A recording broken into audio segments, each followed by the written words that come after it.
All right, Loopy at Late Night Gaming here, and I am back with Jonathan Fisher. So, uh, for everybody watching, what happened with round one is they did not seat anybody at table one, at our feature table. So, that communication issue has been resolved, and we will have a match on round two. I can tell you that the Jordan that was supposed to be at table one was the Cantina crew guy because he TM'd me before that he just 2-0'd Hara Lake Country, so it wasn't Hara's day. Yep, he was table one. So, all right, let's kind of go back to the meta here. Uh, One thing I note here is that Luke is at 5.7%. Yeah, where's Vader? Because I think that's people chasing. Luke Vader's at 3.6. Yeah, Yeah, I think both of those slices are larger than they would be. right, and I think Luke does have. I mean, we're talking about that today. Is that Luke Data Vault has quite a bit of game, so I think that is what's going on with Luke. I do have a Vader deck, and I actually recorded a lot of a deck tech for it. So check that out on Late Night Gaming soon. I wasn't happy with some of the things. I'm happy with the list, but that'll be out probably next week. So if anybody's trying to do that at the Richmond sectional or the regional, I have a significant win rate with that Vader deck. I mean, I played that set once, so I know how to do it, but it's competitive with most of the decks on Petranaki. Want to say Petranki, so shout out to KTOD Maddie who says it that way. But you played any Luke or Vader, John? Uh, this set I haven't as much. We've got a local guy that plays Luke constantly and wins a lot, so I get some practice into that. But playing it, I haven't. I've seen a lot more people playing them with these showcases on the line. And like Vader is just still a good leader.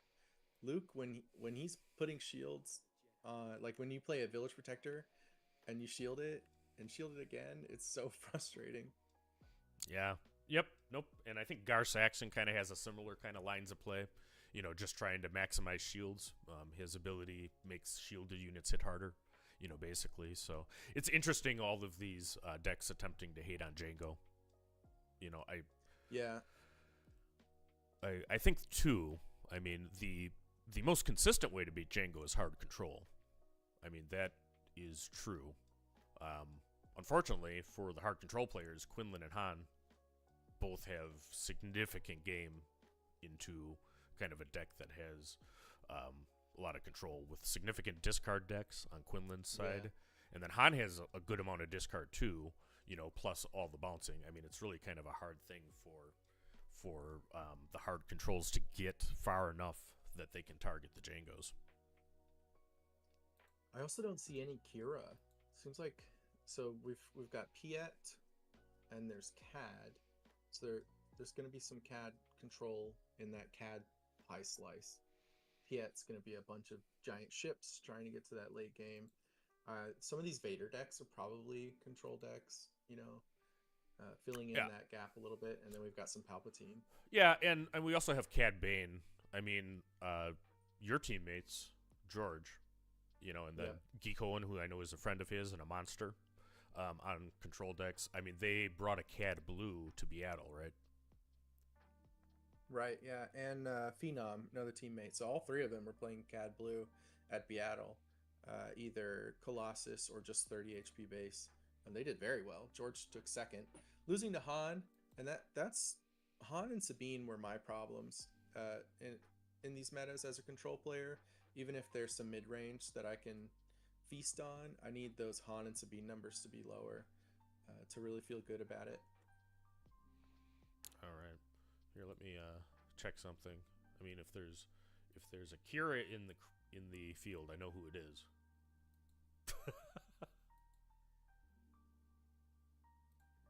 Really? Oh yeah, I don't see one. Is there my, any? my I don't see. if anybody's playing Kira, it's Wu. So let me find him I here he might and see maybe what he he's playing registered. CAD. He could be playing Django, so that would be a reasonable choice. Uh, That's true. Yeah. all right. So, nope. Uh, he is on Quinlan Voss, sticking the lacking. So, That's right. my force throw bro is going with the force throw deck. So that is cool. Yeah, I mean, he did a Force great Throw's powerful card. yeah, and he did a great deck tech on it. Um, he did a great deck tech on it. So yeah, no, I think it's good. He's going to very ground heavy, Quinlan, which certainly can be Django. I find that a very evenish matchup, frankly. Certainly the control is Django because he has so much better endgame, but you have a lot of hate you can do to his events. You So got I'm it. wondering in the chat how our volume is because I got a DM that our levels are the same, but the output's really low. What are other people seeing?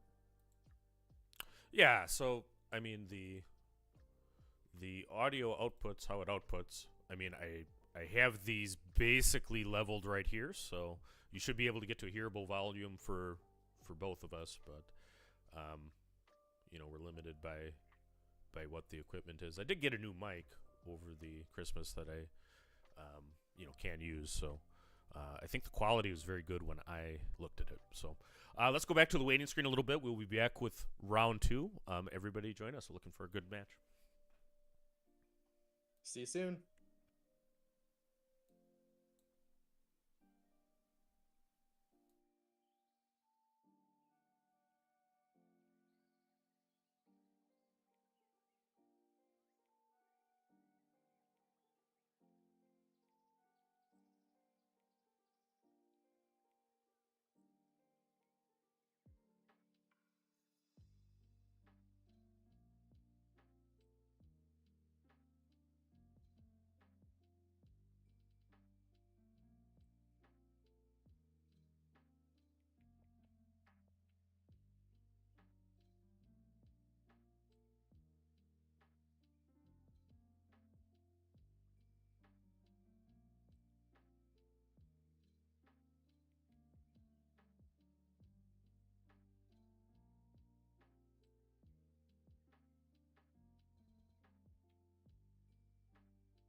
All right, we are here and back.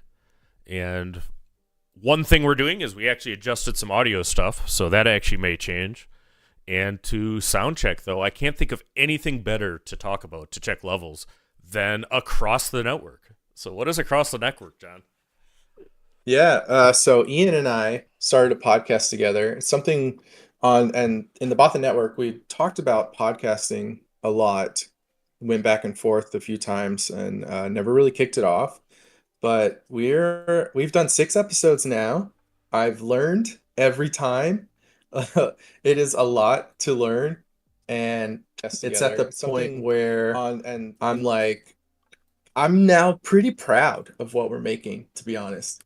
I think it's really good, and I've learned so much that I'm like way more comfortable talking about it more and being like, "Hey, come check us out." Because those first few episodes, the content is fantastic, but there's so much learning involved, and it's just gotten better and better with every episode, and it's been really great. Yeah, and I think there's some tentative plans that I'm going to appear as the guest shortly here, too. But I mean, I really have enjoyed kind of the format that you guys have. I mean, both of you are great players, and I consider friends at this point. So, I mean, it really makes me happy to see that you have reached out and kind of started into the analysis side. So, kudos on you, Jonathan. Yeah.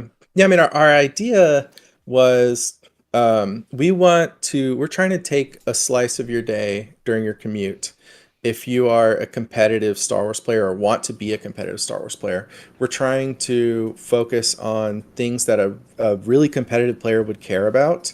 So we're not going to talk about Twin Suns. There's plenty of other content out there for casual formats and approaching the game in that way. And for us, like for me, I have fun when I'm winning, and I have fun when I'm competing. So it's not about not having fun. We're still having fun, but we're doing it by being very competitive and trying to win at the highest level possible. Yep, absolutely. So we're watching Melee right now. It looks like we have about 10 minutes left. I mean, you guys have made my day that apparently the sound is great. So, that's good too. So I'm glad that we've addressed that. The stream is at, full resolution here, too. So that's there. Yeah, you always have to kind of put your volume to that channel, but I think that actually it's now both leveled, and then I was able to, gain it up a little bit. So we appear to be hitting where we're at. I should probably Good. get there. So let's see. So let's look. 20 matches left in the round. So we got a little time to kill. Here, I know what we can do to kill time. Let's see what decks everybody are playing, because I have a lot of friends that play this game. We were talking before about how there wasn't any Kira represented in the field. So, I mean, the first thing I do when I'm trying to decide if anybody at all played Kira was check Wu. And he actually registered Quinlan Tarkentown, today. So that's a sweet deck, and one that I have, a little bit of knowledge about. What do you think of Quinlan? Quinlan's great. So I've been playing Monohan in my own practice, but then also for my teammates, I've been playing Quinlan so that they can practice into Quinlan, because here it is, one of the top decks. You have to be able to beat it. Yeah. And there's a lot of overlap between Monohan and Quinlan. It's different tool set. It isn't exactly the same, but you got a lot of the same cards to control what your opponent can play, to discard their hand, to interact with their hand. And Quinlan has the ping and the force throw. Those are huge in Quinlan. And then Han has the ramp ability, right? And Quinlan got help. I mean, the one obvious one is Ahsoka Tano is a monster for super Quinlan. good. So, I mean, yeah, it's to the point. I mean, it's really just kind of a hard control deck where you need to put in pillage at all, because you now have Ahsoka Tano adding a on-play discard. You now have Jam Communications, which is a card I think some people are sleeping on a little bit, but one cost to see their hand and discard an event is very good into a lot of decks, including ones that TDR you. Yeah. Um, so I really It have enjoyed. If I was playing today, I probably would actually be on Quinlan Tarkentown, to be honest. So it's a good choice. It's a great deck. or Django, and I see that Jordan, who was from the Colorado Container Crew and is our hero for the day, he was on Django, and actually would have been our table one match had they seeded them. Jeff Creasy, you know that guy? I do know Jeff. What deck do you think Jeff is brought? he? Well, I think he's playing Piet, but did he? He did not. He registered Anakin Skywalker. Oh. So Johnny Bravado, going Okay. at the event. All right, let's. Going to get I don't know if he has the showcase. Maybe he doesn't. Maybe that's what he's going for there. But it's been good. The Anakin deck was on stream. Again, I keep going back to Liverpool because that was my entire morning. But it was on the Liverpool stream, doing great today with Colossus. Going back to the Quinlan deck and even the Monohan deck where we have a lot of discard. When I see my opponent on Colossus, I'm rubbing my hands together a little bit like, oh, you do have one less card. You can have your 5 health. I'm just going to discard your entire hand and then kill you. All right. John Tata is playing today. What deck's he on? Well, I'm guessing Django. Yeah, are you looking them up one at a time? I am looking them up, and I'm quizzing you just because. Okay. Okay, so we're just playing a quiz game. All right. Playing a quiz Tata game. played Django. Tata thinks he's the best at Django. He told me his name is Tata, and that everyone says Tata, and he just lets them do it. Oh. One thing I know then is his name is John F. Tata. So I'll try to actually pronounce that, and hopefully that's true. All right, so. He thinks he's the best Django pilot. So there's no way he's playing something else. Yeah, he may be the best Django pilot. The guy is a monster, perennial top cut. He loves SCG events. I mean, I think he might bankrupt that company eventually. If he keeps having the results that he has. Did I won that one, right? Like he is on Django. He confirm. Is on Django. So. Okay. All right, so let's check Myers. What deck? Is Frank Myers on? Blonde Sabine. He is on Blonde Sabine. And he's chose Java Palace, which is the old school Blonde Sabine base. Even though it really doesn't make sense in the lore for Sabine. But he's not like super excited about all his matchup percentages right now on the deck, but from their perspective, they've learned how to beat Django with that deck, and a lot of advantage you have when you show up with a deck that isn't a large percentage of this color pie is people haven't tested against you that much. So a lot of his opponents won't really be ready for what Frank's presenting to them, and I think that'll give him some edge there. All right, so Ian Klein. What deck did Ian Klein register? Django again. He did. He did. So that's your compatriot. I mean, you're on a roll right here, Jonathan. What about? Well, I just did Beatle. What about Tower number 9? He's actually his name. He's right next to Ian in the alphabetical rankings. Oh, Tower number 9. Tower number 9, folks. What deck did he register? Man, I think he really likes. He sure did like Red Sabine for a long time. Well, what's he playing now? I am gonna say Quinlan. He is playing Sabine on Coronet City. Oh, I should have stuck with it. Coronet City. What base? I think that Coronet City. So he is a blonde Sabine Sabiner today. So that's a good one. Let's go to the. And for everyone watching, the meta breakdown is on screen. I think Josh Doe is asking about it. You can see it right there in this pie graph. Yeah, you should be able to. So I have it behind us as we play Guess Their Deck. Bobby Sapphire. Oh, I think he should be playing Django because he played it all last set. And I think if you're going to be in a field of mirrors, you lean hard into your experience in that deck and you just beat all the mirrors. Yep. John and Mike, they were the hosts for the Django Masterclass, which is still getting all kinds of views, lately, as you can be expecting. But yes, he is indeed on Django Tarkentown. And let me check Yeah, I mean his it's changed a lot from last set, but it's only gotten better. and Like we're yeah, go ahead. his teammate Justin is also on Django. He had previously played a fair amount of Sabine. Yep, yep. Looks like Reflex is in the house too, also playing Django Tarkentown. It's a solid choice. Yeah. Yeah, Reflex did a lot of testing with us recently, so his list, I think all the Bothan Django lists and his list will look the same. Yep. Yeah. No. We do have.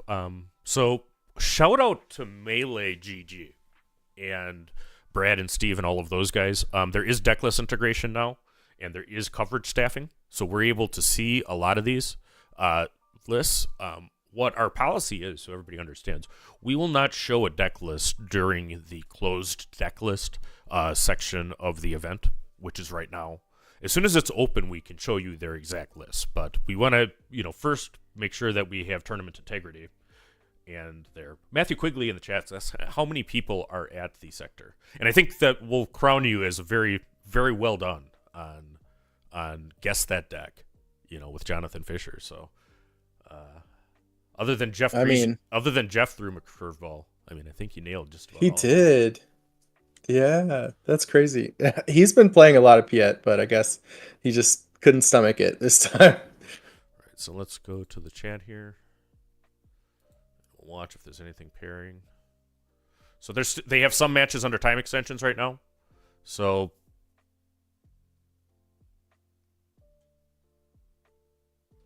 Yeah. Yep. And shout out to all the SCG staff. They're working very, very hard. It is not easy doing an event, like this with this scope, and it's most hard right at the beginning of round one. So I think they just had a little confusion as that there were two different things. Oh yeah. To answer Matthew's question, there are 424 players that began the actual matches. There was more registrations. There was some no shows, but that's double the size of the largest SWU tournament to date in America at 424. So people came out. They showed up. Yeah, we had over 100 at Seattle, and it was a lot of amazing players, but it wasn't 400 people. That is a lot of people.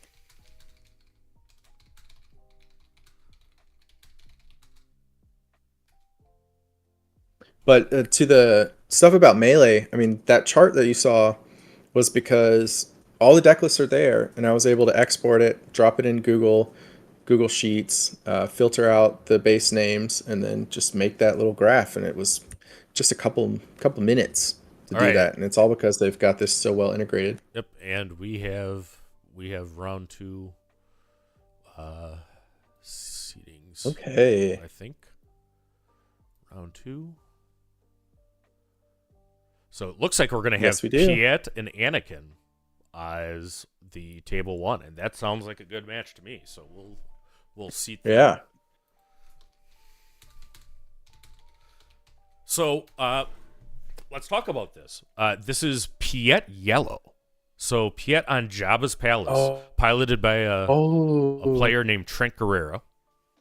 What do you know about Piet Yellow? That's exciting. Yeah, I actually know a lot. The guy that brought it to, was it Milan? He made top 8 and it was all Django's, except for a Piet Yellow. He's somebody that I practiced with a little bit in Discord before the event. We were practicing Palpatine and Han, and then he met somebody that was excited about Piet Yellow. And so then he jammed like 80 games and brought it to Milan and got top 8. So you're still, it's another TDR deck. You're trying to TDR into your big ships. I haven't pulled up this list specifically, so I'm talking about the Milan list. But they would have Bib, Fortuna, TDRs, and then Piet himself. So if you've got Bib on the table, you've got a TDR in your hand and you deploy your leader, you're getting a 5 discount. So for 5 resources, you could put a Devastator on the table, kill something, and then attack with your Devastator. Which Devastator would only do 5 damage in that case because you only have 5 resources. But there's just so much cost in that deck Do with you, TDR. TDR is just an incredible card there. do you think uh, the the Piet yellow deck is the best Piet deck? I have been liking it. I was a Palpatine blue player for a long time. I mean, all the previous sets, and I haven't really been liking it too much. That's why I've been playing Han, and even Piet blue. I'm not a huge fan of. You're just trying to play these giant ships and then get to the point where your opponent can't beat you. But it's very linear. The strategy is, and I found it to be inconsistent and disruptible. But we'll see how the weekend goes. But this yellow deck, you've got Invisible Hand and all your droids, so you have a lot more gas to just keep on coming at your opponent with units. So great interaction from yellow. You still got things like Overwhelming Barrage. I like it. I think it's pretty good. Yeah, and Chimera is not. I mean, I've seen that in the deck. I mean, I certainly have seen Invisible Hand. I think it actually kind of runs some Separatist Synergy, which is odd for Admiral Priet, but Yeah. that's Yeah. effective Yeah, game, the game Separatist wise. Commando is a droid.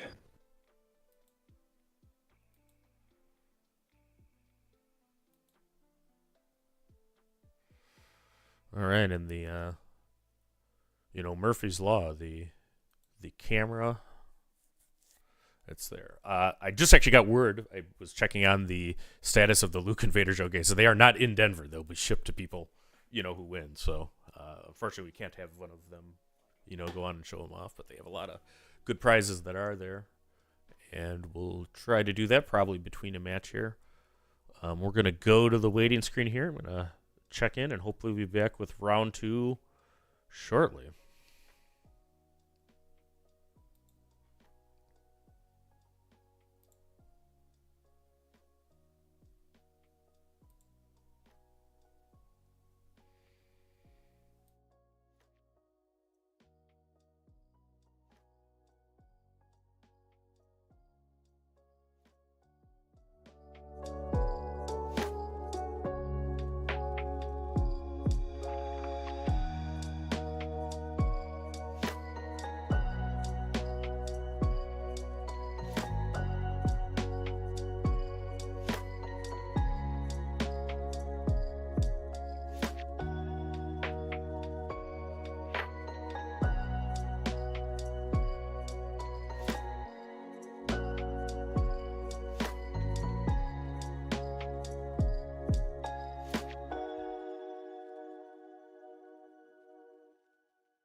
Where is Padme? Is she safe? Is she all right?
This is the way.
kitchen cat!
Hey, we don't serve their kind here.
I'll show you the dark side.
Rebellions are built on hope.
Jabba ruled with fear. I intend to rule with respect.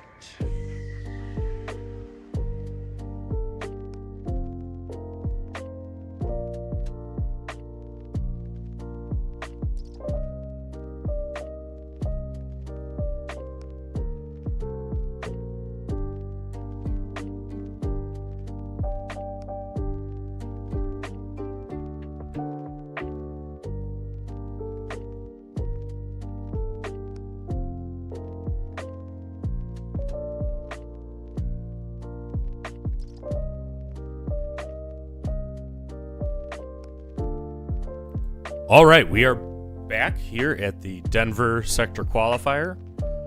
Shout out to Jeff Creasy, who, reset the computer. I have no idea what the actual cause of that was, but I know that what happened is that the actual internet connection itself failed to where the computer just did not connect to the internet.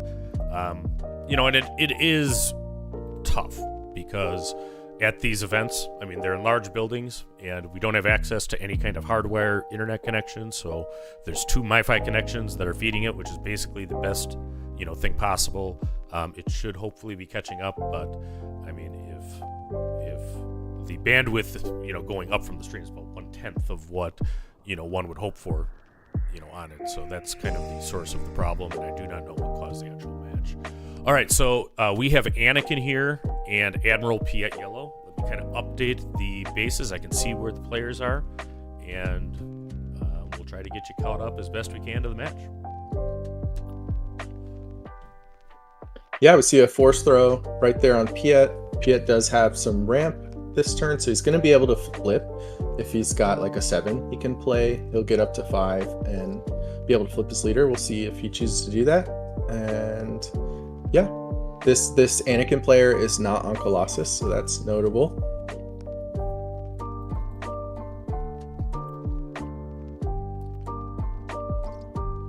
And Bazine discarded the same unit that we see readied right now for Anakin earlier on turn 1. All right, the Piet player is Trent, and the Anakin pilot is Eric Baker on a shield generator complex. So that's a little different than the typical Johnny Bravado, yeah, right? Yeah, and Piet just played a resupply carrier, so that puts them at 6. They're going to be at 7. If Piet's still on the table, they can play up to 9 for a capital ship next turn. He had his choice of which unit to kill here with his leader in Bazine, and she's what's his name? This is I've spoken. My brain is fogging. Keel. Quill or something. Keel is I have spoken. Yeah. From the first season of Mandalorian, and a great character. No spoilers as to what happened to him.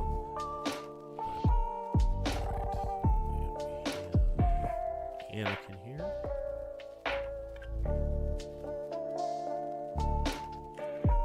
And the risk that Piet player took is now the Anakin with Sabine can do 5 back to Piet and finish it off. So for their sake, hopefully there wasn't a capital ship stuck in their hand. But we'll see. Next turn they'll still have the 1 cost reduction, and Anakin playing a Cham to be able to ramp, since Piet has ramped twice. Overwhelming barrage clearing the field. And Shan Sedula is one of my favorite cards from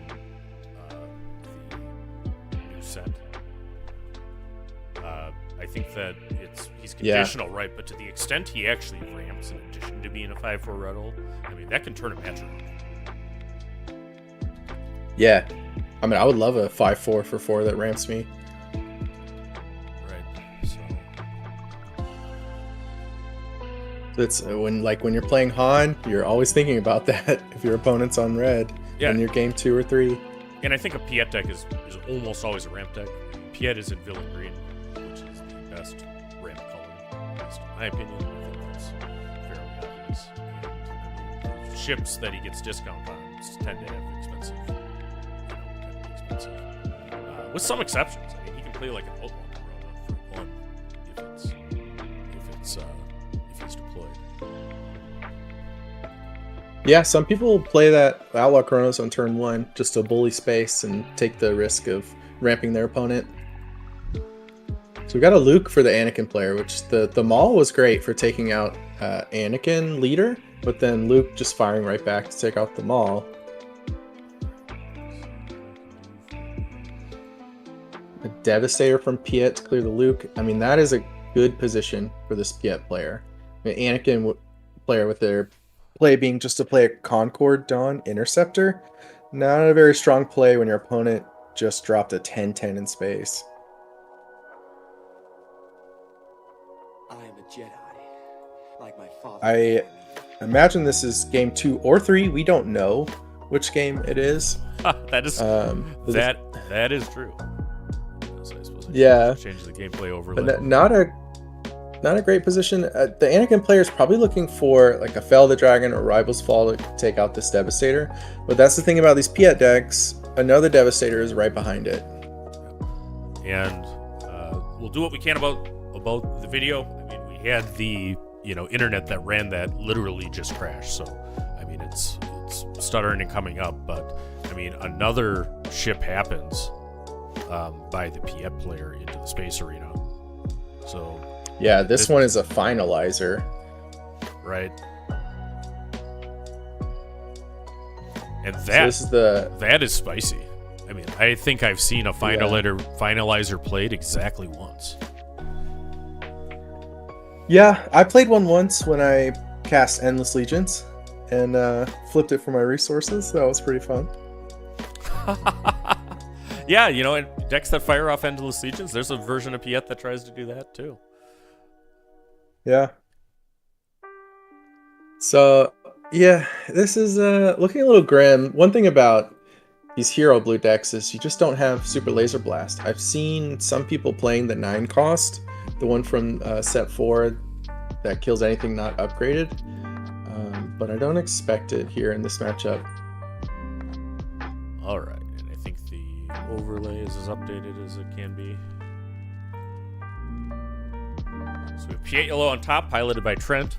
Eric Baker on the bottom. I think that Anakin just conceded this match. Or was it Piet? Just lost. No, Yeah, Anakin- just lost. Just lost. That's the kill shot. So Yeah. and it looks like the cards are being put away. So Trent advances to 3-0. Yeah, the blue blaze is shield context.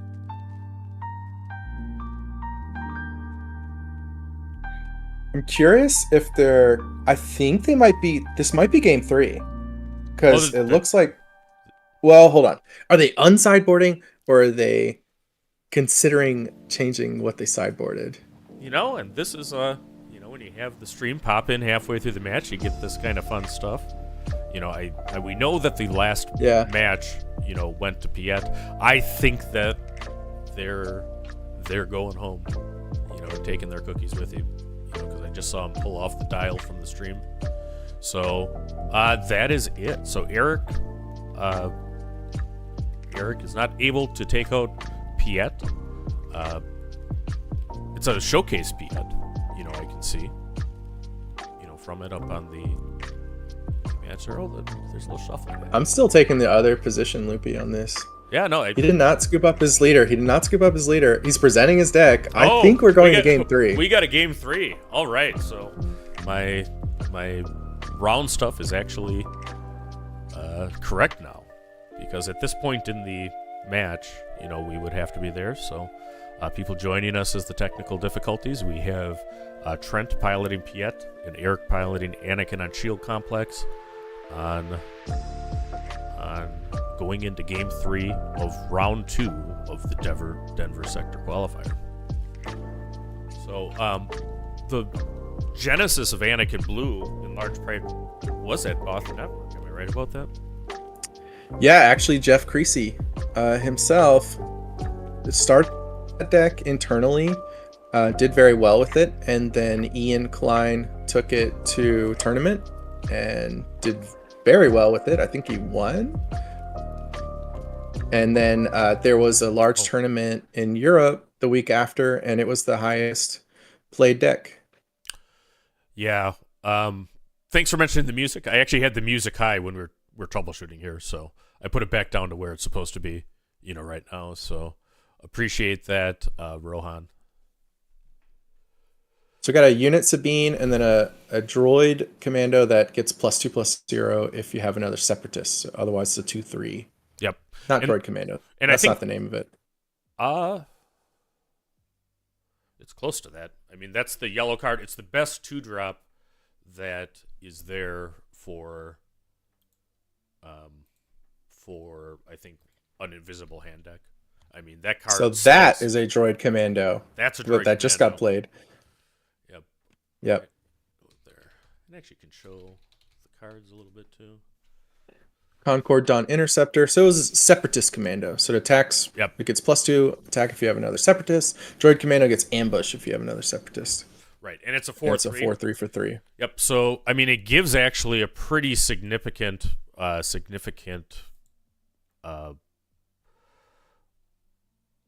ambush ability and a pretty significant ground presence in this Piet deck that the other kind of flavors of Piet don't really have. It's definitely a light start for the Anakin player here. We need to see some higher impact plays over this next turn or two. Yep, and I mean, Anakin is way better with initiative. Obviously, missing turn 1 is not what you want. And then having Conquer done be your turn 2 play, I mean, you're really just behind on offense. Now, the thing about Anakin is being behind in offense lets you hit harder on deploy if they're slamming your base. Okay, so the Anakin player did choose to hit the base instead of taking out the Separatist Commando, which they could have, right. Which opened the door for the Droid Commando to ambush into their Sabine unit. So there's definitely some opportunity there. Here they play Pillage. They're just saying, look, I'm going to try to go for this late game and take away some of your options. But we'll see. We'll see what happens here. Yep. All right, so players go to the next round, ready their units. We have a Super Laser Tech, a Separatist Commando, and a Droid Commando in the ground arena for Trent piloting Piet. We have just a Concord Dawn Interceptor for Anakin. But that's about to change. There's Poe Dameron into the ground arena, which is a unit that requires an answer. So it's definitely a big threat. I matter what if Piet player immediately attacking with their Droid Commando. We don't know what's in their hand. I would have considered trading the Droid Commando and the Super Laser Tech for the Poe. But we'll see. Maybe they have another answer, or maybe they just think, look, I'm going to the base. We're going to end this game. Yeah, so we are on, it's not the venue Wi-Fi because nobody has access to that. It is on the MiFi connections that SCG provided us for it. And the good news is that it's some functionality here, because just before as this round started, it entirely dropped. Piet is deployed. It's all about internet upload speed. I mean, the camera setup here is crystal clear if you can do it, but the internet upload speed feeds the commentary. So there's only so much we can do. We're seeing the exact same as you guys. What will typically happen is as the event clears out, it will get better, right? So the connections that a mobile hotspot uses are the same as everything else. So there's a whole ton of people in the same place. They get a little harder. I do appreciate. So we saw Jeff fixing it up. Thanks, Nordic Takedown. 100%.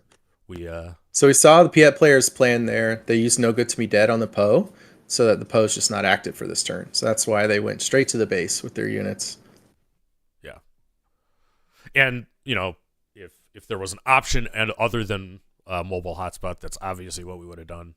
And I think that actually Eric this time is conceding. It just got way too behind early in that game when he missed his turn 1, and then Piet got out a Separatist Commando immediately followed by a Droid Commando. I mean, that's 8 damage represented per turn, and he had nothing in the ground arena till Poe. Yeah. He actually didn't miss his turn one. He played a Sabine unit Oh, that's and chose not to trade into the commando. Saying that's something he'll probably look back on in this game and just kind of think about where that game would have gone if you had taken out the commando. Yeah. All right. So we are going to go to the waiting screen. Everybody, say a prayer to the gods of internet connectivity and the, tech problems. I mean, we're as frustrated as you guys, but hopefully that's the last of them. So we'll pop and we'll be back with round 3 of the Denver Sector Qualifier.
All right, and we are back. We're still waiting for round 3 to start, but we just had actually a couple of community members, including one of my friends and co-commentators, kind of help with some video settings.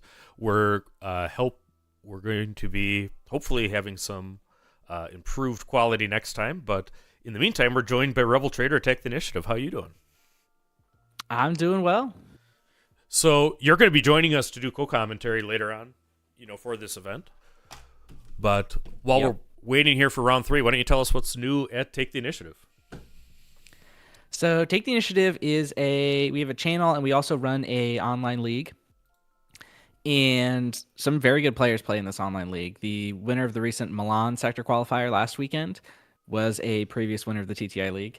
And Buku, who I believe you said just made top 8 in Liverpool, has won our invitational twice. Jonathan's Day team. 2. You made day 2. Oh, day 2, right. It's because there's Swiss rounds on day 2 now. I'm not used to that. Hopefully he makes top cut. I'm sure he will. He's a very good player. So yeah, I don't, there's some specific things that they probably don't want me to talk about, but it's free to join. Anyone can play, but there's still a very high level of competition anyway in the league. And we stream a lot of the matches on the Take the Initiative channel. If you're watching it on this channel, you can just click on and go see. We uploaded one from season 13 last night. Yeah. And if you're watching on the late night stream, we're also broadcasting this on the TTI channel. So in addition to doing those online events, we also stream IRL events. We're doing one next weekend, right? Yes, next 12th at Minnesota. At Madison, Wisconsin. So we have we'll have the Minnesota regional, here, and that is one where I'll be on site, so it'll be a little bit different. But we also have the Richmond sector coming up, and next week we have a 1K in Madison, Wisconsin at Misty Mountain, which is a great place to play. And if you're familiar with late night and Take the Initiative tournament coverage, he's been there before. And I think that was the first one that we did, was a 1K or 2K at Misty Mountain. Yep. And I mean, it's just a matter of time before there's a PQ there. I mean, that's something that definitely needs to happen, as the owner of Misty has kind of gotten the bug with coverage and streaming and everything. So, we're not going to have setup problems when we're there, that I can tell you, which is nice. So it's cool when you have store owners and TOs that are engaging and helping here. I mean, the Star City folks are dealing with the same problems with internet, frankly, that we are, right now. But they've been nothing but great kind of getting this for this Denver sector. So we appreciate all of those guys and their work. You'd be happy to know that the top alphabetical entrant today was playing Afra. Yeah. How are they doing? Are they winning? That's a good question. Why don't I check Melee and then, tell the folks about your Afra video. It says one of the best intros I've ever seen from Star Wars content. Yeah, so I thought this was right around the release of Shadows of the Galaxy. I made a video, which is one of the highest viewed videos on the TTI channel, saying Afra is the most underrated leader in the game. And, showing this list that I had at the time, which was, in hindsight, not very good. It's been improved over time. But yeah, it was basically a hard control Afra list. And I made an intro that has, call outs of a few different content creators that said Afra was bad. It was a good time. Afra didn't end up seeing a ton of success that meta, which I think she was really strong then. She's still kind of strong now. She's got a place, and most underrated might still be true. Actually, she's probably not top tier, no matter how you slice it, but she's definitely underrated. Yeah, and yeah. Very good. We just got word. Looks like the pairings are up, so we'll be wrapping up relatively soon. We're going to try to actually get Jordan from Colorado Cantina on it, and then a Luke deck, which is cool. But before we do that, what do you think? Okay. What do you think about this meta right now, RT? I mean, there's obviously the one thing that seems good, but Django doesn't seem unbeatable. There's lots of things that can compete with it. And I think like looking at the stats for this event, there were less Jangos than I expected. We had less than 20% of the field was on it, which I think is a good sign. Yep. Just looking through So I think looking through the top 10 tables here, we have a Piet versus Anakin Blue on table 1. We have a Django versus Luke on table 2. That's the match that I think we're going to try to get. We'll have Ray Colossus Blu-ray against a Django, and that's a deck that can contest Django for sure. I mean, things that play Vigilance, that's a very, very good card into him. Some fella named Mike Gem playing Django against Palpatine Yellow. Django versus Boba on table 5. Django versus Cad Blue. So we do have a Cad Blue in the house on table 6. Table 7, we have Quinlan versus Boba. So no Django's there. Table 8 is Gar versus Boba. Table 9 is, there we go, Darth Vader, Lord of the Sith. At 2-0 right now on blue. So that's Control Vader. It looks like people are setting up on the table. Yep. What do we get? Do we get? I see that. That looks like Piet versus Anakin. That's our table 1. Okay, so that looks like we're going to get table 1. So that's what we'll have then. And that'll be Trent, who actually I think was the player of Piet last round on yellow against an Anakin Blue, but the opposite kind of decision on Colossus. So, all right, thanks very much, RT. We're going to hit to the gameplay, and we'll be hearing from you on commentary. Later for commentary. All right, very good. Thank you. All right, so here we go. Shout out to the couple of people that helped with trying to do this. We just had an Anakin pop up Colossus. Oh, it looks like they're leaving. We're so gonna get Jordan. Yeah, we're gonna get Jordan there, but shout out to, I think we just saw Tristan Rodriguez, pop under the camera and wave as we went, and it's nothing personal. We just saw the Piet yellow deck last round, kind of, but at least right now some of the tweaks look to be going here. We're fighting through about literally 1/12 the internet speed upload that we would like. So we're doing the best we can, folks, and we're looking forward to some Star Wars Unlimited.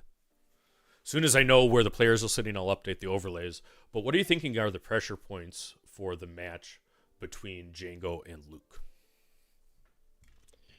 I mean, some of the theory behind Luke is just dropping sentinels and getting in the way of these sneak attack units and these TDR units so that they can't come in and hit you so hard, and use that to get you to a later game where you're playing Luke unit and overwhelming this Django player. So keeping your base really healthy and then getting to a stronger late game using your shielded sentinels. Will it work? I don't know. Yeah, and what do you think about the match from Luke's perspective? I mean, there's at least one Bothan that plays a lot of Luke Green.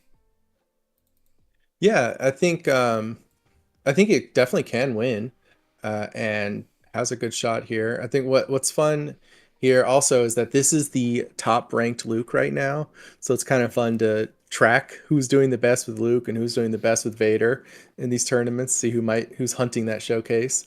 And I actually already checked in because as we get situated here, and I pray that the serious technical difficulties are behind us, but we'll have interviews here. The Luke and Vader showcases are not present on site. They're going to be mailed to the winners.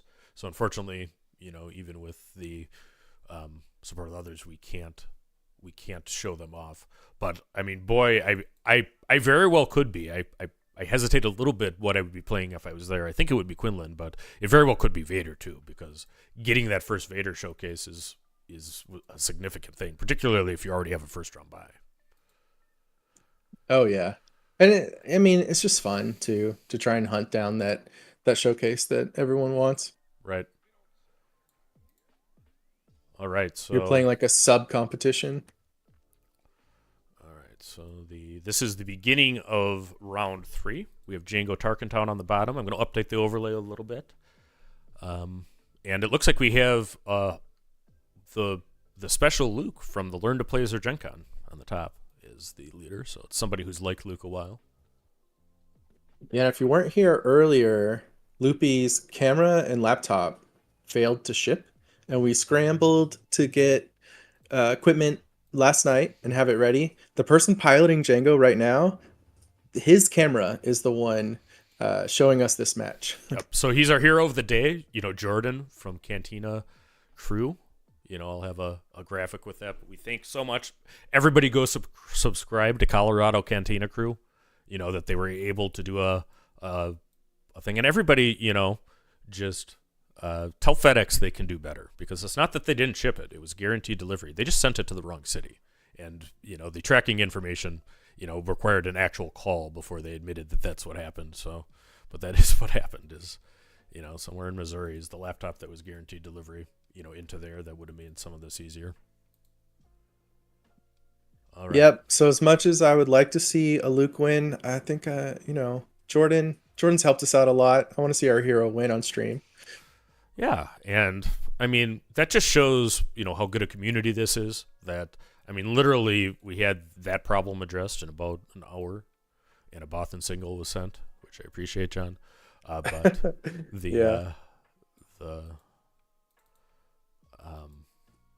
I raised the Bothan signal. I knew we had lots of boots on the ground. We were going to make it happen. Yeah, and we have a top 4 PQ token. That's good eye there, and the video is actually there.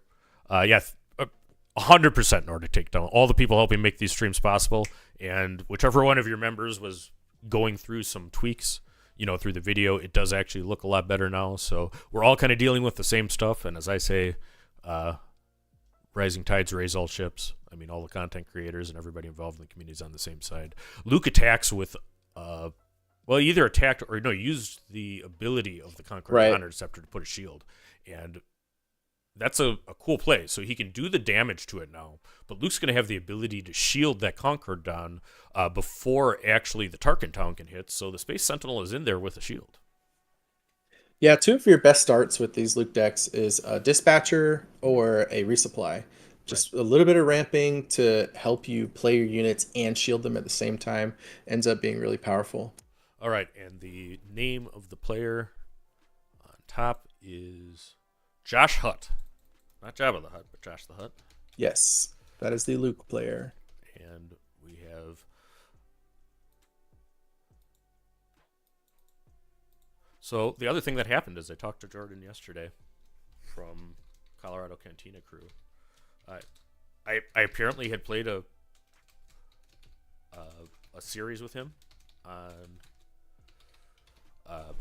Carabast, and people that have played me on Carabast know I'm chatty and I like to talk to people. But he mentioned how good those games were and how kind I was, there. So you try to do nice things for people, and you never know when they're going to be your hero. So that is cool stuff. Absolutely. Yeah, I use my own name on Carabas because I love meeting people and playing games together and jamming extra games. So I think that's a Chewbacca pilot. That is a Chewbacca pilot on the CDI. Yep. So he does eventually get it with Tarkin Town, but that saved a lot of damage. That would have been had the Space Arena been, contested. I believe that's IG 2000 is the ship that he played. But and I think it's 6 on the Luke base, 0 on the Tarkin Town. Yep, that's absolutely right. Sadly, the only large, if you've done our streams, we have large Viz dials usually, but those were in the box that FedEx sent to Missouri. So we're having player tokens for base damage, which is what we have. Shout out to Lights Out, actually, for having a late night token. He actually does have our initiative token, and it's cool that they're omnipresent enough that we were able to find one that quick. Jeff so Luke using a takedown to take down IG 2000, and then we're firing off a TDR. See what he hits. So 7 cards. 2 extra. Yep. So he can't play a Devastator. So, the last thing Django wants to see is 3 Devastators there. Yeah, killing the IG let him hit IG, which is... I was thinking, they both do 3 damage. Do I want to kill the Interceptor or the IG? It's an interesting choice. And now here, it gave him the Django player the option to deploy the IG off the TDR. Right. So Tarkin Town's used. He's able to get out a Luke pilot on the ground with 1 remaining resource. So That's a notable play. Adding more ground presence there and something else that he can shield. I mean, Luke is a 3-2 as a unit, but he, wears a shield the same as then it kind of changes what the health is. ISB agent comes down. He reveals a sneak attack and finishes off the Alliance dispatcher, but that dispatcher did a lot of work. And then he does 3 damage to base. Starting to get a little out of hand for the Luke player. Django is going very wide. They're going to be able to tap down the Luke most likely, unless there's some answer to Django this turn. So we'll see what the Luke can do to handle this board state. Right, and one downside of Luke Green is it doesn't have like a Plo Koon, and it doesn't have a there, but it does have a Rival's Fall. So yep, that's what I was looking for. Yep, so here we go. Django is down, and this is the turn where you get an open field going against a Django, right? Because you have no ability to tap down if you died this turn. And you want to survive this turn because it now means the rest of the game he's not going to be able to tap your whole board. So you can stay alive and start putting pressure on Django. You can live, but if they sneak attack Devastator, that's 13 damage out of nowhere. So you're still in danger. Right. So Luke attacks. He gives a shield to other Luke. We have kind of Luke inception happening here. I mean, it looks to me like they're just buddies. They're hanging out. Yep. 18 damage on Luke's base. There's now 4 on Django's with the Metal Fab tokens. Shout out to Metal Fab. They did actually put some tokens next to the players.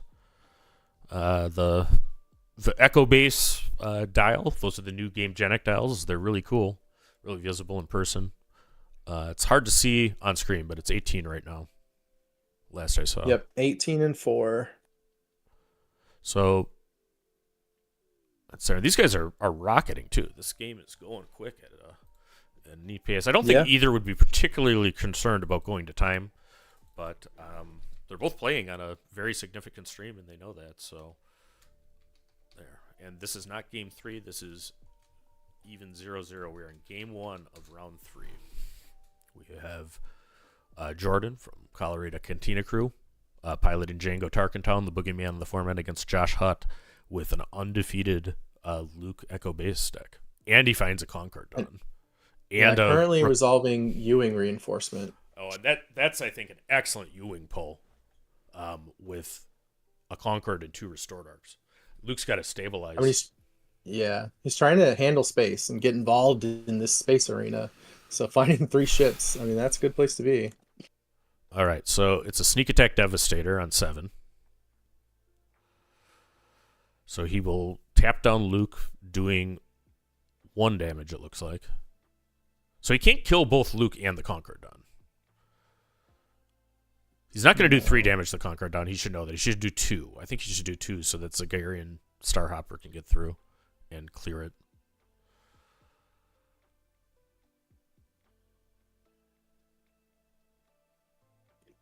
Looks like our hotspot is struggle bussing.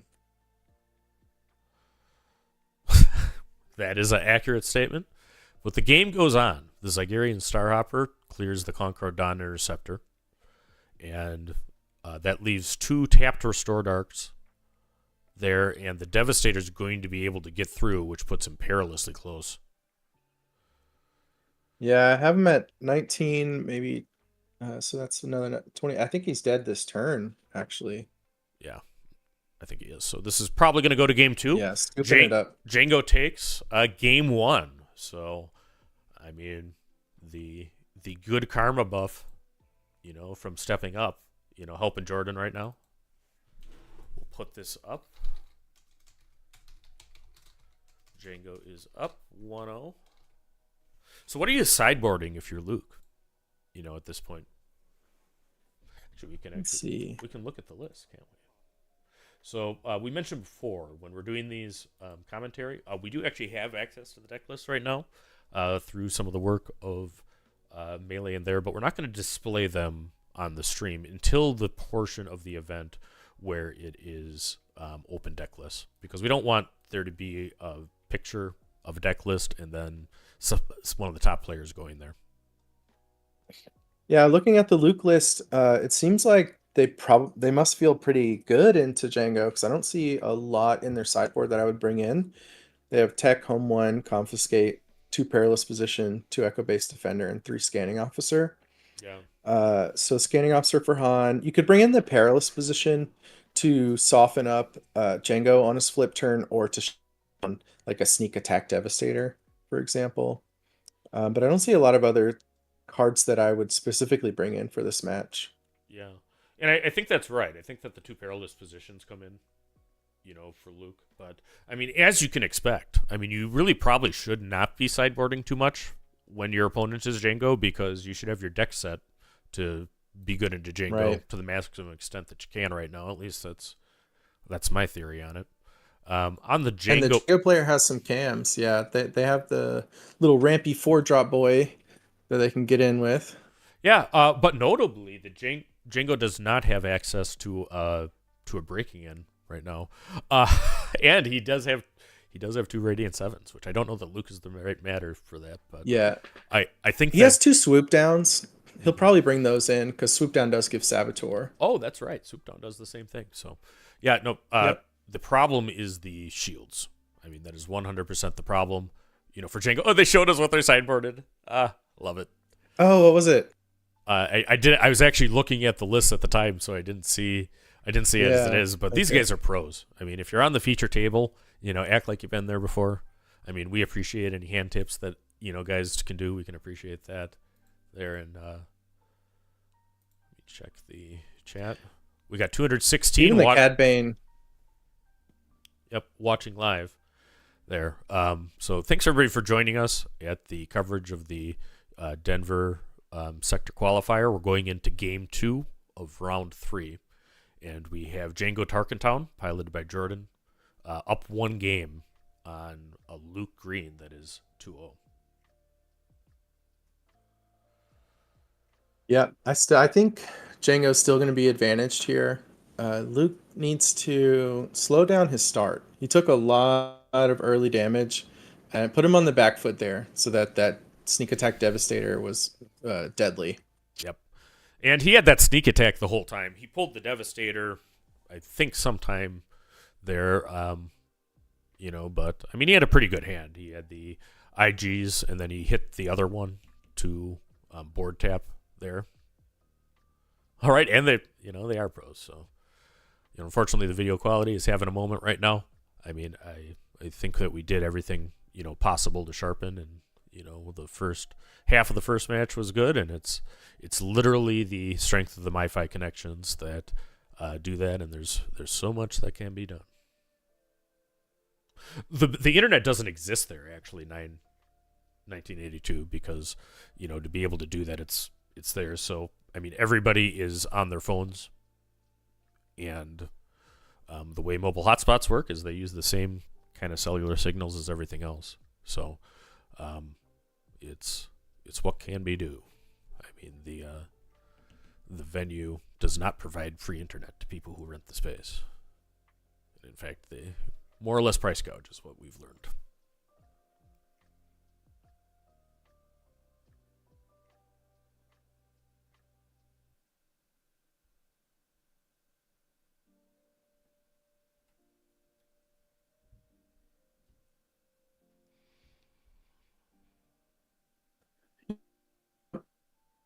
Oh, getting started.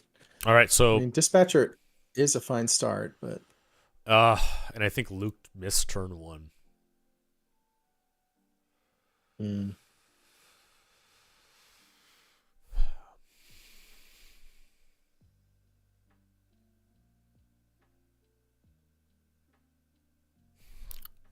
The card Django played.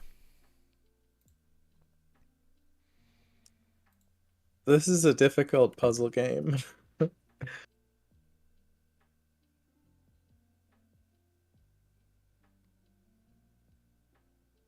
All right, so I think that's a Yularen. That is a Yularen, and we don't know what he's going to call, but Yularen oftentimes will call shielded against Django. Yeah, I mean, if you can name Grit, you can name Sentinel, you can name Shielded, you can name what's the Restore 1, I think. But when you have nothing on the board, shielded will impact your future units.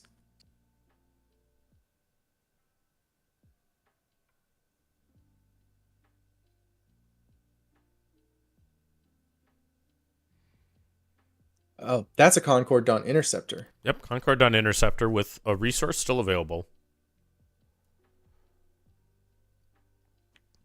I expected a shield. Did they say shielded? Apparently not. The call for Yularen can be a variety of things. But if it came in, and they didn't place a shield token either. So he might have, I don't know if he called Sentinel. Or their IG finishes off the Yularen unit.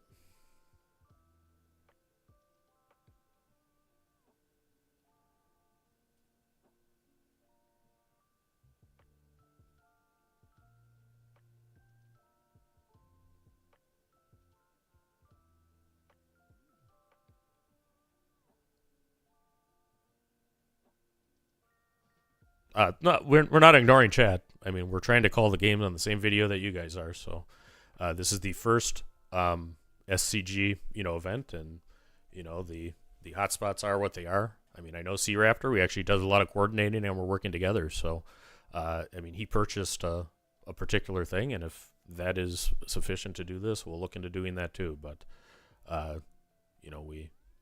we have to try with what we're provided, first, or that's what it was. He brought a server to the place.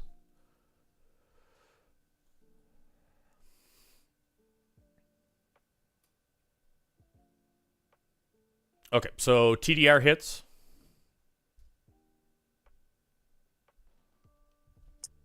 Yeah. Was it a Zygerian? Was it a miss? I think so. Yeah. So TDR comes through. I mean, that's the first good news for Luke this game, really. Yep. Django's deployed. So we're at the Luke deploy turn. And once we get into the 7 range and start hitting Luke units, that's a good point where Luke can start to try and turn the corner.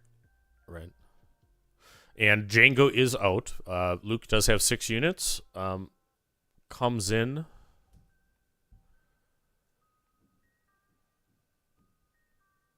Kills the space unit. That probably was the ambusher space unit. Has high health. I think I see 4 tapped. Right.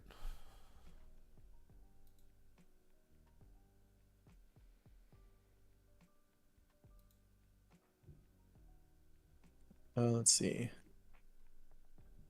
Because I thought it might have been a blue leader, but blue leader costs 3. That's what was confusing me. Right.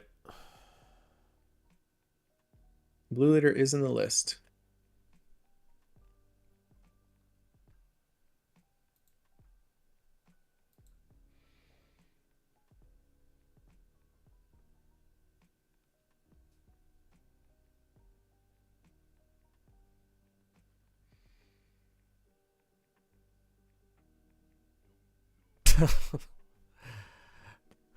I see his Stawiki.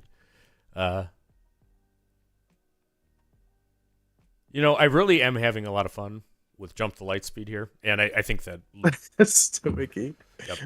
So we have Bazine coming in. There's a U reinforcement, a takedown, and a home 1, I believe. I see Ewing and takedown. Is that a home 1? I'm not sure. Maybe.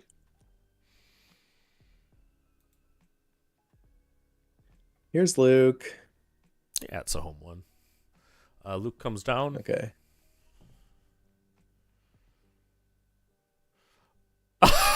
Symbiote, yes. Jordan is in fact a participant of the Denver Sector Qualifier. We're using the two. We're using the 2 mats there, and struggling on through. So yeah, when it turns everything into blocks, block lettering survives pretty well. Yep. So maybe we just need the cards printed that way. They can say it on there. Well, there's damage on Django's base now. Kind of lost control of the ground arena. We don't know what horror will come out of the Django deck next, which is now to 6 resources. But he was able to clear the leader and has a ground presence. So let's see if Luke can crawl back in this. Well, there's the Luke unit. There's Luke unit. This is how you do it.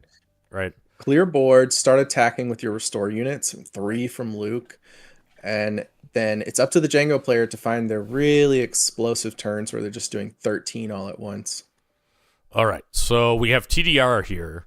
I think he's probably looking for a War Jug because, I don't think he could just ignore the ground arena, but he gets a Devastator instead, which is always good, and that is going to be a good game because he's able to do 13 burn. So round 3 ends with Jordan from Colorado Cantina Crew taking care of the undefeated at the time. Josh Hutt, he'll go to 2-1, still in the event, still looking for that Luke showcase or the elusive first American Luke showcase, and Jordan will advance to 3-0. All right, we're going to go to a waiting screen here. And yeah, Chris Sullivan says, chase that showcase, my man. And we'll be back with round 4 after this.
All right, we are back, Star Wars Unlimited fans, and it looks to me like we had a KTOD mat drop. What a beautiful play mat. And I think that we have our backup match coming on for Game 3, so this is going to be Django Tarkentown, I think. Let me see where this is. Yep. Gonna get in the melee It for a is. second. And, I mean, that's either Justin or Bobby Sapphire. It's got to be. I think that's Bobby Sapphire is who that is. And his opponent is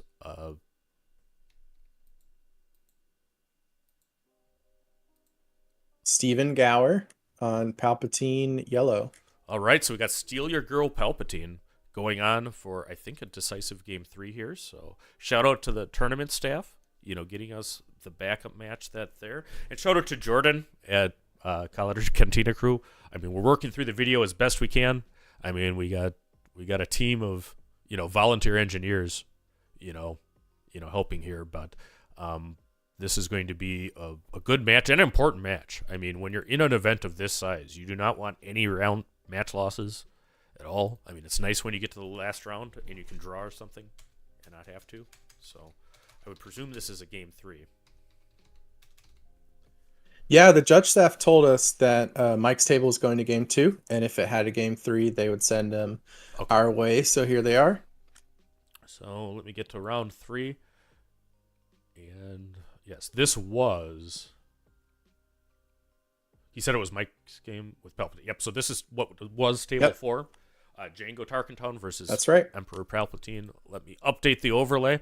And I know a lot about going against Yellow Pelt because there's an excellent Yellow Pelt player in Wisconsin named Tim Randomando who works at the Borderlandia store. It has game into Django, kind of by definition, because it can take his things. I call it Steal Your Girl Pelt because he takes your units and he sacrifices them. And that works great. And now we have Commandeer in the mix too, which, takes the vehicles and does a similar effect. Yeah, exactly. It's not just Change of Heart anymore. We also have Commandeer specifically in these matchups where there's so many vehicles.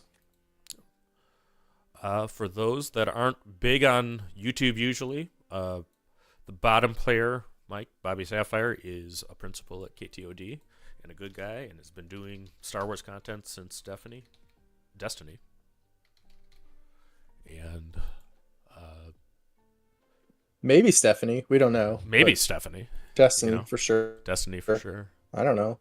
And then we have Steven Gower on the top.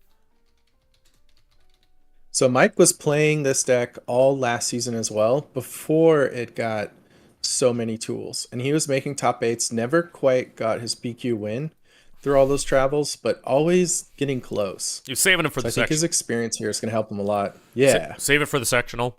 And I really, enjoy the KTOD Discord generally. Both players, as you would expect, tipping their hand. I see a triple Dark Raid, a Radiant, a Bazine. That is a nice hand for Django.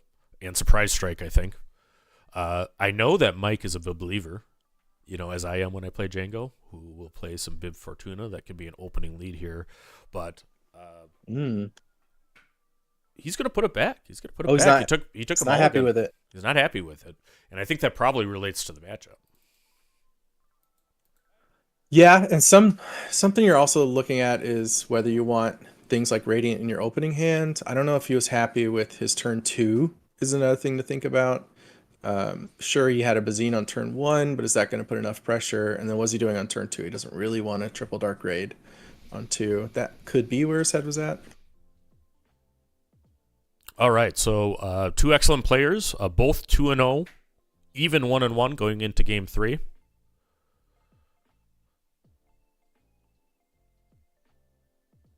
And it could be a Bib mirror match. They both have Bib, by the way. I mean, good Fortunas to both of them then. Playing Bib Fortuna in their deck. Yeah. All right, so here they go. Here's the 6 cards. All right. And this is when I like to say, I'll keep this one. Right. You're a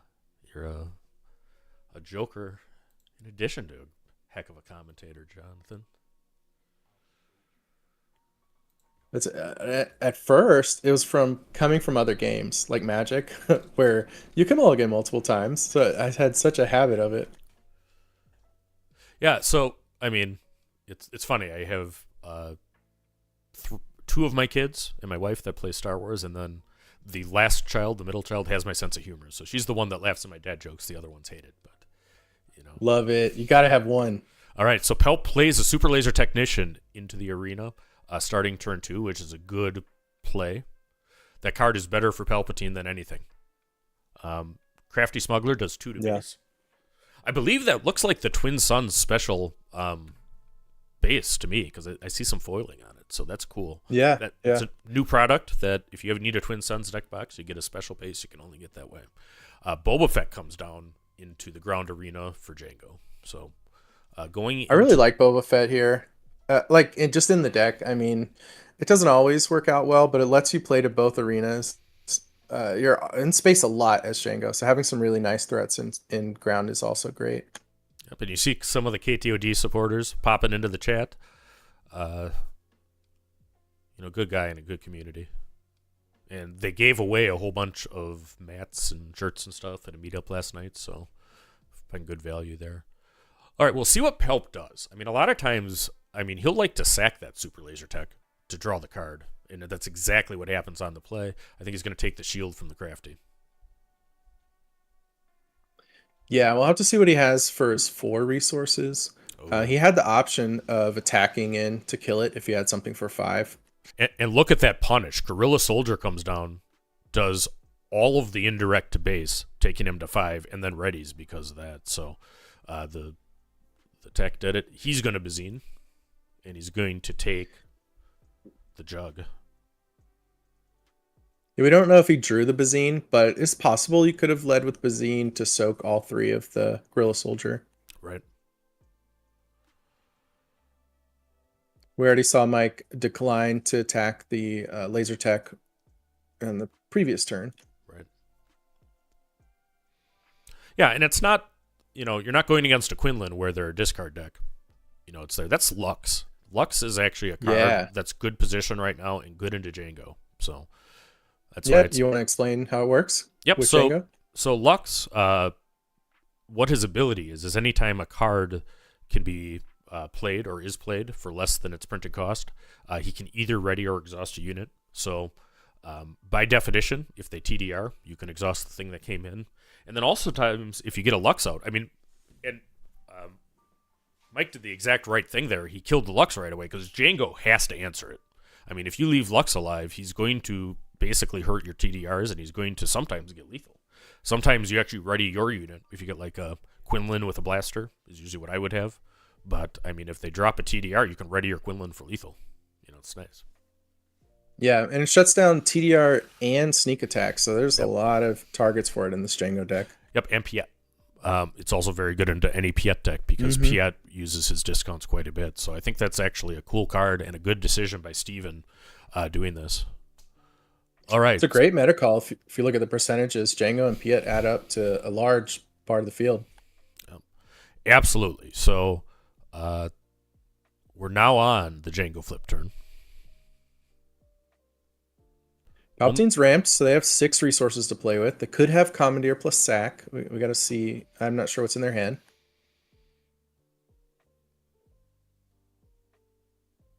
Yep, and But even if you do, if that's...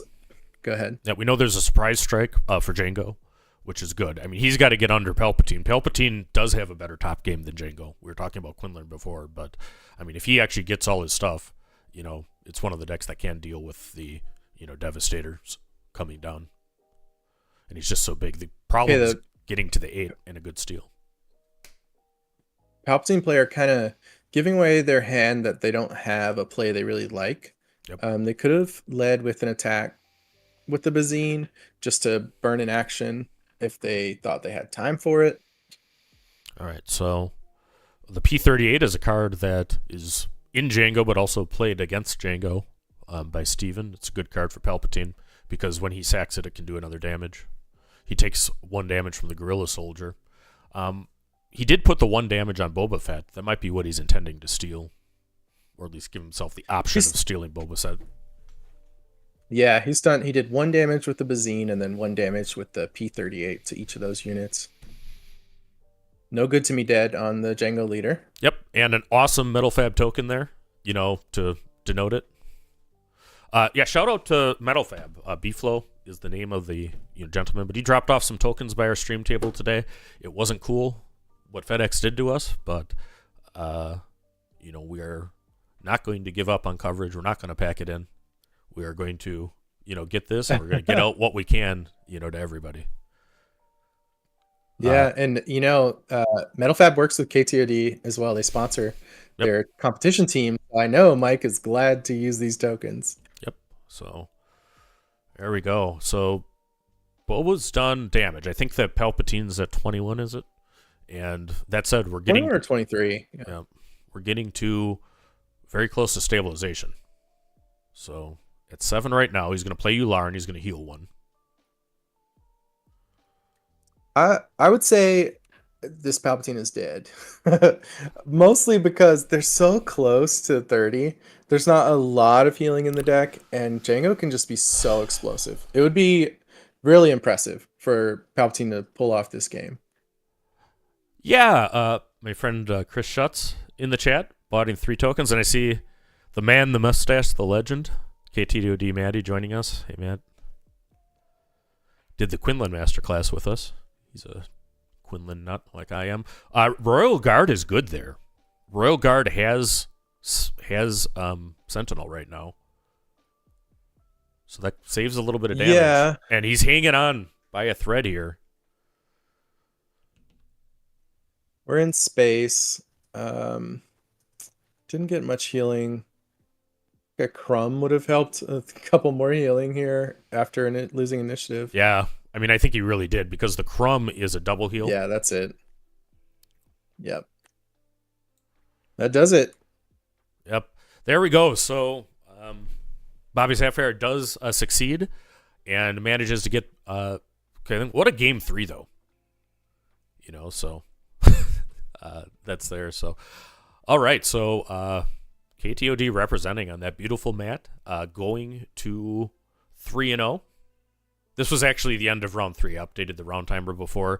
Steven, gave him a game, so I'm glad that went to game 3. We're going to take a quick break. We'll be back with round 4 after this, and we're heating up here in Denver at the Sector Qualifier. See you soon.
What's up, Star Wars Unlimited fans? It's Loopy and Jonathan back, and we're going into round 4.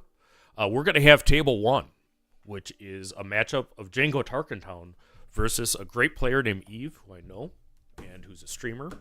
But she's a monster, plays a lot of games, and she's playing a Leia Lake Country deck into Django. That I have not seen that. And undefeated. This is exciting. Undefeated at 3-0. So she'll be taking on a Django. It looks like they're sitting down. And then here's the other top tables. We have a KTOD Friendly Fire on table 2 with Justin and Alex playing each other. And then our backup match is going to be table 4. So if it continues, that's what we'll get to there. Let me just click the standings real quick before we go for round 3. After round 3, these are the standings. You know, in the top 10, we have a Han. It looks like 5 Djangos right now. A Boba, a Quinlan. Oh, there is a Kira. Kira Green 30. Landon Lord at 7th place right now. And as you see here, we have into the second pages. How many undefeateds do we have still? It looks like there are 51 undefeateds as we go into round 3. So, Paul Butterworth, I'm here for a little Leia Lake Country meta. You and me both, buddy. You and me both. Let me transition the screens back, put our video back on. As the... Yeah, I mean, part of the theory with Leia is same with Rebel Assault. Like, if I can attack with multiple units, I can shut down Django's ability to tap my whole board as long as I have initiative. You can attack with 3 units when you play Rebel Assault. So this will be interesting to see. Right, and we do have, thanks to Melee, some ability to look at the deck list. What do you see in this Leia deck that Eve brought, today? I need to pull it up. But I want to see it. Let's see. So I've played against double green Leia decks before, where they played like the pump spell, the +3, +2, and +1. So you're not gonna have any double green, but I think that's okay. I wasn't too impressed with that pump spell, and there wasn't a lot of other stuff coming from double green. I mean, we see the Rebel Assaults. I don't think I'm spoiling anything there. Not sharing any secrets. That's kind of the core game plan here. Play some quick and early Rebels and start attacking with your whole board in single actions. And it is actually kind of a very good thought, right? Because what's Django's advantage is he taps your board, right? What's Leia's advantage? It's action economy. Because if you're playing a Leia Rebels deck, I mean, you really can hit with those Rebels hard. Yeah, if Django wants to take the initiative to take that tool away from you, they're going to have to leave something on the table to do it, because you're going to be so much more efficient with your action economy than them that they're going to be left with actions and the choice of taking the initiative. So that's something to watch out for this game, to see if Django takes some early initiative claims. Yep, and it looks like Eve will be on bottom. So we'll presume that's where she's going to go. I'm setting up the rest of the overlay. Any spice in the Django deck? Without divulging anything too much? Let's see. I was too excited about Leia. Who wouldn't be? Who would not be excited to have a 3-0 Leia on feature table at the Denver Sector Qualifier? And maybe a Leia showcase in the future for Eve if she can continue this run. So somewhat noteworthy about this Django deck is we've seen a very aggressive Django decks that play a ton of 1-drops, and then we've seen Django decks that are more 2-drop heavy. They aren't trying to double spell on those early turns as much. This is one of the 1-drop Djangos, which in Europe we see mostly the 1-drop Djangos, and in America so far we've seen fewer of the 1-drop Djangos. So that's another interesting thing about this match, which could help. Like a Greedo can attack into Leia's 3/3, and he could have another 1-drop ready to go to attack into something else and keep the board clear, if that's the way they want to go. Yeah, no, absolutely. And this will be good. I mean, there's a lot of good green units in Hero. I mean, it's not a Hero Lake Country deck, to where there's going to be splashes of all kinds of things. I mean, she's going to be limited to a lot of green. And you're also leaning on some of the hero cards, like Right. Fleet Lieutenant and Wing Leader. All right, and this actually might be this is the first match I've streamed with a Lake Country deck, so I'm gonna have to pull up that base here quick. But it gives you extra health. I mean, that's kind of what the change-up was with these set 4 decks. Is there's quite a few that actually give you more health going forward. Yeah, and for people that have played like Monohan or Blonde Sabine, these aggro decks that are still on 30 health bases, you notice that difference. Right, absolutely. Oh, and I when my Vader deck, and we'll put the Force Ramp video out probably next week, but it's on Data Vault. I think that, one thing you just kind of have to do if you're playing anything, control-y is just be able to take some body blows from Django, to where you're not dead, and then try to heal up there. But these extra health bases are pretty nice for that effect. All right, so let's pop over to the gameplay overlay. We will transition that quick here. Cut that out. So looks like Eve's the table. I'm going to actually look up quick because Eve started a channel, I think, from and she does a lot of streaming. I've actually played a couple of times on lunch break, and it's good. She actually went to Gen Con and did very, very well with Tarkin Blue, too. So Yeah, hype her up. What does Eve do? Like, what kind of content? You said you've played with her locally? yeah. So I'll get the link up there for the chat in just a second here. I think I want to say she won like a Dragon Ball thing last weekend, maybe. So that's pretty cool. I know she plays a bunch of different card games.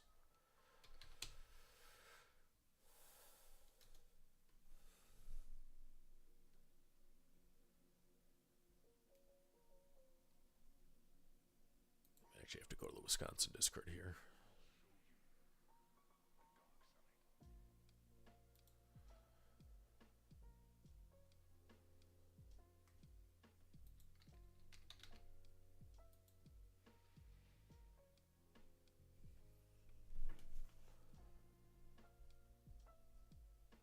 Lunch TCG.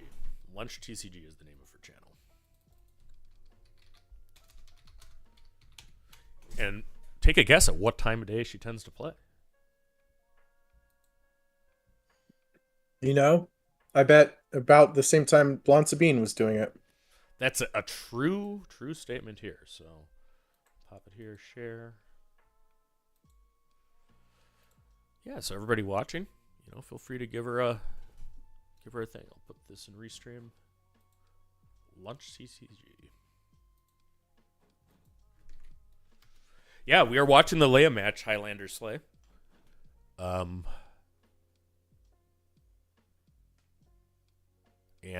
we have a Lake Country deck. I don't see initiative yet. I presume that they flipped. It might be that actually they're using that X token for initiative. And that Django. I saw a hand popping in from the sides. There may have been like some light conversation with the judge or something real quick. And a Guavian Enforcer. So it is the one drop go. Django coming down. And I think that's an Alliance X-Wing for Leia, which is a 2/3 vanilla rebel. And will he Tarkin Town the Alliance X-Wing? Looks so. And you would expect Leia to be fairly aggro.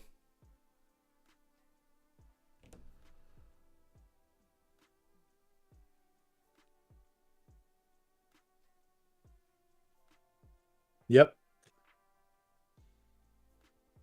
One thing about these Rebel decks, they have so many cards that want a Rebel on the table on their second turn. It's so good to clear out the Rebel on that very first turn. Mm-hmm. All right. And that's Blue Leader, I think. It is. And then Guavian hits in for 2 and a Restore. Does he have Restore?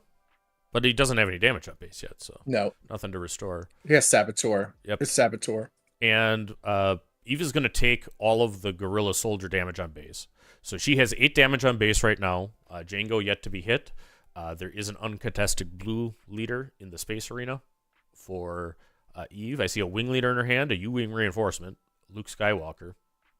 Yeah, so it's a U-wing reinforcement deck. It's a little bit probably taller than a Leia Tarkentown deck. But there. Yeah, definitely. There's a little top end in this deck for sure. Their base is almost even now. Leia starting out with 9 extra health. Right. So goes to 10, and there's a Battlefield Marine, which is a very good unit.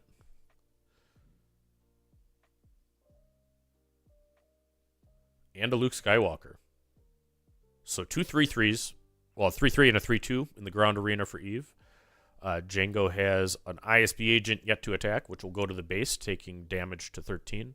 And then a Guavian Enforcer and Gorilla Soldier. Gorilla Soldier is a card that really kind of changed the meta here. It's been a breakout card. Early TDR from Django. TDRing at 4, so he can get it. He can get his 6s. Yeah, I mean 4 is when you want to start doing it generally. And I can't tell the art. That's Radiant 7. That's Radiant 7 is what that is, I believe. So she's got to put 5 indirect on, and it has a passive, right? So she puts 3 on the base and 2 on the Radiant 7. Radiant costs 7. Oh yeah, it does. Does he have a Mist Hunter in his deck? Or that could be that. That's that ship that does indirect, and if you put any damage on a unit, they tap. That's what that is. The 4-drop. Okay. Yeah. And it needs to go back to hand. Hyperspace version. And that's not in every Django deck, so that's a little spicy. Yeah. I'm actually checking the list right now. Like, wait, what was that? Yeah, Kimagilla Pizza. Thanks for that. And Carlos, what's up, buddy? It's another Wisconsin player. Going strong here. We're right in the beginning of game 1. This isn't game 3 anymore. Let me update that. There's 17 damage on Eve's base, 3 damage on Django, and both players have pretty significant board presence. We're down to just a soldier for Django, and there's a lot of damage units for Luke or for Eve. I mean, he's looking for that Radiant 7 if he can get it. It really saves a whole ton of health right now. And the Kamogla Heavy Fighter. That is an interesting choice. I haven't seen that too often.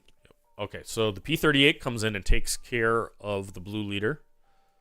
And another blue leader takes its place. Going into the ground arena. It's a versatile ambush card. So only 3 on the Django base. Now that Django's deploying, you're either going to want to kill that Django or get a lot more damage on base, honestly. You need them to be in check so that they have to tap your whole board. And the two leaders deploy one after the other. Django first, followed by Leia.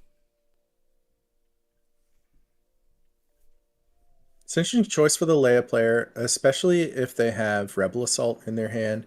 They could start their turn by attacking with 3 of their units, if they claim, which they may have. The crowd unabashedly rooting for Leia, who went to 23 damage on base, but because of Lake Country has some yet to spare. And green does have some healing, right? I mean, we could have Ylarans in this deck. You very well could have Reinforcement Walkers in this deck, as it looks a little tall. Well, I don't see any healing in the list. Mm-hmm. So, unless I missed it, we'll see. He's deciding what to do and takes initiative. Might have a out for Django on the gun. And then you get that coveted free turn. Right.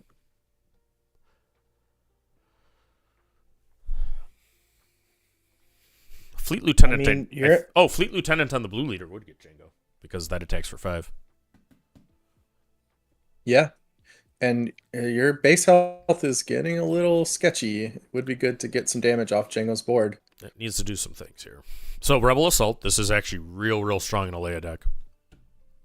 So can send Leia with Rebel Assault, send another thing. So it's going to be 3 units attacking at once is how that card plays out for Leia. And Leia, was Leia 4 power with Raid 1? Or was it? I think she's 3 power with Raid 1. 3 power with Raid 1. So with Rebel Assault hits for 5. Okay, so Luke goes in 3 power Raid 1. to Django. Yeah, 2 things will have to attack Django to clear it, if that's what they're trying to do. Right. Can't get 7 in 1 attack here. Right. Now with Rebel Assault, it's going to have to take two units. So Blue Leader is going to go to base and do 6. Leia is going to go into Django for 4, and I think she's going to send Luke in with Leia's ability for 3. So doing some good math. Yeah, finish it off. Yeah, and actually Leia would have been 5 because she would have been actually the second unit targeted by Rebel Assault. She sends her brother into Jango Fett's face, and he loses his head. Does she know that it's her brother? I don't know. I mean, it depends if they kiss yet or not, because that's a little creepy. Yeah, exactly. All right. That's how they find out. Okay, 4 more resources. What are we going to do with it? I mean, you're still at 23 on base, and there's still 3 power that hasn't attacked. Not in a great spot here. Right. So R2, pilot, for free, is going on to Blue Leader, and she corrects the resources. The P-38 hits for 3, taking her to 26 damage on base. Django has used 3 resources, has 3 more left, has already seen 1 TDR.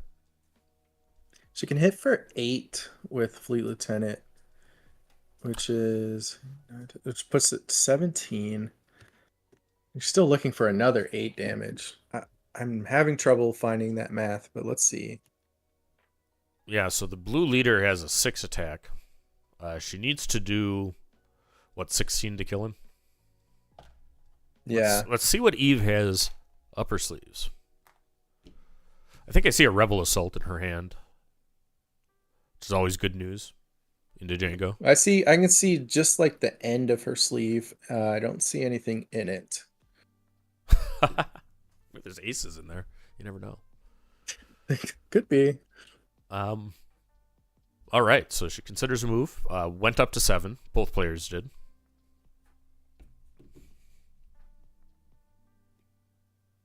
She may be thinking about her sideboard.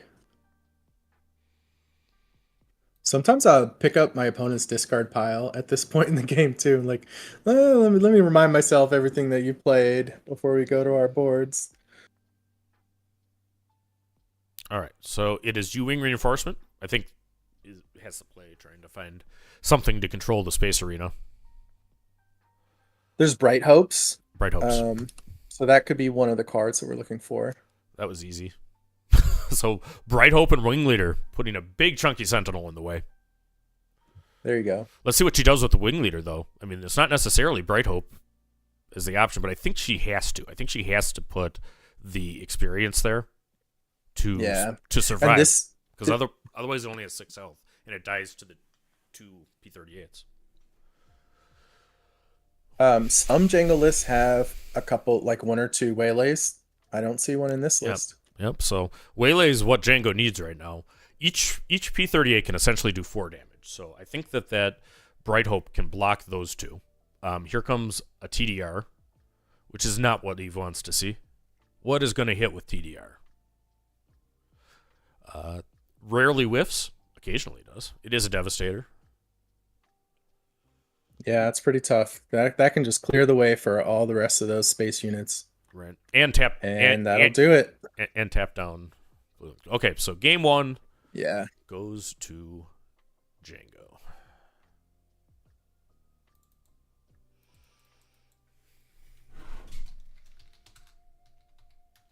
So what are you thinking for sideboards? If you're... I'll put you on the Leia.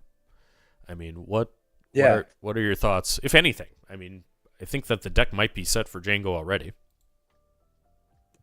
which is kind of the theme here. Like, decks might have one electromagnetic pulse in the main, one on the board. Like, you might split a little bit of your solutions to Django, but most of it's going to be in the main deck. Yep. She does have Take Captive in the sideboard. Could be interesting there. And then Tantive 4, if my Roman numerals are correct, is a big Space Sentinel. Yeah, and we just saw there's no waylays. Yep, and that absolutely could be, coming in, particularly if she gets the sense of it. Yeah. As to it's what also Admiral Yularen, if you want to put Sentinel on all your space units. You could do that. He's blue, I think. I mean, so it would be out of aspect, for her. Yes, I'm thinking of the wrong Yularen. The Yularen she has is the 2/5 restore one that makes all your units tougher. Yeah. Yeah, there's 3 Yularens, actually, which is interesting. And 2 of them are heroic, so. I'm not sure. I think she'll bring in the Tantives. I'm not sure about the rest yet. It's going to be interesting to see her choices there. Yep, and I think that the Django, I mean, if they have On the Doorstep, that's a good card to lay up with all the ground units. Yeah. Getting those. I mean, and might bring in Force Choke if they have it too, which is in decks to get Han. But I mean, the times Leia wins this match is because she floods the ground, and is able to attack with a lot of action economy.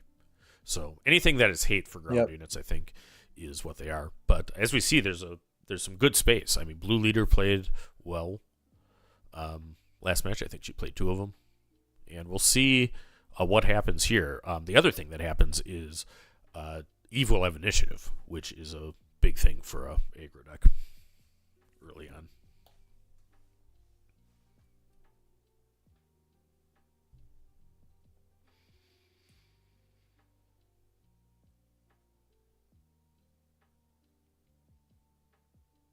Yep. Let's see. Carlos, Yularen armor when? That's a good question. I'm still waiting for Cad Bane's hat, too. All right, so we have double space start. We have an Alliance X-Wing, which is the 2/3 vanilla, played by Eve, and I believe that's a Zygerian Starhopper, the when defeated indirect unit for Django. This is also where we get to see the player's arena preference. Right. Where we swapped arenas this game because someone else started us off, right? I believe. Right. But, I mean, here we show with the initiative. I mean, we have the Fleet Lieutenant coming in and doing 4 damage to base right away. And Eve will have initiative next round, unless Matt wants to do absolutely nothing. And he doesn't. He wants to play there, and he plays a P-38.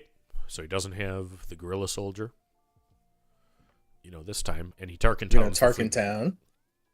All right, so the rare base is used by Django. 4 damage on it. Eve has 2 damage on her 34 health base. But there's a more significant space presence by the Django deck with both a P-38 and a Zygerian. Another Fleet Lieutenant, another 4 to base, I imagine. Yeah, still a much better start for Eve. Just having a Rebel on the table at the start of her turns. It's a big deal for her. Mm-hmm. And still has resource left. So, I mean, we'll see. We'll see if anything can, be accomplished there. Matt is weighing his options. When you're playing against a deck like this, I mean, I'm sure that you prepared for Han, and Quinlan. Probably not for Leia Lake Country. So, you got to have some kind of thought going on. Right. So that can be a situation where the player doesn't have as much experience knowing when to trade units, when to clear the opponent's board, because they haven't played those games out a lot. Yeah, and we got Mr. Falafel himself in the chat, one of your Luke Green players at Bothan, and he says, did not expect Leia on a Lake.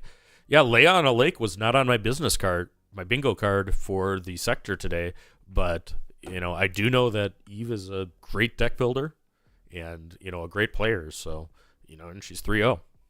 So let's go. Lay on a lake. I think Padme on a lake would be relatively expected. Just hanging out with Anakin, maybe. I mean, she might name kings. She might hand out swords, and go the old way. All right, so Rebel Assault leads out the Leia flip turn, and now we're in the danger zone. Let's see if such a better game for Eve. Mm-hmm. Putting this much damage on base means she's going to be able to better leverage her late country, all that extra health she has, to just push units into Jango's base. Absolutely. And I mean, that actually represented a total of 3 from the X-Wing and 4 from the Fleet Lieutenant for 7 damage. And Jango is 10 health from dead. And as soon as you can put Jango in check, if you know what I mean, where that's what you need to do. Aggressive decks into Jango, that's what Quinlan has to do. I mean, what you end up doing is you want to get him so that he, is lethal with an action, so he can only do one thing in claim, right? Because you play. Yeah, absolutely. Yeah. All right. I have my podcast Across the Network, and we meant to talk about how do you beat Jango this week. We had Phil on for an hour and a half and just didn't get to it. But we're playing unless they ban him or something. Ooh. I don't think so. And that is a great card right now. Is a Bright Hope. Drops down by Eve. Bright Hope is going to be a sentinel in the space arena. Jango's only got 3 left. No waylays available. So, keeping her Fleet Lieutenant on the table, yep. Choosing not to bounce it. So a surprise strike will clear the Bright Hope, but that still saves 6 damage. Yeah, another piece of this is that Eve has used all her actions, and it's very easy for her to grab that initiative. And she does. So, in Leia, it's not quite Rebel Assault for lethal, and I think that Jango has to go to control mode. I mean, probably has to kill that X-Wing with P-38. They're recognizing, okay, yep. Hold on a second. We need to clear this board. Yep, so good play by Matt. I mean, recognizing that, this is not the game where I'm pushing damage. This is the game where my opponent has pushed a lot of damage. Still needs to do 22 damage to base, whereas Eve needs to do 10. Yeah. It was a good turn to make that pivot, too, I think, because he had the 3-2 that could just clear the X-Wing in one action. Whereas before it was kind of awkward trying to run the 2-3 into it in 2 turns in a row, giving up 4 damage. All right, so here we go.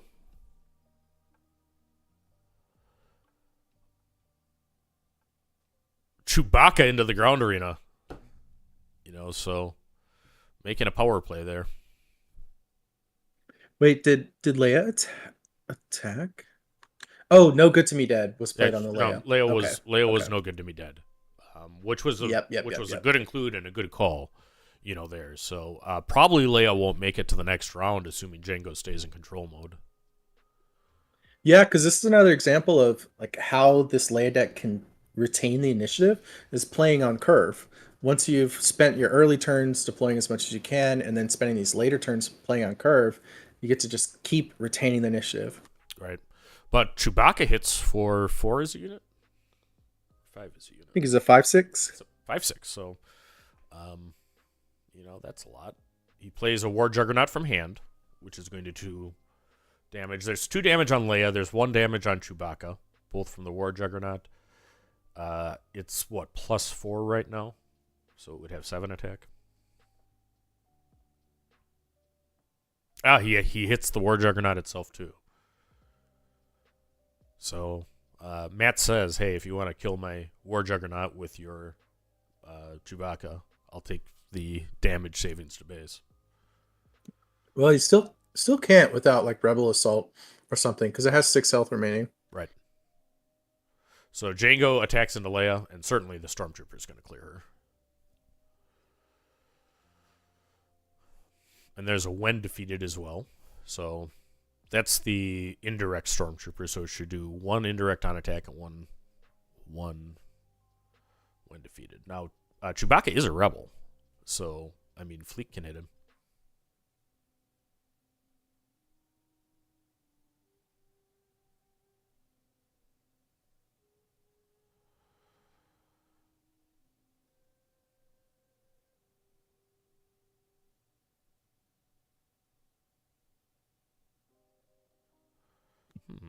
Okay. So You got your. Did you try the refresh button? I can try the refresh button, but let me do that quick.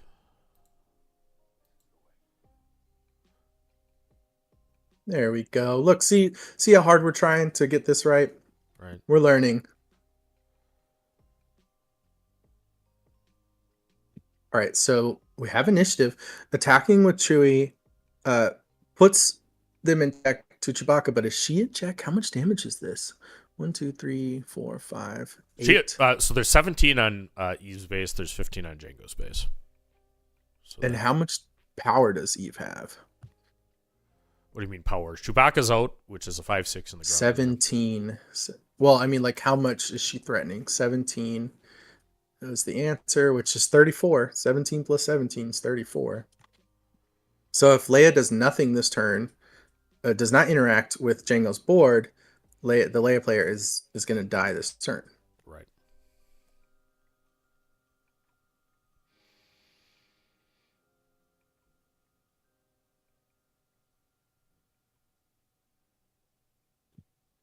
So Stoicki says, "I need you to the make top attack 16." to so me you indicates we got something. Yeah, I think that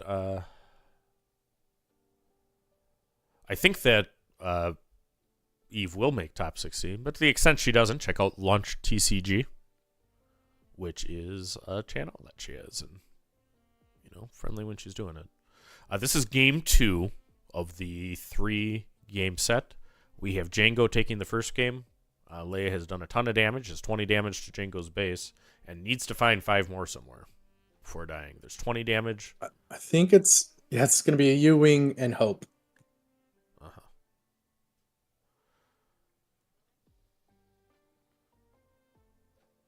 All right, so I see a home 1 in there too.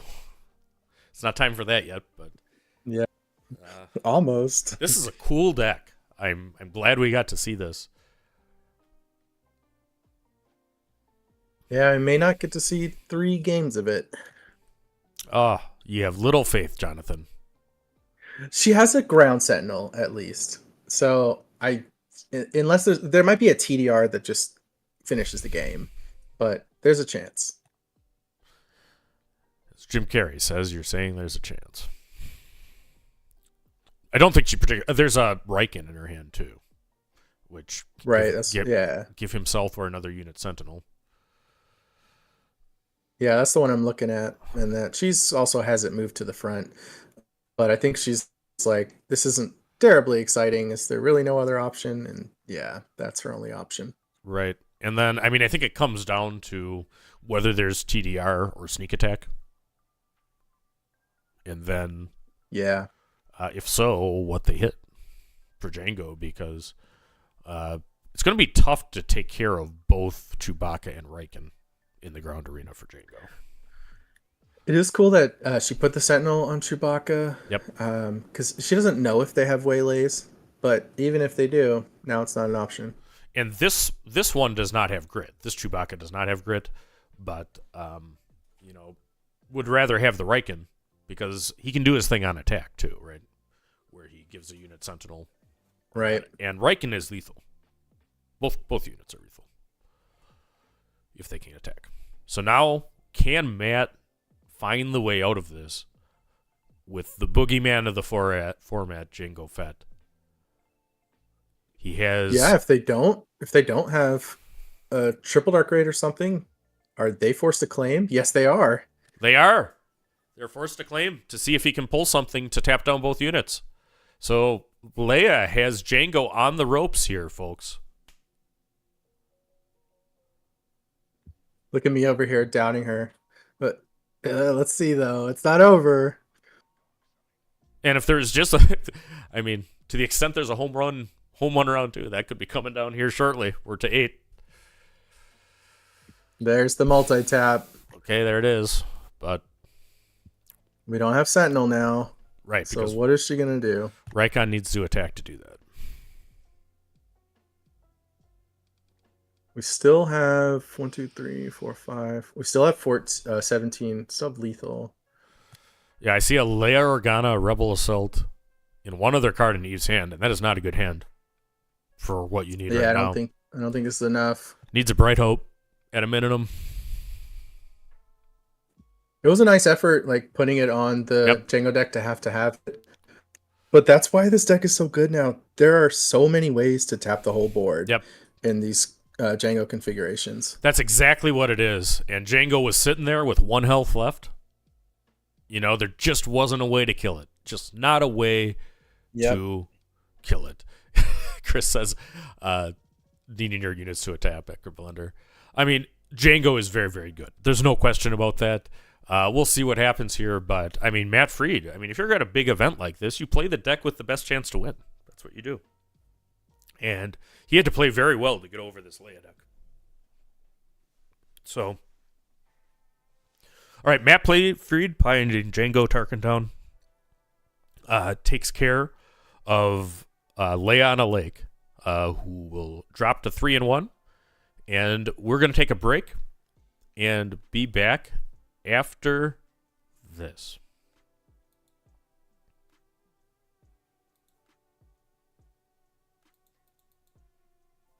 This.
What's up, Star Wars Unlimited fans? It's Loopy and Jonathan back, and we're waiting for the provisional matches for round 5 of the Denver Sector Regional. But we have a new and improved pie chart showing the... Yeah. This is based off of the actual final submit deck list submissions. The chart we showed earlier was around round 1 when they were doing seedings. But now they've cleaned it up. They've removed people that no-showed. And this is actually everyone that played in the tournament. Right. So, no surprise to anybody, Jango Fett is the most representative deck. Fan favorite value has been removed from the pie chart. So that's disappointing, but we actually have information here. But I mean, when I look at this, the story to me is Luke at 5.9%. Yeah, I swear it's the effect of the special prizing. Is Darth Vader at 3.7? I don't think either of those. They're eating up a percentage of the meta because of that special prizing. But so is all those slivers you see in the upper area. Those, in my opinion, those are all showdown hunters, right? Like a lot of those people are. Right. So, for set Showcase. For set 4 leaders. Unfortunately, we don't see a whole lot. There's Grand Admiral Thrawn at 0.7%. We do have Kazuda at 1.2% and Poe at 1.2%. I think that those are both very good leaders, but I think people are still trying to get the best decks for those leaders. Sabine, representing Strong at 6.5, right around what Han Solo is. Audacious Smuggler, Han 1. So that's there. I guess Piet is the biggest set 4 deck. He does have a significant, share. So, and we do have some cool pictures from the event. This is the prizing, what everybody gets. These are the tokens, and look how cool those are. The metal tokens on the prize wall. So you can get all of the different aspect symbols in a nice metal token. Looks like for 500 tickets. And then you have a special metal initiative token for just this event that you can only get that way. I couldn't tell what that was. I thought it was like Whitey Tidies or something at an angle. Yeah, I mean, it might be, We have Frankie, Frankie from One Piece representing. Yeah. I know some people have mixed feelings on these promo cards, but I love this. I think that is so cool, for alt art of Obi. It's definitely cool. I mean, it is cool for sure. I like it. I don't play with foils because they only get me in trouble, and I've only seen them get my friends in trouble. So in tournaments, I don't play with foils, but those are cool to play at weeklies. You just got to double sleeve them. Get them in a cardboard slab, and then it's not a problem. Here's the mats. I think you got to pick one. We don't have the beautiful mat for participant, which was my favorite of the line. But we do have Kylo, there with a nice full art mat with his mask off, as well as that's Cody, right? Is what we see there. I'm not sure. I believe so. So let's pop up the standings. Someone's asking about no Kira. I did find 2 Kira in the list. 2 people brought Kira. Yep. So that's one of the slivers, folks. That is one of the slivers. So I have to put my browser back up. Let's go over the results of the match. It gets pretty illegible if we show way over where it shows who won, but this was round 4 that we just completed. And on table 1, Trent playing Piet, who we saw on stream earlier when we were dealing with the overheating thing. He did manage to... Oh, excuse me. That was round... This is actually round 4. So Eve did, on table 1, lose to Matt. Alex won in the KTOD friendly fire match. 2-1 against Justin Desai. We had a Sabine and a Django. It looks like Django took that on table 3. On table 4, we had Han Solo, green. Han Green. Ian would be happy. Was able to take it from my boy Quinlan. Jordan, our hero from Cantina Crew, is still undefeated with his Django deck. And advances to 4-0, piloting Django Tarkentown, being a CAD Tarkentown. Table 6, we had Candace Hager winning, doing Han KCM, so that's Han Red against Django Tarkentown. So Han Red 2-0ing Django Tarkentown on table 6. It's got some game. Table 7 was Gar Saxon and Django Fett. And Cody Hill piloting Django 1. Table 8, we have Pelp Colossus. We saw a Pelp Yellow, but this is Pelp Colossus, Pelp Blue, against Bosk ECL. And Levi 1, who is the boss pilot, into Pelp Yellow. That doesn't surprise me. Green Red's pretty good into Blue-Green Control. Table 9 was Django Tarkentown, piloted by Tyler, and Sabine ECL, piloted by Zach. And Zach won with Sabine ECL. Despite it being dead as a competitive list, it's still going. And then we have, look at this one on table 10. We had Yoda, Data Vault. Yoda Vault versus Luke Vault. And hold on, the things move for me. The winner was Giovanni, who was the Yoda. So the Master beats Luke. A Han Mir. Is that our highest Luke? Because I wanted, table 10 is our highest Luke, right? So there's a lot of undefeated still with just this size of tournament. I mean, with the massive registration, it's that. All right, and let me look here.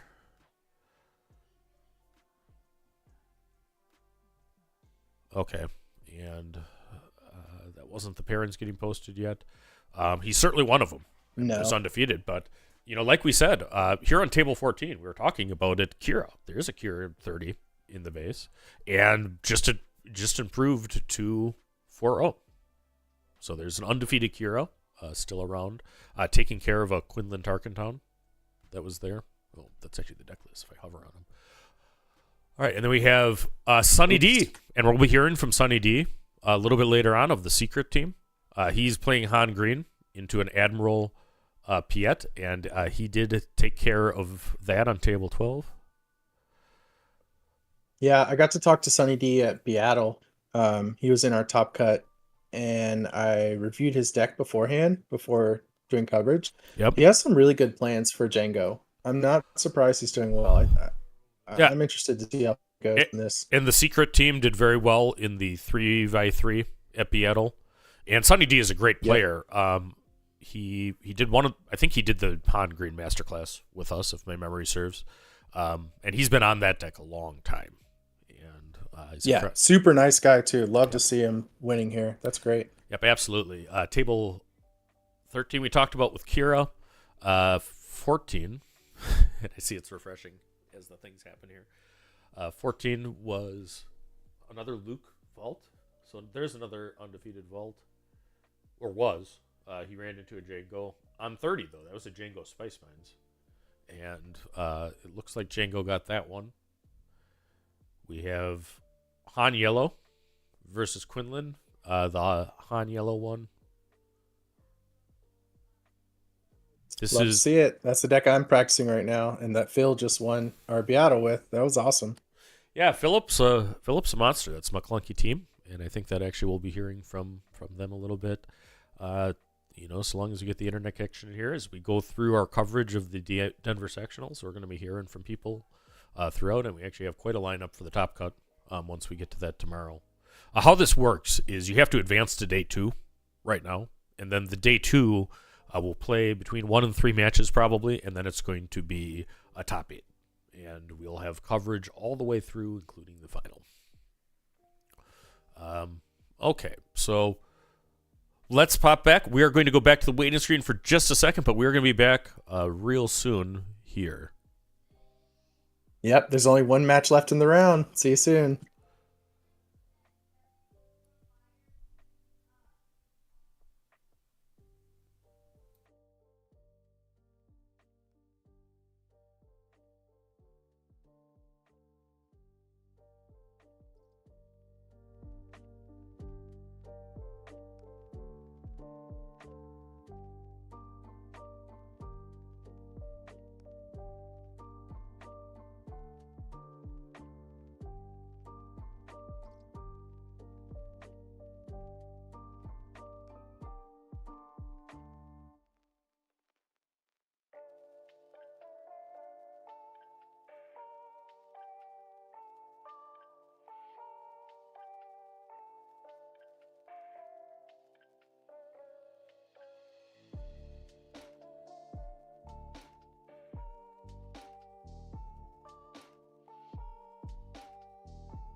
father before me.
We are back here at the Denver sectional for round 5. And we have Sunny D piloting Han Green, and he is of the kind of new emerging secret team. and we're actually probably going to be having an interview with Sunny D at some point during our coverage against Levi Lalonde playing Boss KCL. I'm still updating the leaders from the last round, but you said you had a lot to talk about with this matchup. Hit us, Jonathan. Well, yeah, I mean, Sunny D in particular, and the secret team, like for our Seattle tournament, they sponsored our bracket competition, which was super cool. Sunny was a great guy. I got to commentate his top cut match at Seattle, and he was playing the same deck. And I just looked at the list, and I think I don't know that he changed anything. It's Pilots, Falcons, Tandem Assault was a really key card in that game, and it could come up a lot here as well.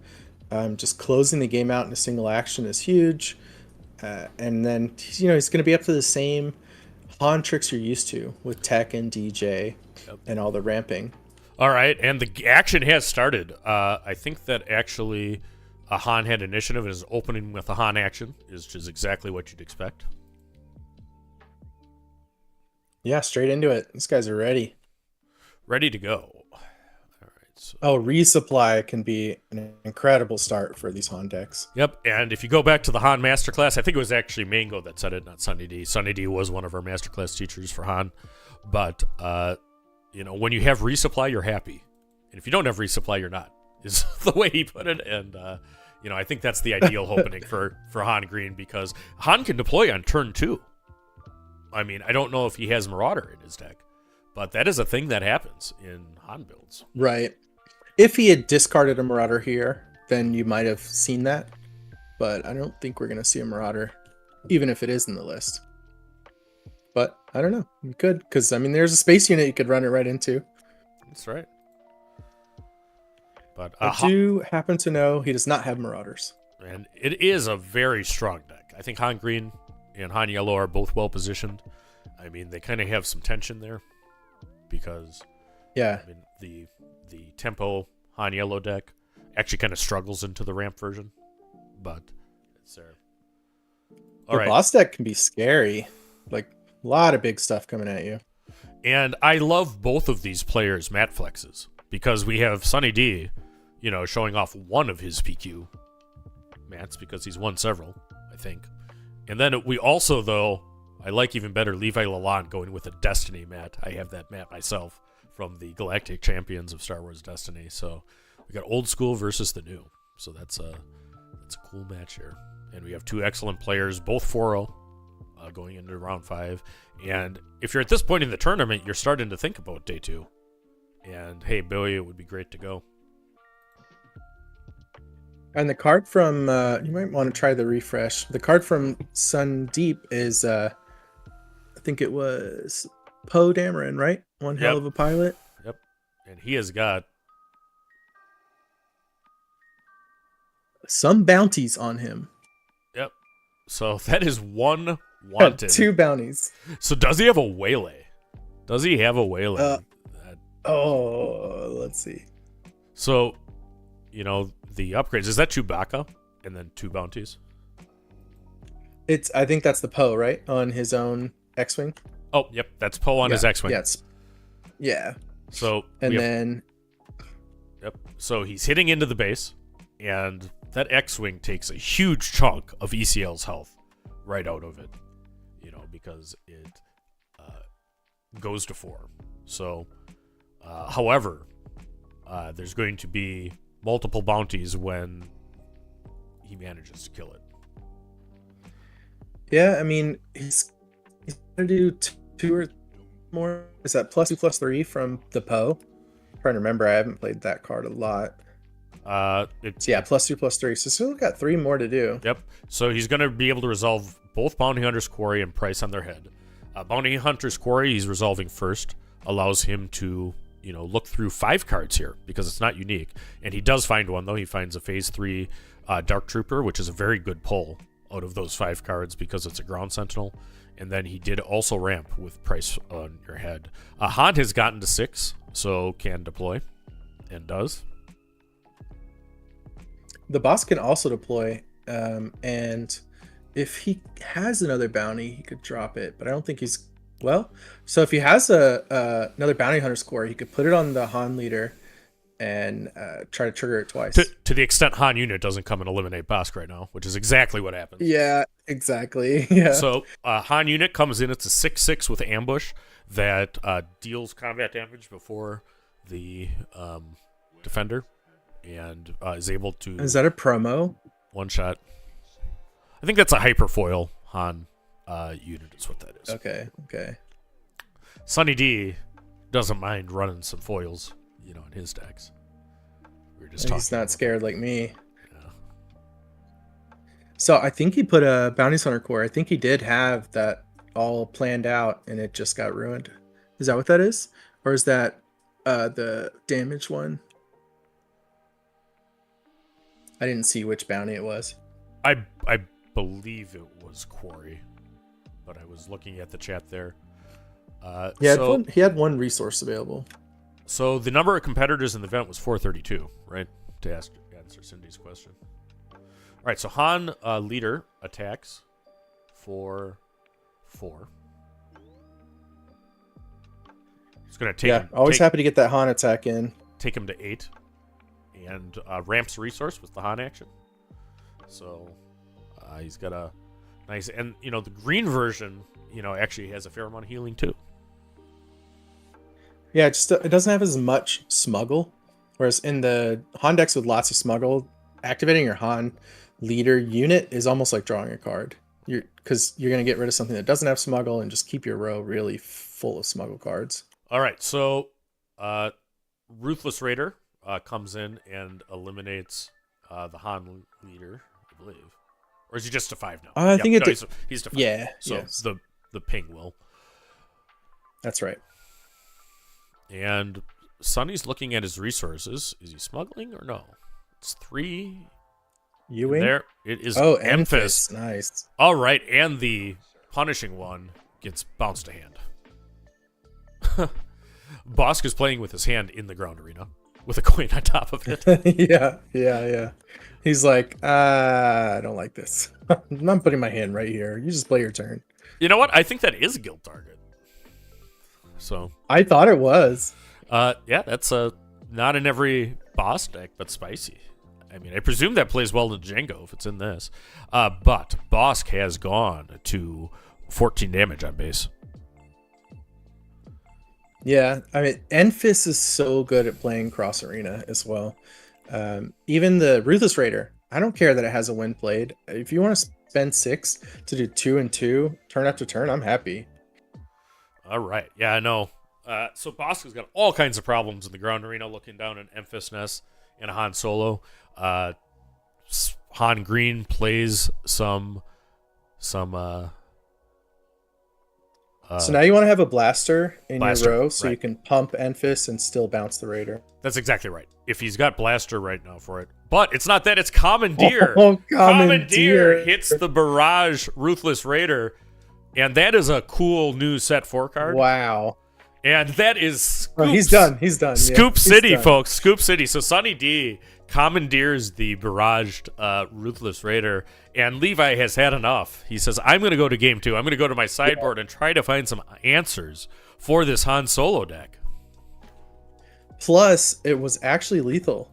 That Right. he had exactly lethal. Yep. All right. So Han is up 1-0. We're going to go into the sideboard decisions. So let me pull this up too. What are you thinking if you're Han Green? What are you thinking is necessary for the sideboard into a Bosk?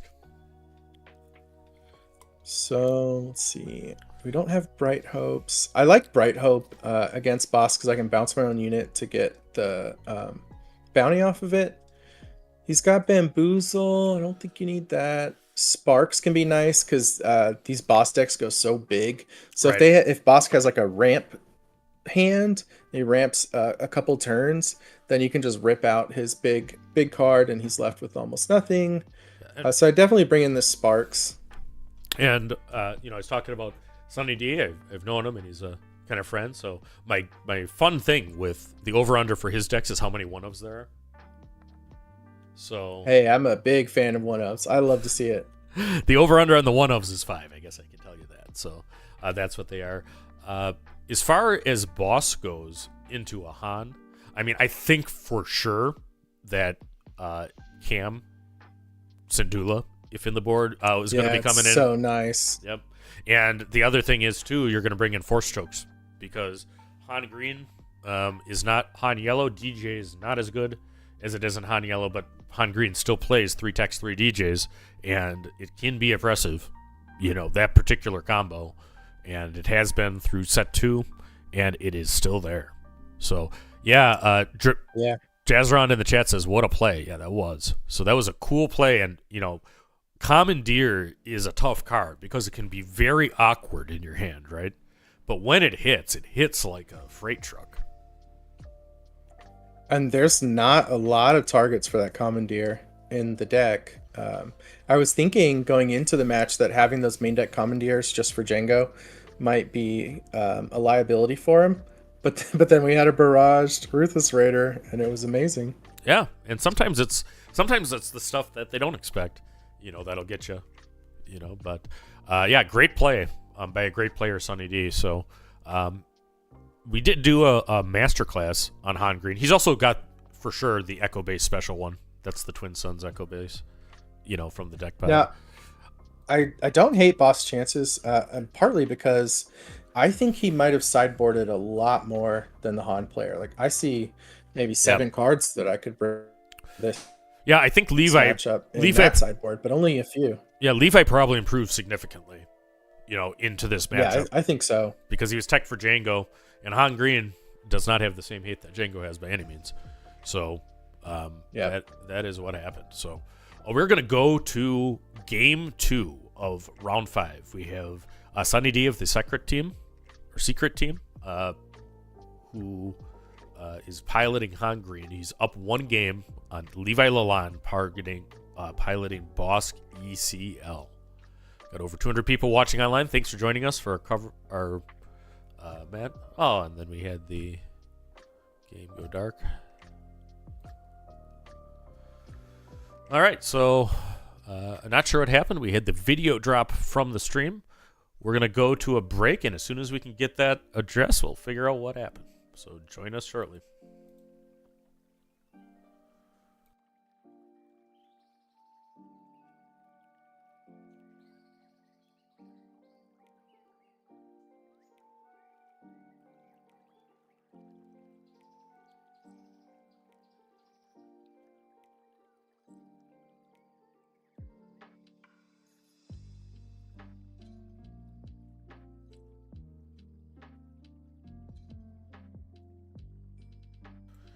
And we are unmuted, and that was the most expedient of our technical issues today.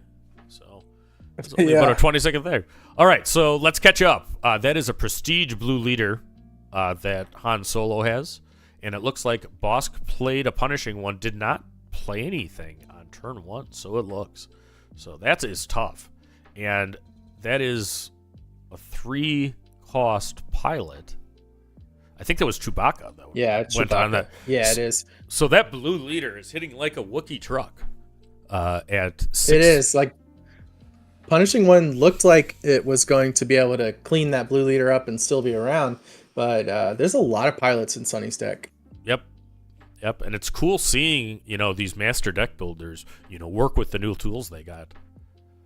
I mean, blue leader with Chewbacca piloting was not a set 2 line. So they're kind of on the cutting edge of Star Wars Unlimited. They do have a Discord. They do have some other things. So we'll see if we can get this player on at some point, in this event. Perhaps at the champion interview after the finals. Whoa, that's going to be a Bothan. We will see. All right. So did he replace his smuggle card? Did it? Sonny, replace thank you, bro. There he did it.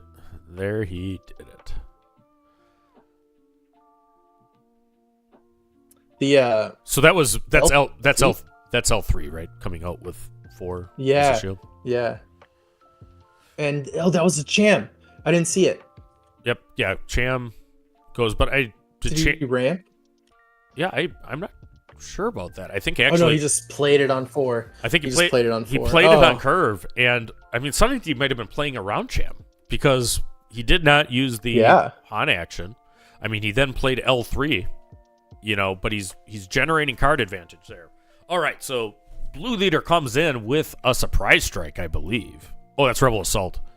Ooh, that is a monster damage. So it's 7 from Blue Leader and 3 from there. And that is Johnny Ballgame, my friends. You got a Wookiee piloted Blue Leader. We just had Han come through and not have to deploy. Look at the punch from that deck. That is something. I think it's Tandem Assault. He needs to pay 2. Oh, it doesn't matter. Okay, it's over.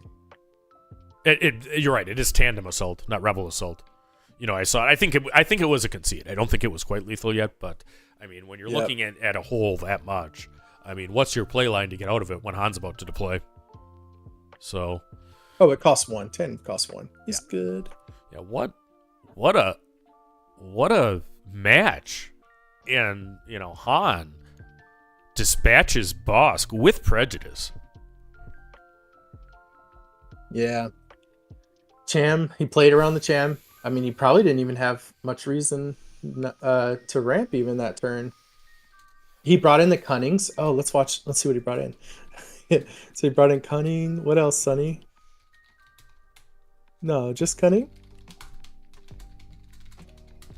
All right, so I messaged the TO staff to the extent that we have a top match going to a game 3. I asked them if they can put them on feature here, but my takeaway from that is look at how the pilot changed the math with Chewie, right? Because Chewie going on that Blue Leader on turn 2, makes a 6 attacker in space on turn 2, and Bosk even had the space unit. I mean, he's regretting now not using the ECL when he brought in the punishing one, I'm sure. But for sure. It's a thing. You don't even get to your leader. Didn't even need him. And like these force chokes he's taking out, they can't kill ships. There's he definitely would have wanted to ECL there.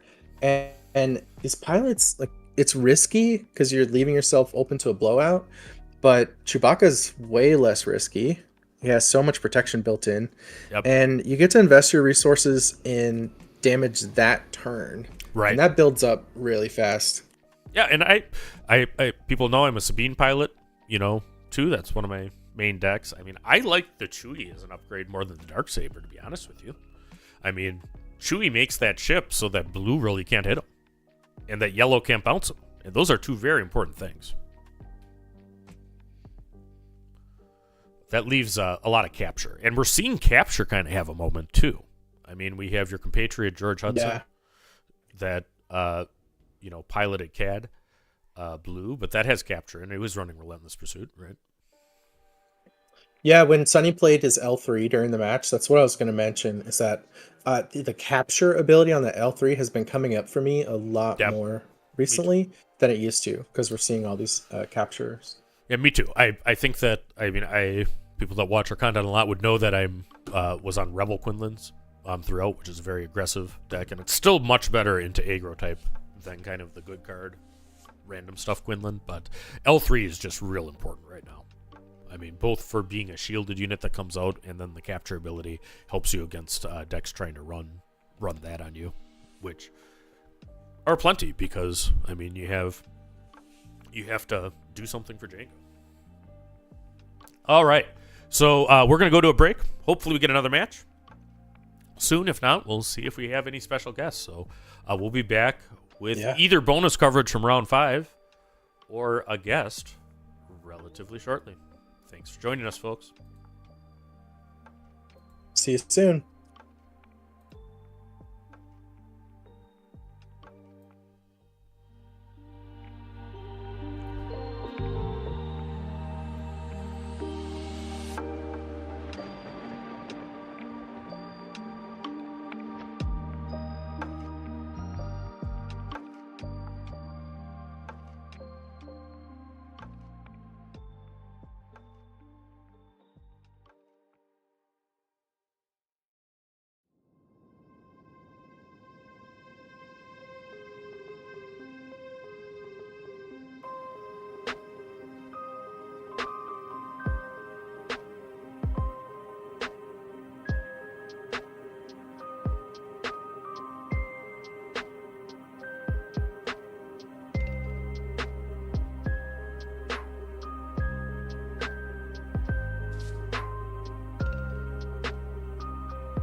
is the way.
It's a trap!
What's up, Star Wars Unlimited fans? We are back with some bonus coverage. So thanks to the TO crew who are doing an amazing job here at the Denver sectional. And we have a Jonathan plethora going on in our coverage right now. What do you think about that, Jonathan? Yeah, this is the Jonathan mirror. It's Jonathan versus Jonathan on Quinlan Tarkentown and Django Spice Mines. Django Spice Mines. So we have 30-point Django, which is something that you're seeing once in a while. Spice Mines is set 2.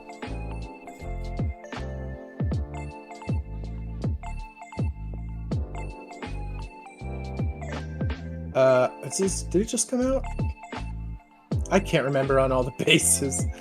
Right. We'll get to there. But I do like that. If you think your deck is spicy, putting it on Spice Mines, makes a lot of sense. I do like that. Yeah, I am a player that I'll put Castricity there for now because I found it faster. But I'm a player that will use the same color base on most of my decks. Like my blue decks are primarily swamps, and my Of course. red bases are primarily Spice Mines because I think every one of my decks is spicy. So that's perfect. All right. So and then we got Quinlan Tarkentown. Getting a good open, but Greedo is what you want to see for Django too. So one way to crack the Quinlan nut is to play Undercurve, which is what Django opened here with. Now the fact that Greedo, Right. the Greedo can kill that crafty sometimes. Some Quinlan decks will run some R2s in their deck just to be able to kill these guys and then use them for utility at some point. Right. but it's really hard to line up. Like if you have just a few R2s, you got to have them immediately on turn 1. Right. And the number of 1-drops in Quinlan, I think, varies with how many, strong 1-drops there are. That's not actually what's going on in the meta right now, usually, but some of the Djangos are adapting to that because it does give you an edge if you can get it. Let's get my boy Voss. Yeah. I saw Mickey D in This the chat. Quinlan player has no 1-drops. Yep. And I think that's pretty common among them Yeah. right now.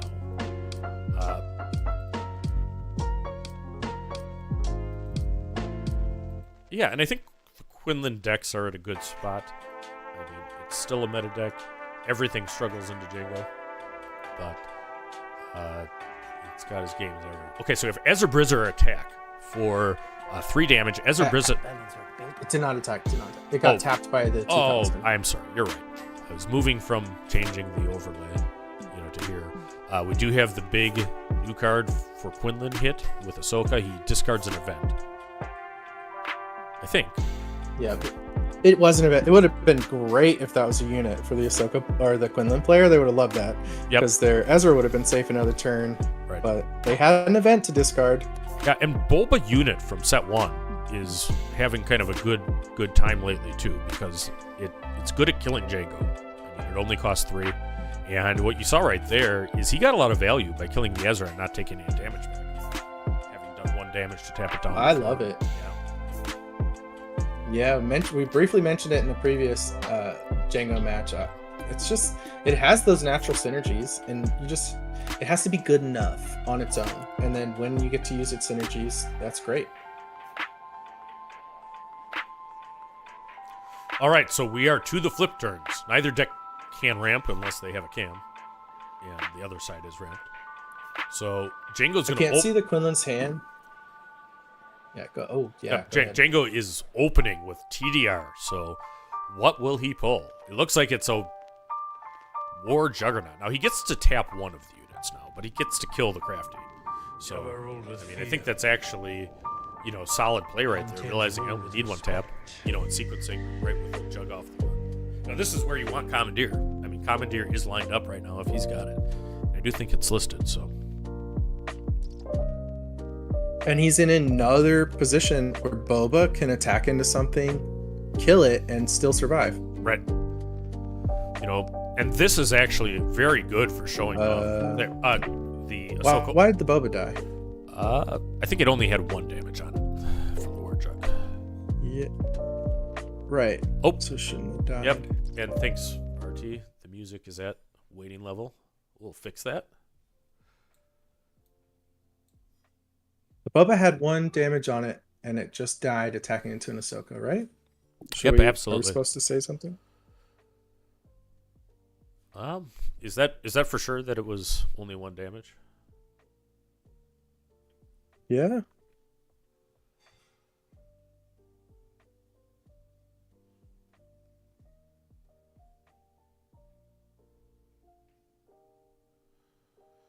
Well, Did chat agree with me? Yeah, I think we're. I don't Okay, think right. I'm going to do anything. The players have every right to call a judge. There's a great judge staff there, so I don't want to hazard a guess.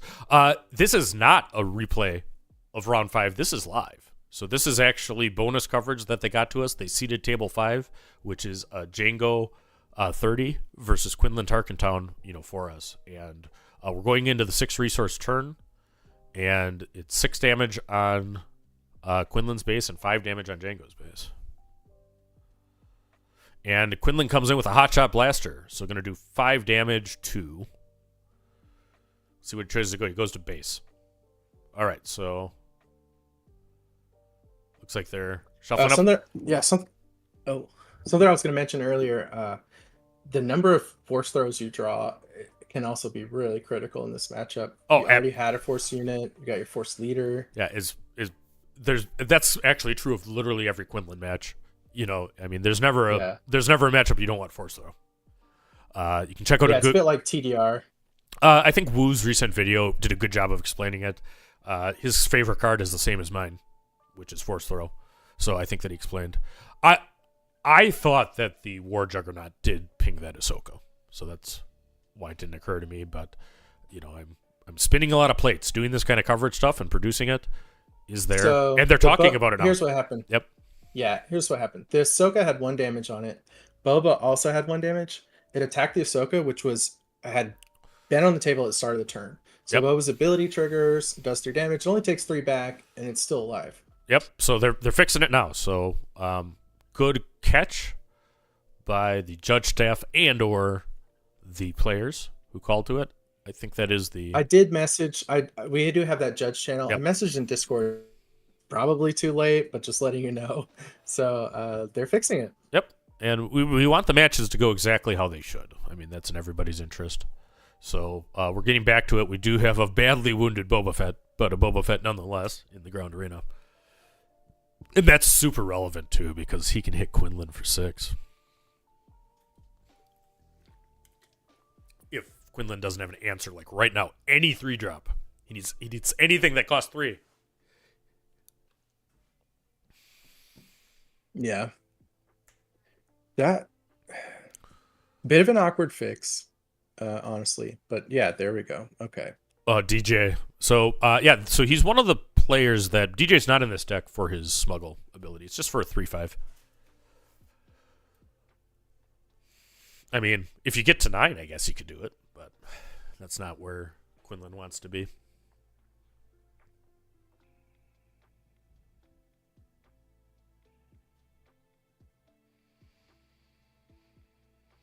All right, so we're going to 7 resource turn. The players have been attacking a lot of base. So we have Jonathan the Upper has 14 damage on his base, piloting Spice Mines, but Quinlan's got to do 16 because starting at a health disadvantage. Yeah. 9 damage on Quinlan's Tarkentown. He has Quinlan with a gun in the ground arena, swinging for 5 and a DJ.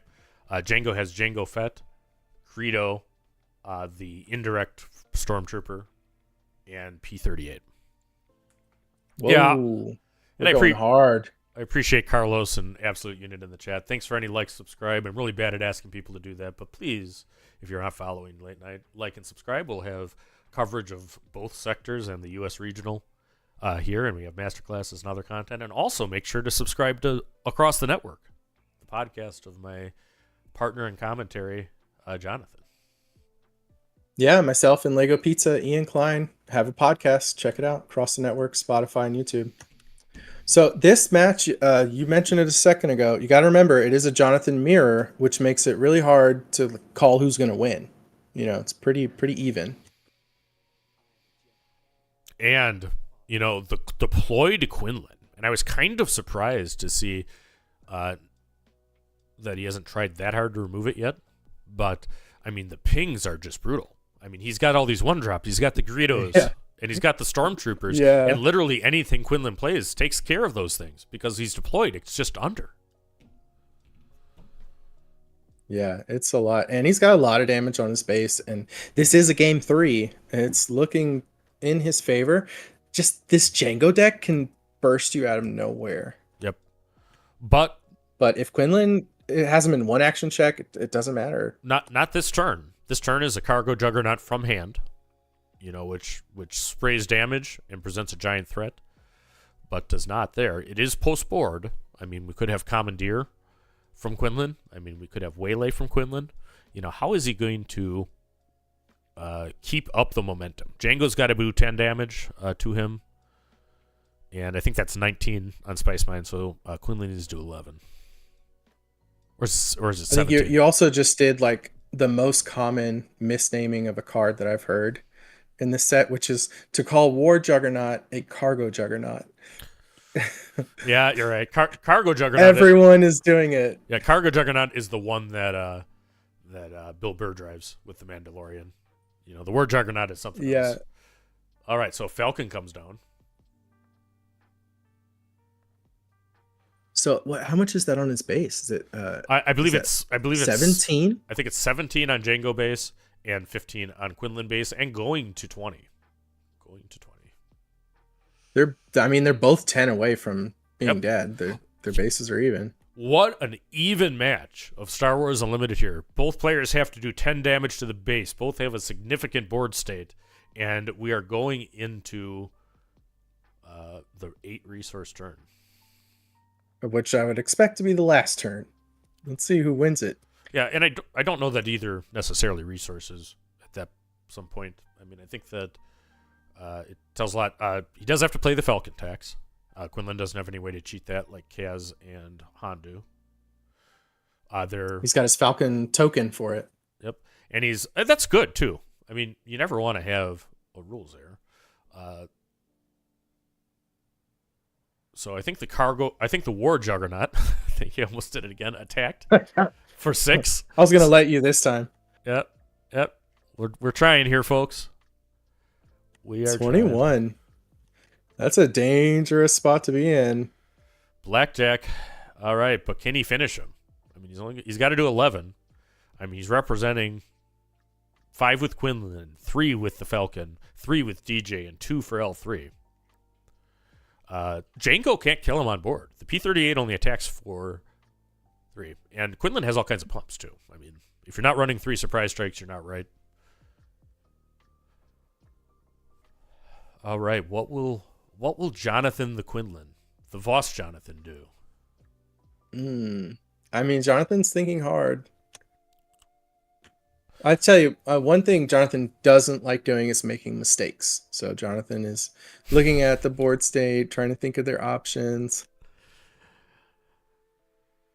Right. Is there a force throw? I've been waiting for a force throw. And that's actually part of the thing. I think he's gotten Django on the ropes without casting force throw yet. Yeah, where is it? This is a tough Come on, call. Jonathan. So he trades the Falcon with the P-38, or probably trades the Falcon. He's actually going to tap down Quinlan. I thought he would, because there's just a lot of things that have you in check if you let yourself go to 1 remaining. And that is or you're just dead. You're just dead to the Devastator. It doesn't matter. All of the brain power wasted as we go there. So, all right, we have Jonathan the Django Jonathan, takes care. I was going to win either way. There's no way I lose. All right, so great match, and cheers again to the SCG folks in getting us that bonus coverage. That was table 5, I believe. Let's actually just stick right on stuff right now. So we'll pop up here and let's see what's going on in the melee. How about that?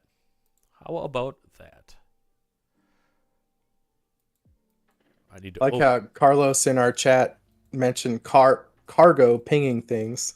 I don't know if he said that after we talked about it, or if he made the same naming mistake. And that's a planetary qualifier winner in the chat too, because Carlos won the first Wisconsin PQ on Quinlan Voss, and a great player from Madison. All right, we have table 1. These are results from round 5. We had Candace piloting Han Red versus Django, and Candace wins again. Improving to 5-0. Sunny D. On Red? Yep, on Red Han. So just killing it with KCM Han. We had our match here with Levi Lalonde and Sunny D. You all saw that live here on Late Night Gaming, and that was a won by Sunny D. The Django mirror is still going on table 3. We had Cody Frechette piloting Han Green. Well, Han Yellow. Nope, Han Yellow won. Han Yellow won versus Han Green on table 4. Table 5 was Quinlan Django. We just saw that. They haven't even reported yet. But Jonathan the Django, Jonathan Rodriguez, took care of Jonathan Gonzalez. I'll report it. I'll make sure they know Jonathan won. And, the Karma hero, Jordan Fiegelman of Colorado Cadet Crew, now 5-0. So, you want to believe that doing good deeds and stepping up helps you. You get a bump if it's coverage here. So, then we had Django Red, Django 30, playing Yoda Vault. That's still going. Let's see. That's exciting. We have Kira improving to 5-0 on 30 health base. By the way, that Yoda match was on Sea Raptor. So if you're interested in that Yoda deck, you can go check that out afterwards. Yeah, absolutely. I should say, as we went to this, I think we talked about it in the very beginning, but we were having all kinds of issues then. But Sea Raptor and us, we're doing complimentary coverage throughout the event. Great guy. Got to know him a little bit, going through. So everybody's kind of dealing with some stuff, and he's doing a great job over there. So we're going to be both streaming until the semifinals, and then we're going to have the finals on Late Night Gaming, and that's there. We have some fella named Mike Gem on table 12 that won. I don't know who that is. I don't know. And then, there. All right, let me check if Sonny is around. All right, I think, gonna give me a set for a moment. I'm going to see if I can get Sonny D on for a short interview. How about that? Yeah, let's do it. Yeah, you didn't get to it 'cause on the second page, but my podcasting partner, Ian Klein, he won his match too. So he's now 4-1. I'm rooting for him.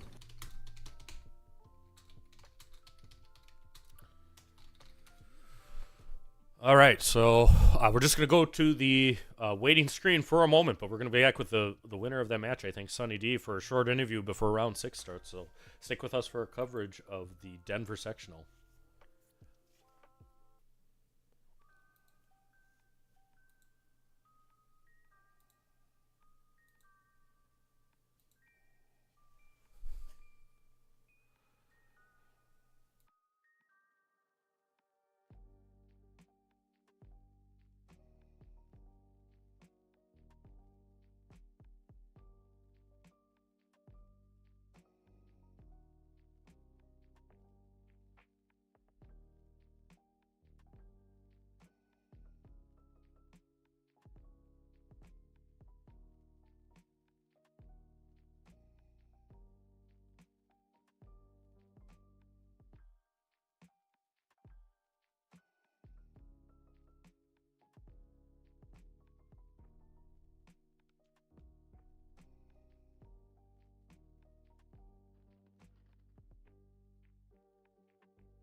All right, we are back now, and we are not quite to the post-championship interview yet, but we have the winner of our last stream match, Sunny D from Team Secret. How are you doing, bud?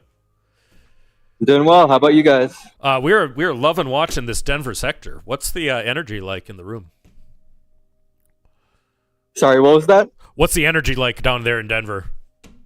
Oh, it's great. A lot of people are just loving playing the game and traveling for the first sector in the U.S. So, oh, very good. Great vibe. So, tell us about that last match you had. I mean, last match, it was pretty quick. I think turn one or turn two of game two, I felt like had he played ECL into this punishing one, it could have been very different. But besides that, I think it was very favored in my my angle, right? Yep. And I mean, I think you played great. I mean, it's cool seeing you use all the new set four stuff. I mean, we did the over-under of one-ofs in your deck, and I mean, I think the answer is 5 this time. But I really wanted to use a lot of the new cards and showcase them. So I have a lot of different new pilots, and then you saw the commandeer in the game one as well. And yeah, there's a lot of new cards. Last week I played a list that was very only pilot focused. This week I played a few more cards that are typical of Han and previous sets. So I played the big Han in the main, and I didn't play that last week. And you saw that in game one. I was able to take out his boss leader instantly with the Han solo, big Han solo. All right. And I think the $1 million question right now is, can your deck ever beat Django? Yeah, so there's multiple approaches you can take to beating Django. And I did play against a Django earlier and was able to win 2-0. It was actually against another Bothan Network player, Boba Stonks. And I think the approach that I take against Django is I have a lot of damage pumps and action compression. So you saw that in the stream match I played Tandem Assault. So how I beat Django earlier today was I Tandem Assaulted in game 2. All right. Yeah, and Tandem Assault is kind of a tough card to use, but I mean, you're using it effectively, and it feels like this Han deck, it's a fairly good deck for a Tandem Assault. Yeah. So my goal to make it useful, right, is to make sure that I have some sticky units and also high defense units. So a space unit with a pilot on it usually has a high amount of defense. L3 with a shield has it's pretty sticky in ground, right?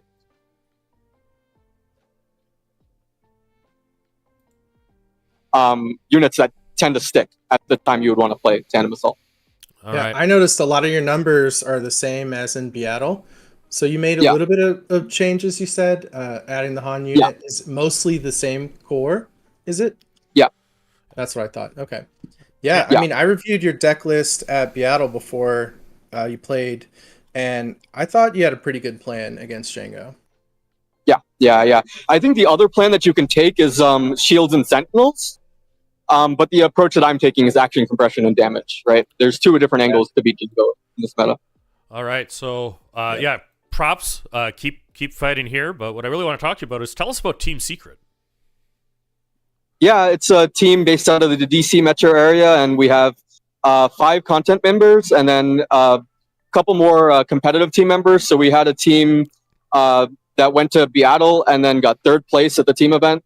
We're the only team actually to knock off KTOD in the winners bracket. So we're happy about that performance. And we have a Discord. We're going to be posting a lot of content soon. So hope you guys can check that out and join for those that are watching. Would you want me to put an invite to the Discord in the chat for the coverage here? Yeah, I would love that. So why don't I do that?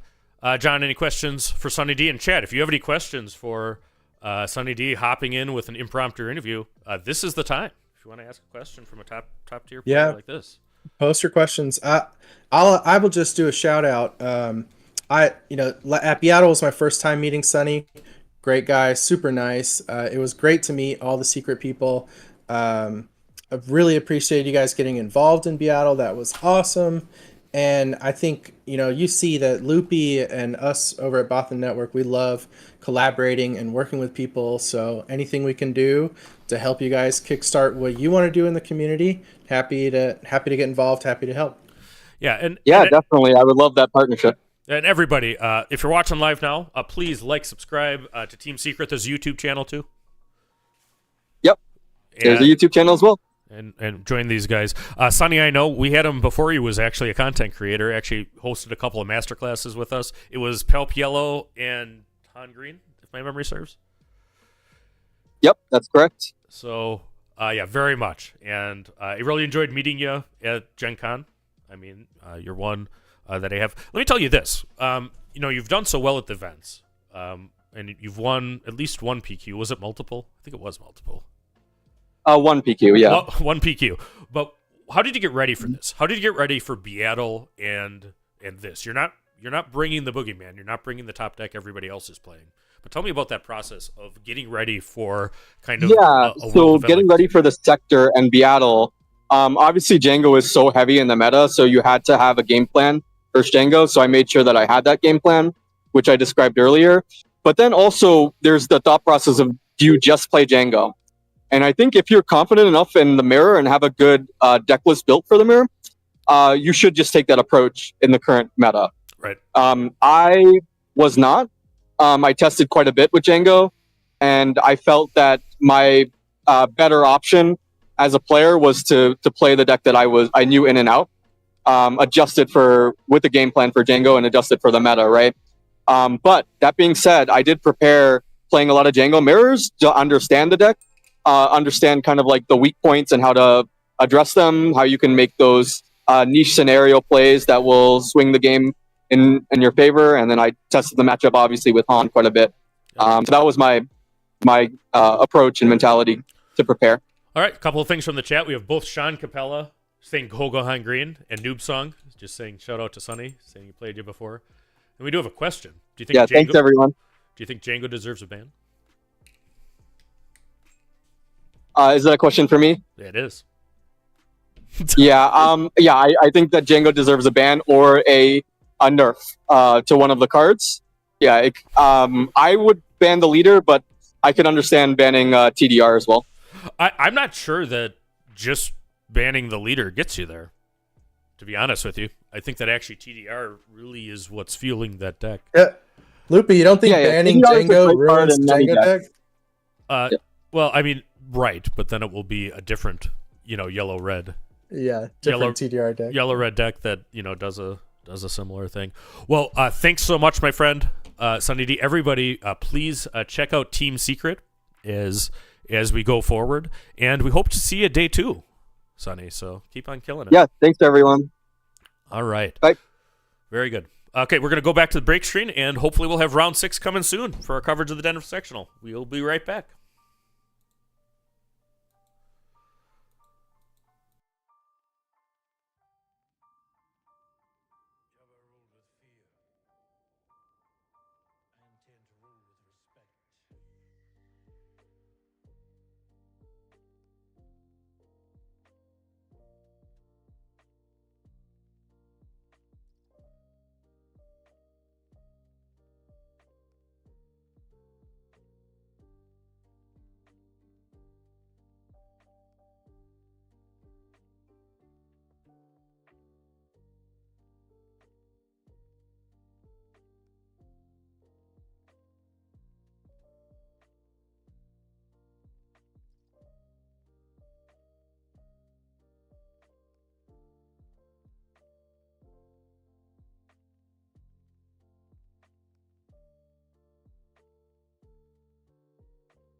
And welcome back, everybody.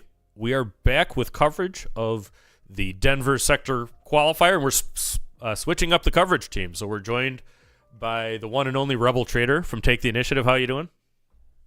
Hey, I'm doing well. All right, so RT probably has called the most commentary total of anybody of Star Wars Unlimited, and him and Jonathan are going to take us through round 6 here in Denver. Yep, this will be my last round. I'll head out after this. Let these boys take over. Yeah, and as for we let you pick the last round that we did. So we're doing your teammate Ian against another player who's also playing Django. So it's gonna be a Django mirror. I wanted to get Kira on stream, but sometimes we make straight. I saw the bus off in the distance, and then suddenly it was just slamming right over me. Just run over by the bus. But as Jonathan noted, you really do, if you wanted to get anywhere in Star Wars right now, need to be able to navigate a Django mirror for another 5 days, maybe. Oh, yeah. Maybe. You think they'll ban it? I don't know. We'll see. You got your mic muted, Loopy. I know I do. Yeah. I'm working on the run. So you guys are calling the match, so go nuts, please. Loopy's taking a much needed break. So pairings are up. Players are sitting. We don't have them at the table yet. Well, there's a cell phone, but they should be there shortly. Yeah. So we have some interesting stuff that's doing well. We've got 4 Django Tarkentons, 2 Django 30s undefeated. That's expected. 3 Han Yellows. That's also expected. But we've also got a Yoda Data Vault, Kira Green, a Han Green, and a Han Red undefeated. Yeah.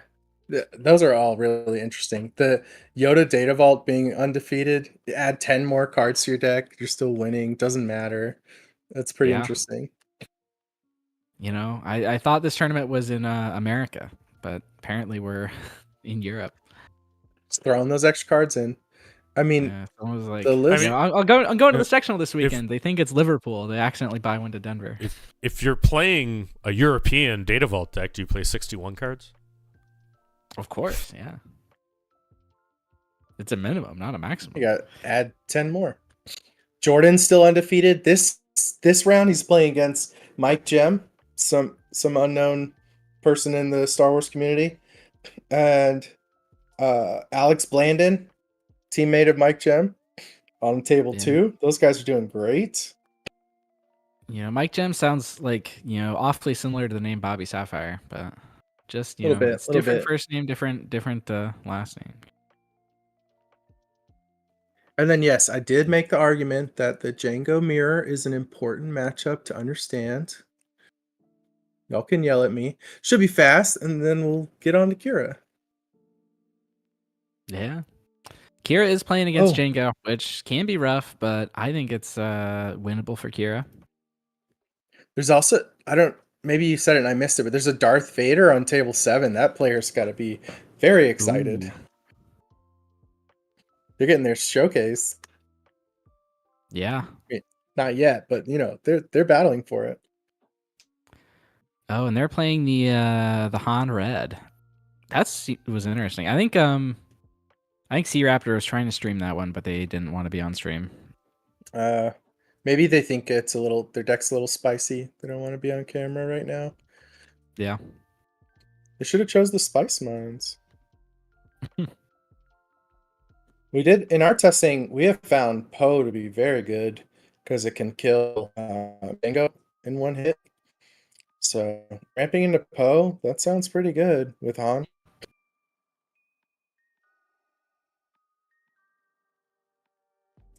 What do we got in the chat? I have that pulled up right now.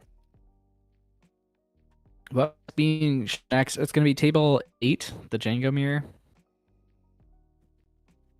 My teammate Ian Klein. It's 4-1 currently. Get this man on camera, and then I'm going to head out. We did talk to Sunny D after the last match. They talked about Secret Team is working on getting some content created and getting involved in that part of the community. Looked up their YouTube channel. It is Secret, SEKRIT, SWO, so just secret SWO. I'll type it in chat as well. Yeah, I love seeing new content creators joining the scene.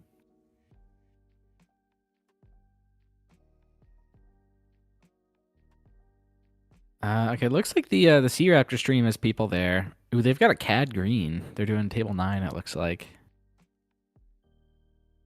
So hopefully we should get players soon.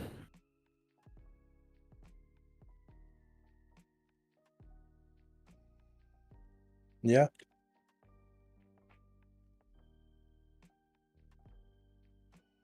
So you're You have on. any, Oh, go what ahead. were you gonna say?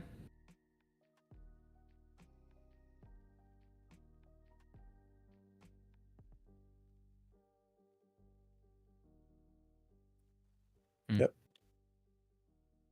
I was gonna say. So you're on one of the larger teams for Unlimited. Can you tell us a bit about how teams prepare for tournaments like this? Probably everyone does it a little bit differently. For us, one thing that we prepare a lot for is brand new formats. So we do a lot of testing as the format emerges. Leading up to events, we have weekly practices. So when we have those practice nights, whoever has a big event coming up, whoever's traveling to the big event, they have priority to play and choose like what we're doing that night or what we're practicing. We'll split up into different tables and have people like go through play lines. We'll do deck building exercises. We'll talk about the meta, figure out which cards play best into the meta, just all that kind of stuff, just as a group.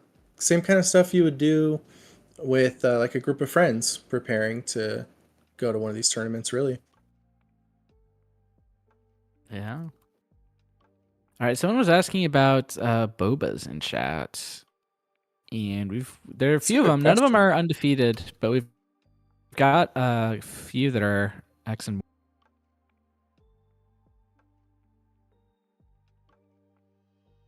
1 and 2 and 3. Yeah, 4 Boba Fett's that are 4 and 1.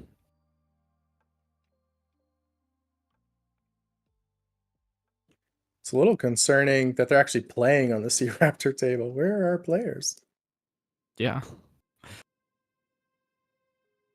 Did the camera feed cut out again?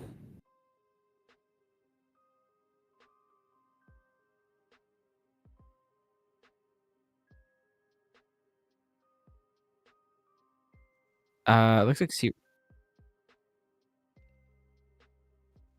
And you refreshed it, Okay. Loopy?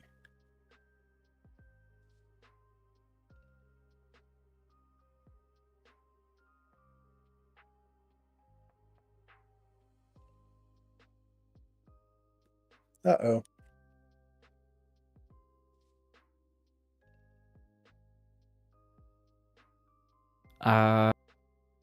So it looks like we have lost the camera feed.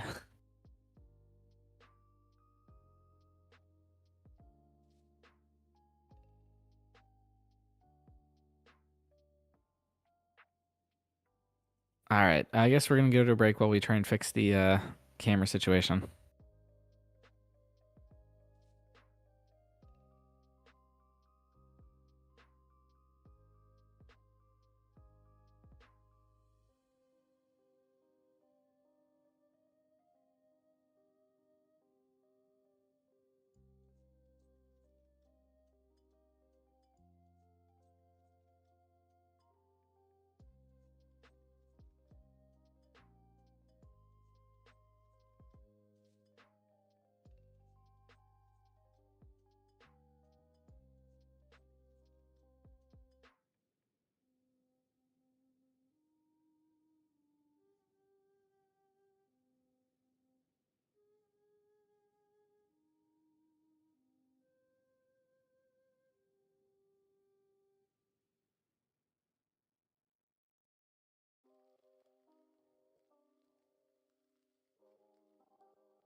We're back, chat. We're back. Ooh, it's been a day. Thank you to Hunter, who lent us our laptop for going in and fixing her camera stuff. Yep. So we've got Ian at the top here in a Django mirror. We're gonna find out what game they're in. We're not sure yet. But we got someone on the spot. Okay, it looks like, is that 7 damage on Ian's base, 3 damage on the other one? So they're in game 2. Find out who won the other. Oh, Ian's down a game. Okay.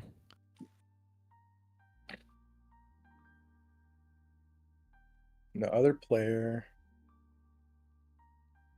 Oh, do we?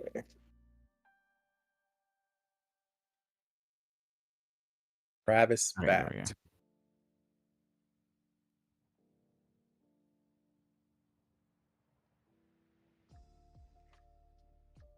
Okay, so is that Django and Crafty Smuggler? It looks like for Travis, and then Django and the P38 for Ian, and it looks like they're on. It looks like Ian's on 6, Travis is on 5. Yeah. Resources. That is? Someone's in the tank. I don't know whose action it is. But they are thinking. And it looks like now 12 damage on. Oh, it looks like they're resourcing. That's what it is. Okay. So, Travis going up to 6 resources, so we're even there.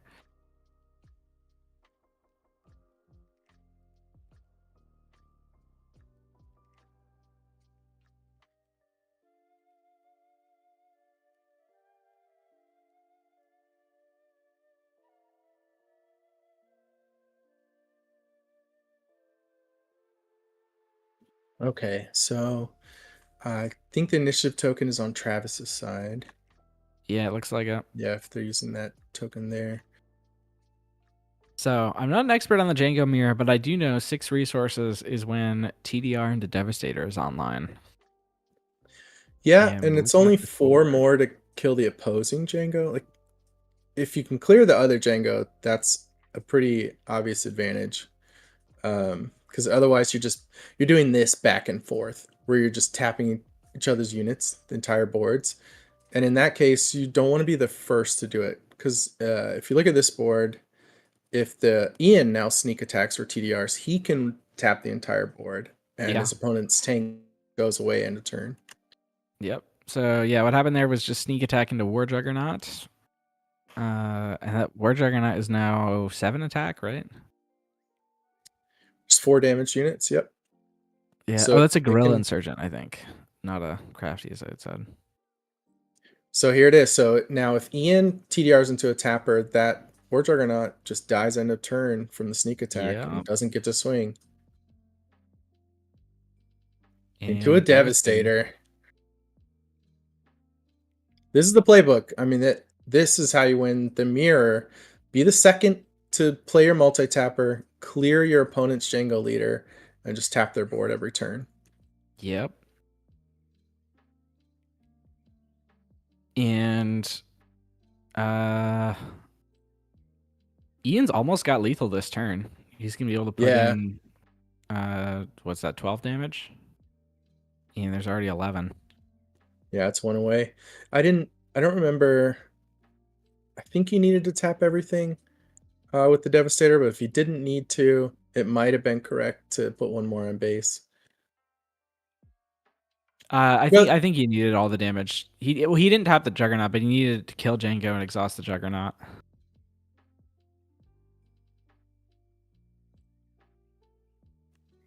It might not matter.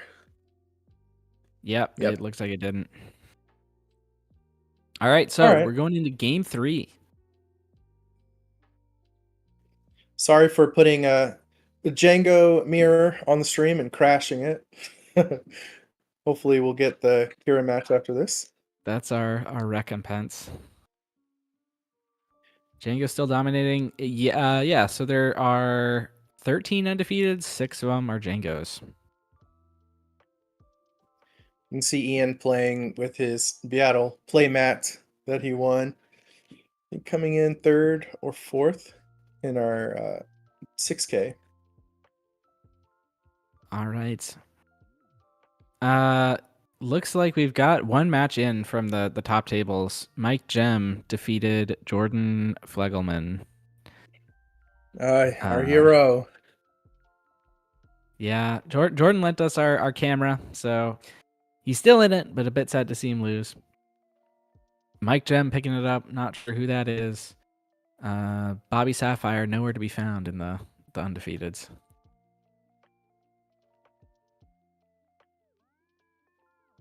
All right, so the opening turns are important just to not get, not fall underwater too much here, not fall too behind on damage on base. If they come into their flip turns relatively even, then they're going to be back playing that game again of not wanting to be the first to play their multi-tap. A mulligan. Okay. What are you looking for in the mulligans in this matchup? I think it's kind of what I was saying. You want to make sure your first turns are smooth and you're not falling behind too much, because if you have a lot of damage on your base, that's another way you win this mirror, is just having your opponent in check, having your opponent in the position where they have to continuously exhaust your board, because the only way to do that is to take initiative. So it can put a lot of pressure on them and get to the point where they just don't have it and they lose.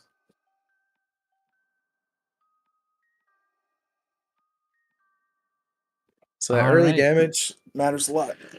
Ooh, this camera quality. Okay, it was really crisp for a second, but then it got a bit pixel. Oh, Well, it's starting to people improve. people are dropping. There's not going to be as many people in the venue tomorrow. Might be a lot better tomorrow. Yeah.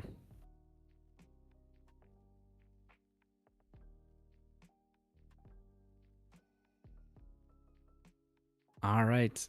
Players are resource and Travis gonna open us up with No Good to Be Playing it. Dead. No Good to Me Dead into the ground arena. Oh, Ian. Oh, what's that Yeah. card that he played? I'm not recognizing it And offhand. Ian did not have a first turn play. What's That can the happen. what's the play for Travis? Oh, that's a land speeder. It's a 2/3 ambush. Oh, interesting.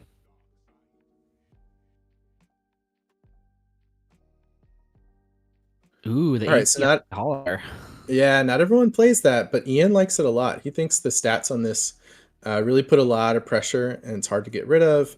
And he thinks it's difficult for his opponents to time when they kill it and how to a good way to deal with it. But he's wrong. Ooh, that's massive. The EMP there to kill the holler and steal it back does bring the target town out of Travis, but that's definitely worth it, I think. That was brutal. Really good option from Travis to have that available. Now, Ian does play Waylay. Both of these Django players have Waylay in their main deck. Not everyone does, but they both do. All right, going into 4 resources. Ian with nothing on the board. Finds a TDR. Let's see if we can change things up.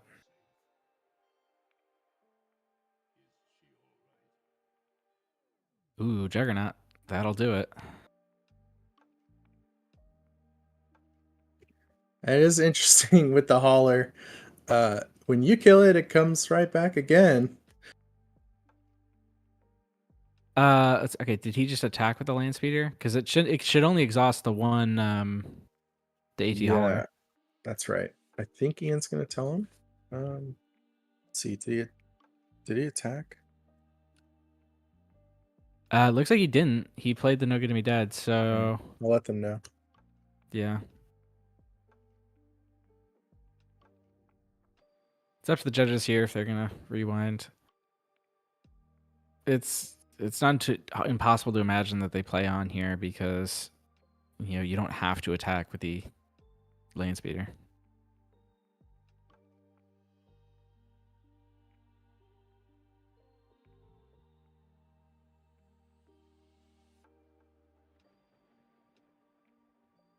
All right. Looks like Ian's got initiative again with nothing on the board.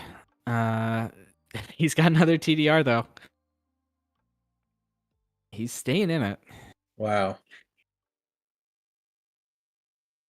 I'm probably I'm looking for a interested. Ruthless Raider at this point. Ooh. I'm interested to Is see if that- he takes out the hauler to get it back. Is that Radiant 7? That I No, just that's saw? an IG. That's an IG 2000. Oh, IG 2000. I don't know all the. I know. Um, I just did Beatle coverage and I was confused all day. That is the only reason I know that ship. And so he's gonna get to tap back. So this is what we were talking about.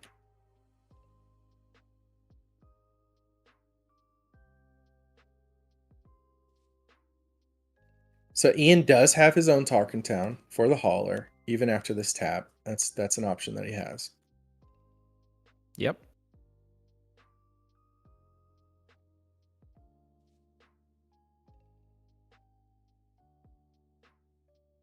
And yep, Target Town. You on hauler. Yeah, he's just saying, all right, come at me. I'm not going to use my act. Try and stop you with these two. That is going to be a pretty big hit there from the Juggernaut. Yeah. Bringing Ian to 11, it looks like. Or no, 7? Yeah, and this will be 9. Unless he decides to exhaust the Django. 3, 6, 5. Oh, okay, 11? no, it's 11. Okay. I thought the Juggernaut was bigger than that. Okay, yeah, they fixed it. All right. So Travis is getting out a lot of units, but the board state is starting to switch back closer to Ian's side. So both the IG 2000 and the Juggernaut are TDR vehicles, so they're both going to go back to hand. That's going to leave Ian with a favorable board position, but he's got a lot of damage on his base, and that was another mirror breaker. Get that early damage, and then you can just kill him in one hit with the Devastator. Yeah, Ian still has done no damage to Travis's base. Yeah, that's not a good place to be in for sure. Let's see. And Travis still hasn't flipped his Django. He could do that this turn. And He almost claimed. Yeah.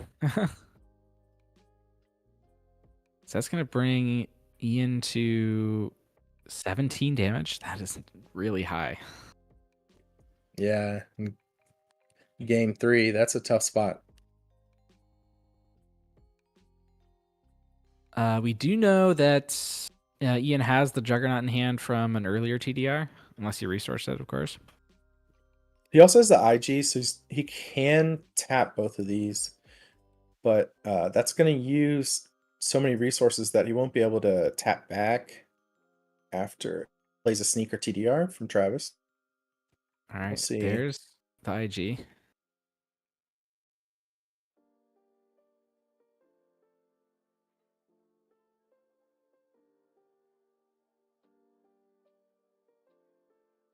Don't know if Ian is on No Good to Me Dad in his deck right now. I don't see it. It's in the sideboard, so it depends on whether he brought it in or not. Do you usually bring it in these mirrors? I personally don't hate having a 2 resource answer to like a TDR Devastator, for example. Save you 9 damage and win the game.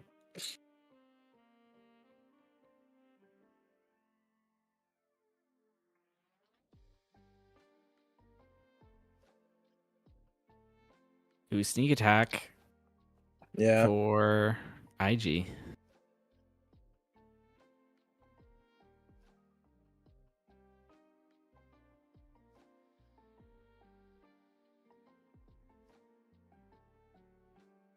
All right.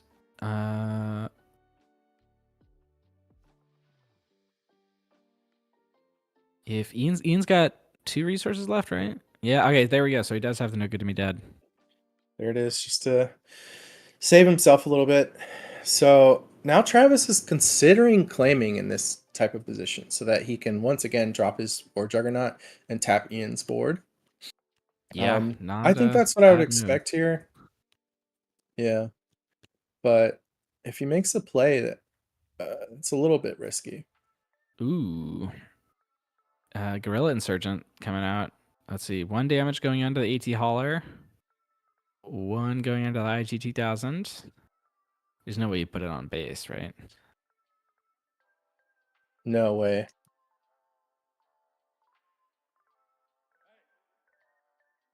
Looks like the 3rd one going onto the AT Hauler as well. And then I think Ian claims. Yeah. I'm pretty sure he has a Juggernaut still, so he could come down and tap the board. But at some point, he's got to start doing offense because he's done no damage and he's taking 17. These games can come down to tap their whole board every turn, and then suddenly you have so much on the table that after a tap and your opponent doesn't have the tap, you just kill them. Yeah. But that requires a lot of sequencing without dying. Yeah. And Ian's Django is now within range of getting devastated. Yeah. Because that's another way that you can break the cycle is to kill the opposing Django. Yeah, as soon as one opponent's Django goes down, the floodgates are open.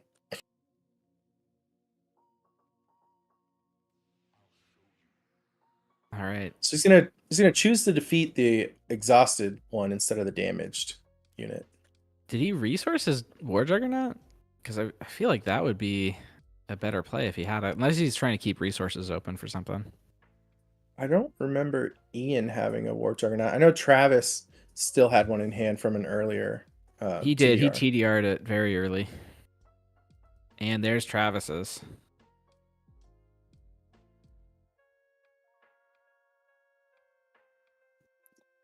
I believe Ian has an extra damage on his hauler. Yeah, he's got 4 on it. It was supposed to go 2 to 3. No, he had an extra 1 on there. It was just using a really small token. Oh, it was a tiny one. Got it. Yep. So 4 on Hauler, 3 on the IG 2000, 4 on Django. And it looks like 2 on Travis's Django and 1 on the Insurgent. They're playing Just that Juggernaut. dance. Every turn, tap everything. Juggernaut is 8 power right now. That's enough to win the game if Ian doesn't have a tap. He's got Sneak. Sneak Juggernaut. All right.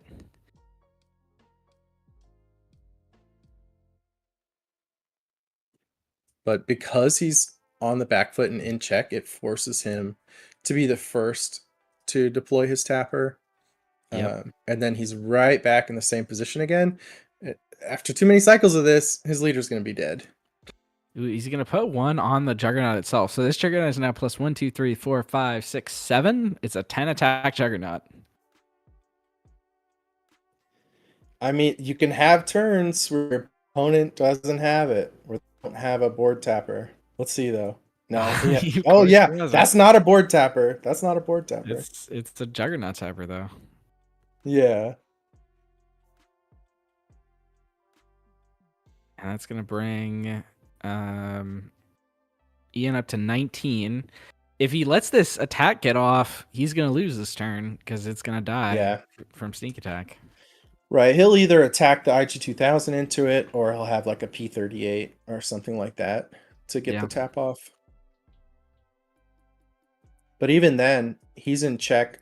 Is he in check now to his opponent just claiming and killing him with the Juggernaut? 1, 2, 3, 4, pretty 5, much, 6, 9, 18, 19. Yeah, so it kind of has him dead here, to be honest. With only 3 resources, I don't know a way out of this. He's got to have a no good to be dead for the opposing Juggernaut. That's about it. Yeah, he could attack this, and then so he'd be at 19, 21. So he's not quite dead to one of the other attackers in that case. All right, he's better have it. Travis just took initiative. 6 remaining. A surprise strike his leader into it, but then he's still gonna die to not having the deployed Django. Yeah. Let's see. Anyway, he's at 19, so he's going to go up to 21. So he's not technically dead to Insurgent or Django if he has the surprise strike. Right. Then he's right back in the same position.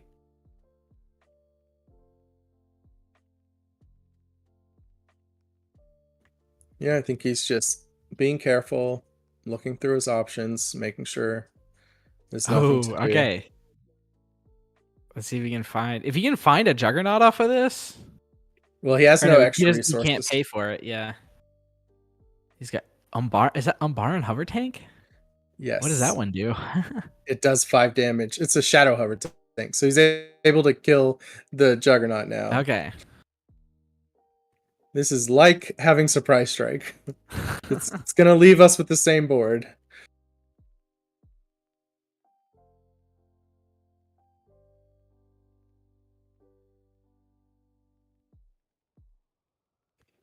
Yeah, this is this is Ian saying, I'm dead, but I'm gonna do everything I can. Yeah. He's at least going to get a attack off with this AT hauler so he doesn't get shut out. That's right.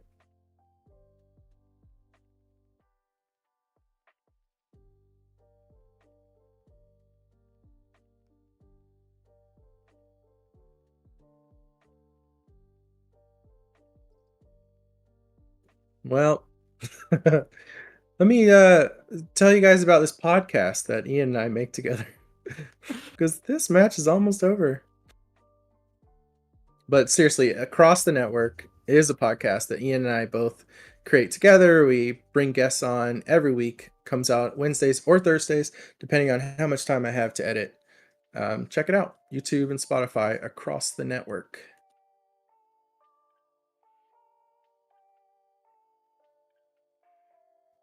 I can see our quality steadily improving. Yeah, for sure. All I can see my right. teammates steadily dying.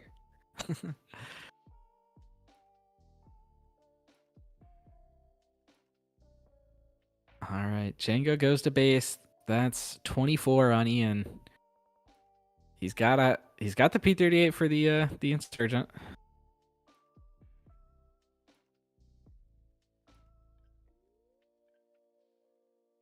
Any direct base damage is it on Travis's side. That's Raider, Devastator, TDR for any of the above. Daring Raid if he plays that. You're almost just putting any units on the table too at this point. Gorilla Insurgent if he has that. That does it. Yep.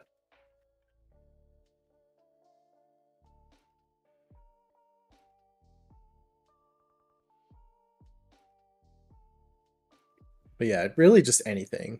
Just units. Nigerian Starhopper. There's a Juggernaut.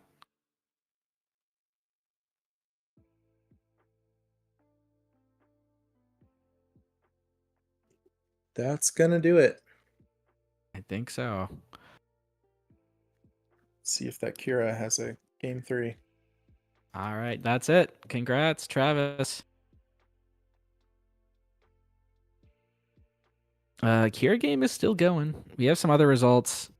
It looks like we had a table 2. Django took down Han Yell.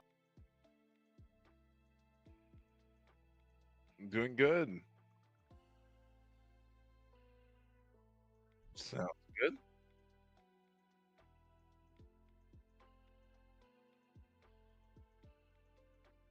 Yeah, I was watching.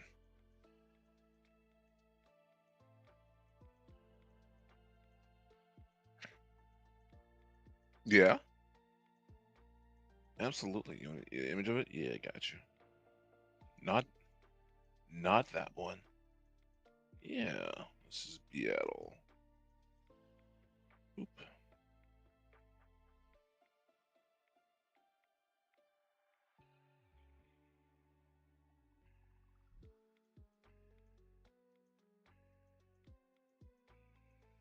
Sent it to you in a message.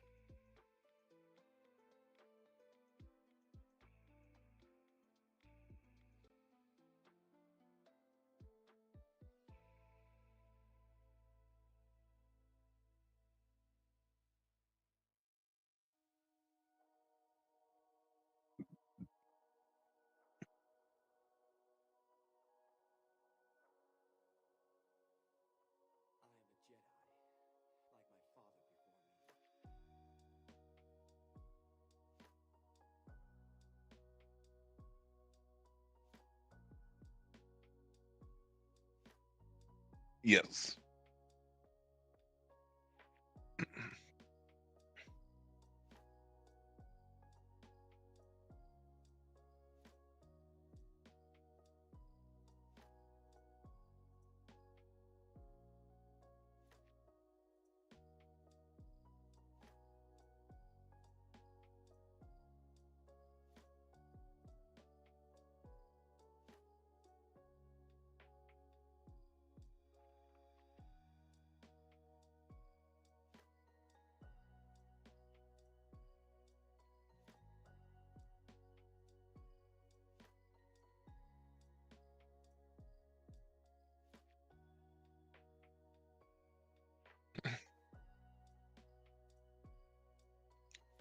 I'm sending you messages because my voice is being streamed. Just a heads up.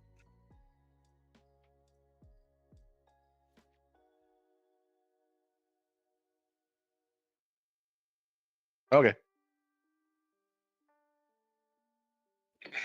Loopy.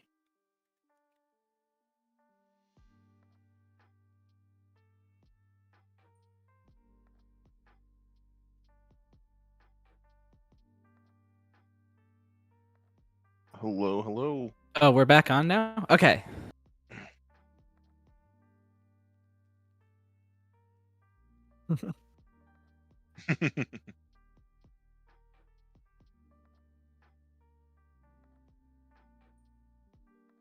Yeah, go founder.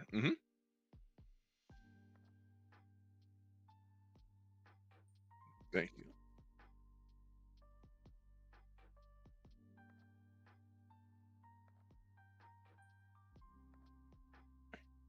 So it was the event that we want as competitive players, right? 3v3 tournaments, lots of tournaments going on, opportunities. It was 3 different tournaments, huge prize pool, with 10K being the biggest we've seen in Star Wars Unlimited, and we wanted um, all the biggest teams to be there, and we got there. Tons of people ended up being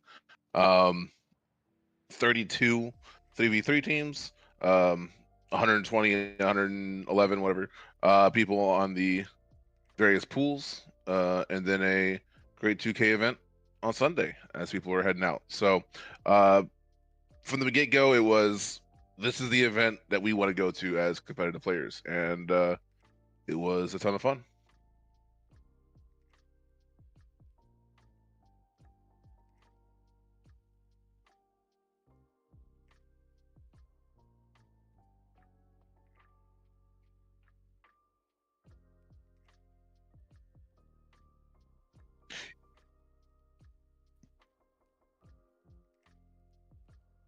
Yeah, so that was largely Frank, and then like as we talked about it, we're like, yeah, that's a good idea. So there was a little bit of, we wanted it to be more decision making, because the initial suggestion was like, way Magic the Gathering often does it is like you have ABC, and you just like sit across whoever your opponent's ABC is, right? And you're just in the same spot every time. But the idea was thrown around in the chats of, what if we use Star Wars Initiative system to add a bunch more decision points, right? So that's when we came to, whichever team has initiative sits first. The first team gets the first counter pick, and then the original team gets 2 counter picks. So we thought that would be super cool. I think for the next draft, for the next run, we might have to skew it a little bit more to the Yeah. team to lose the initiative. That kind of, we might have been too. I don't know. I think it might be just we have a Django problem, but we thought in the initial drafts of it, we were like, oh, if one team gets all 3 of their members, they counterpick the first person. That's basically like a win, right? And it just didn't matter because they threw Django first. So Yeah. depending on the team comp, right? So yeah, the meta wasn't perfect for it, but still people had a ton of fun. So that was the initial idea. Tell us a bit about the Cad Bane Colossus deck that you took. Yeah, I'd be happy to. So that was my deck. That was the attempt to just be like, this is an anti Django deck, right? It's Every card I'm like, is this good versus Django? No, okay. Yeah, I faced 6 Djangos. Went 12-1 in my games. Dropped 1 game against Django during my run. So yeah, Colossus. I think the tricky thing to build around it is that you start with the game with 1 less card, so you have to respect your early game ratios, right? We're seeing Ian just missed his turn 1 play in this game, that kind of thing. And Colossus is even more pronounced. Or is it less pronounced? So I think the way I like to look at Colossus is I'm giving up early game card draw for late game card draw. So even though even though I start the game with 1 less card, I'm not going to be in check as early. I'm going to have more actions, and I'm going to have more of a late game plan that I can execute on because of that 5 extra health. So yeah, the premise of the deck is my favorite mechanic. A little bit of smuggle to get that card advantage very consistently. A lot of cool combos with 2 cost and a 4 cost smuggle, or little removal plus 2 cost. I think Cad Bane specifically has some of the best removal options on turn 1. Things like Cloud Rider killing so much of the meta, even like crafty droids and such. Sentinel, basically giving you permission to have initiative, right? If your opponent plays a 2/2 shielded, or a 2/3, or even a 3/3, throw a Pike Sentinel in front of it, and they have to attack into it and die. So, yeah, really solid early game. Mid game, you're doing lots of like value plays like Boba Fett Disintegrator, Long Pike, a little bit of removal, and then you end up with some really explosive flip turns where you're playing 2 drops plus smuggle, and then you're finishing things off with Cad Bane in it, which is an absolute monster in this meta. A lot of the go face, and then Cad Bane just vacuums up the whole board and says, "Nope, it's like a super laser blast with a 7/7 body." In this meta, so really good spot. We saw. Hmm?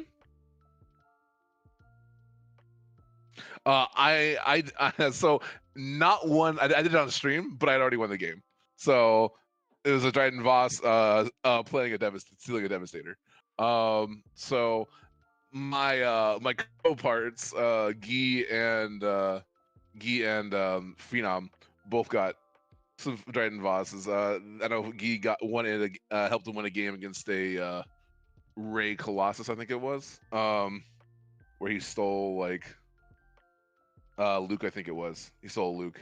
And then I forget Phenom, but it's one of those cards. We were looking at the stats of Dryden Voss, and it doesn't come up that often, but the win rate once you do it is just like 92%. It's the highest win rate card in the deck. So we're just like, yeah, one of. And but yeah, we've also gone up to 3 Relentless Pursuit just in this meta. Again, people are just terrible at killing Cad Bane because it's lots of low to the ground aggro decks and little pings and stuff, and you just steal their unit, give a shield, you're setting yourself up perfectly for Dryden Voss the following turn. So feels real good.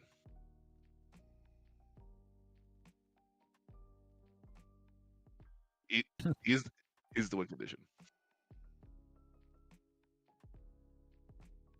Yeah. Oh, there we go. There we go. I mean, if I can take prevent the 2 damage every time, that just makes him a literal Django killer right there. Easy. Yeah. Meta solved, boys. Back it up. You wanna Ruthless Raider? Nope. Jump Master?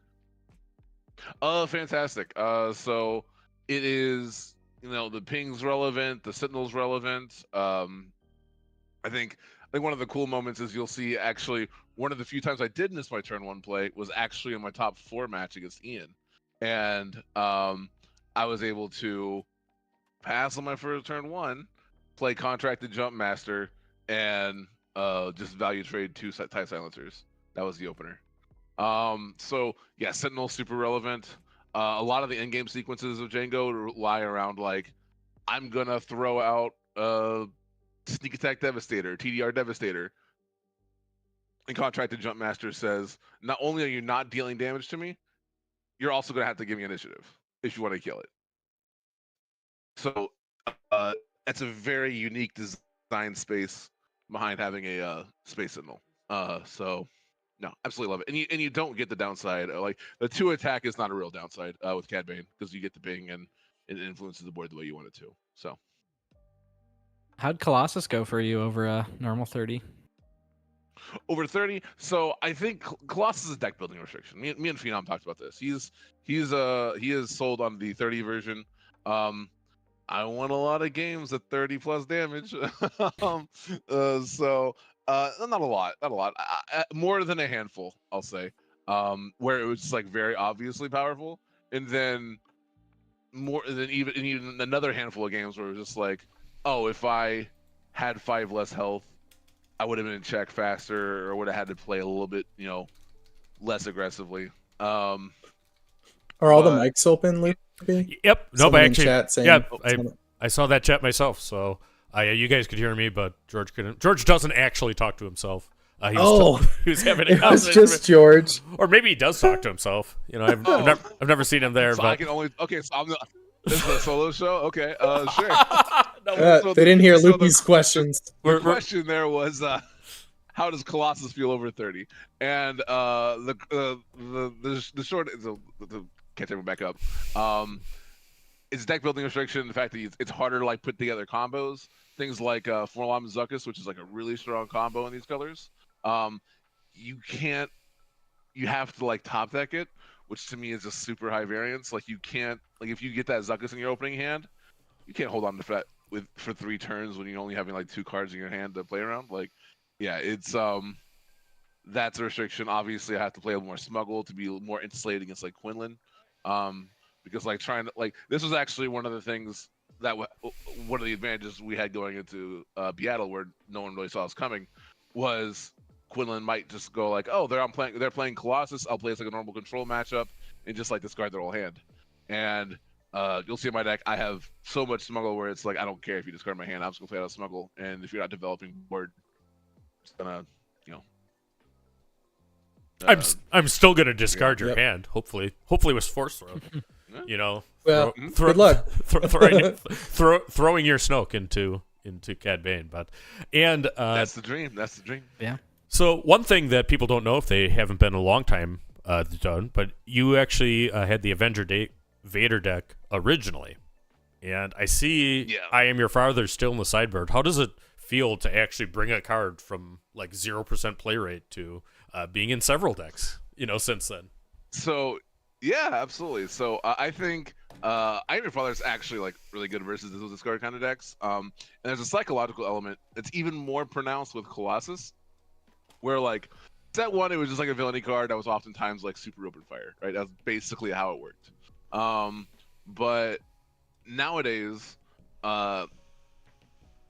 it's also super open fire, but like you also can kill a lot more leaders with it. Like when you're going into the flip turn, because Cad Bane's turn 1s are insane. Like oftentimes, most openers in the game get defeated by Cad Bane's openers. Turn 2, usually this deck is developing either Boba Fett, Jump Master, whatever it needs to counter what you're doing. Sometimes it's some clunky line. But like it's really common for you to go into their flip turn with like less than 5 damage on base.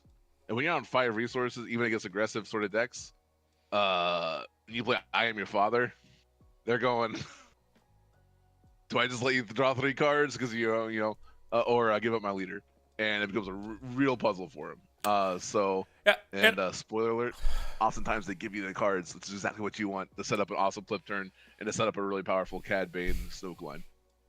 Yeah, and I think it is tough. You always got to kind of think about I Am Your Father when it happens, and for a while, because I don't think that there's one right answer. I mean, it really depends on some things happening in the game. But you also have to respond appropriately. There is an appropriate way to respond to this card. And what is that, John? It is, That's Dingle shit. All right. Yeah, if you tell me to draw 3 cards, I'm like, what? I can't hear you. What did you say? Judge. So, but yeah, I mean, it also has utility, killing like 3 5s on turn 2. Yeah, I actually that card was main board for the longest time. I actually, right before Beatle, I finally swapped it in no good, main board and sideboard, just to have more consistent answers to like Django's late game. So yeah. So, I know that you used to play Hondo with a pirate hat on. Have you found a giant Western duster to wear when you're playing Cad Bane yet? Oh! Got it right. Oh, we gotta hold on. yeah. I gotta hide the Ready to necklace go. back and get your thing back. But we did not prepare this. have But here's George's video back. So there's the man, the myth, the legend. Actually, Got does the run, hat. Mm-hmm. I actually Yeah, have no, a bro. pirate hat right here. and everybody gets Nice. a pirate mine's, hat. Mine's up on the show. Actually, mine's I up have on a the pirate shelf, hat right but, here too. Nobody sees my video. Doesn't But fit on over the headphones. What? Like, Why do we all have can pirate I hats? actually wear it? What? Mine's in my What? closet. Why do you guys have them in arm's reach? Oh, that's hilarious. That's hilarious. Okay, wait. We just got pairings for round 7 up. So All right. Well, All right. well, thank you so much. I don't have any questions for you, George. We're on the same team. I know your deck. Yep. And we'll be back after this. Thanks so much for joining us. Before that, though, tell us what's next at Bothan Network, and then we'll let you go. Bothan Network, we're gonna prep for the sectors and regionals. We're looking excited for Minneapolis, especially, but also for me, I'm probably not going to Richmond, but I'm gonna try. So we're gonna see if I can make that happen. Anyway. All right. Well, very good. We are going to be back. We're going to be pairings with round 7. It's going to be me and Rebel Trader. Thanks so much for joining us, George. It's always a pleasure to talk to you. And Always a pleasure. I did not know about that hat. You know, people will think that was set up, but that was. I wore that for the finals. I wore that for the top 16 of Seattle. So All right. Well, very good. Very good. So thanks again, my friend. absolutely. All right. all right. I put in a request to get table 1, which is Kira versus Mike Jem. Ooh, that is what we're going to do. So That's a good one. Yep. John, thank you so much for your all-star work today Yep. and throughout. I'm going to watch this match. Good luck, boys. All right, and we'll take it off from here. We're going to go to a quick break, and we'll be back with round 7.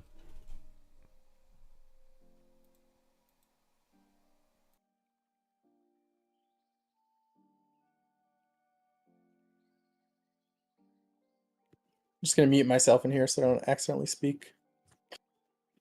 Good luck. All right. Thanks for joining us, Jonathan.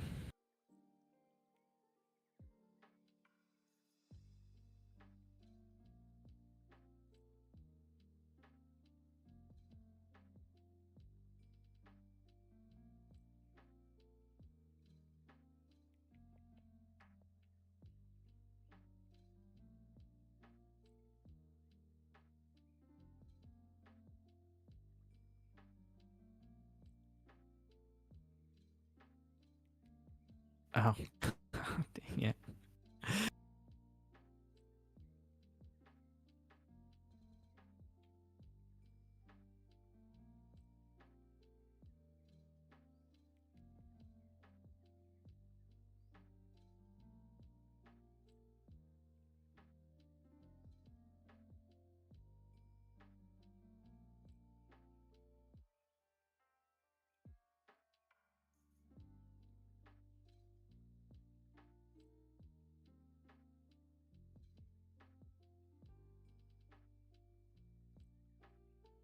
Oh. Okay.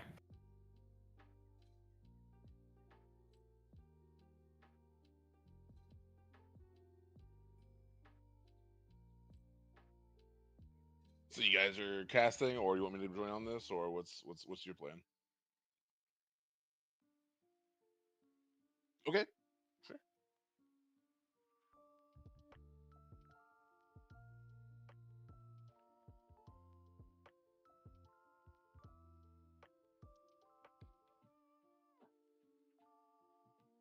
Yeah. Yes. Sounds good. All right. See you in a few. Okay. Okay. Got it. I'll have to figure out my my headset situation. All right. I'll have a round to figure it out. See you in a few.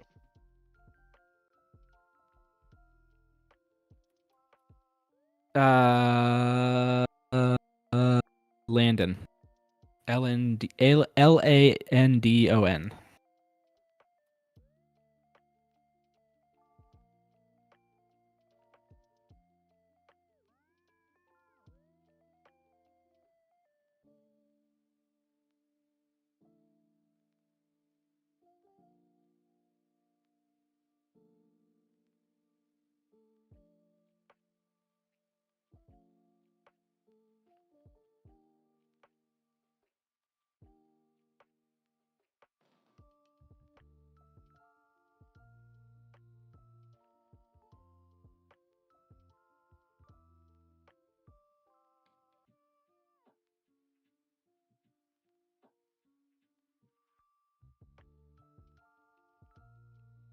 Yeah, let's do it.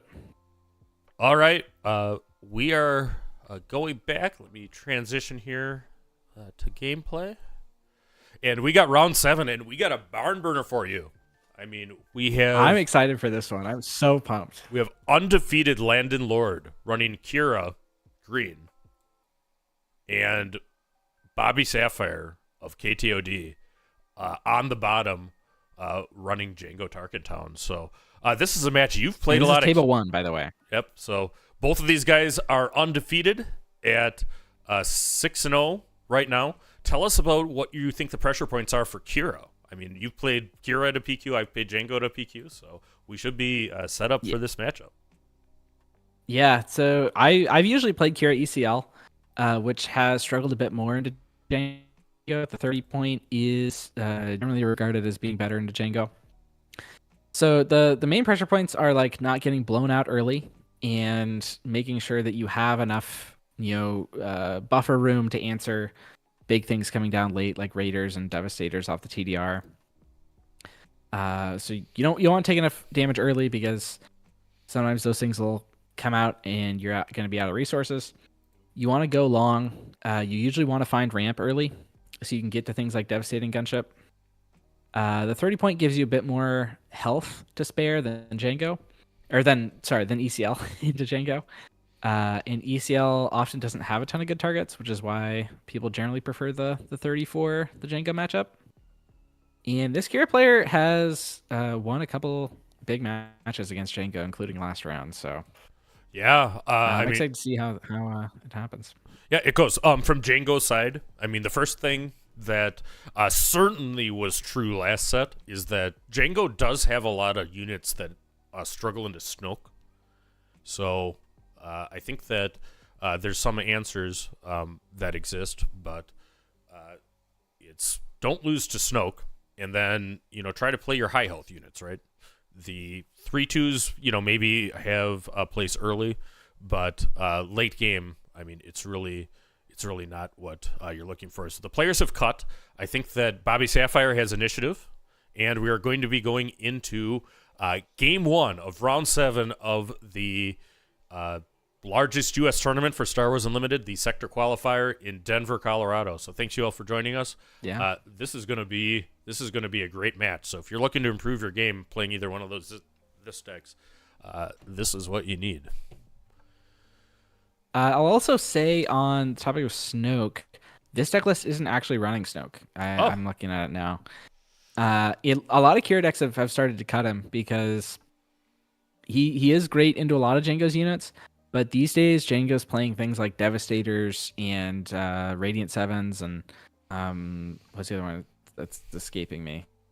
War Juggernaut. Yep. And those things don't lose to Snoke quite as hard. All right, Sketchy Orders says 2 of their locals, so that means if this is 2 of their locals, that means that Landon is a Massachusetts guy or thereabouts. We have Crafty Smuggler come in for Bobby Sapphire, and Kira is going to play a Hylaban and Shielded. All right. So Hylaban Enforcer is a grit unit, meaning that the 2 damage on it makes it hit harder. So that's a 3 attack swinging for Landon playing Kira 30.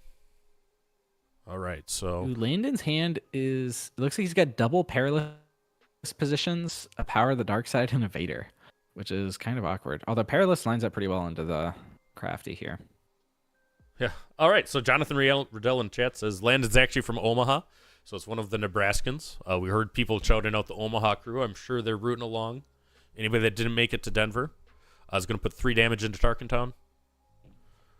Bobby Sapphire responds with a Zygarian Starhopper, a very good set 4 unit. Ooh. Yeah. And yep, there's that Perilous onto the Crafty.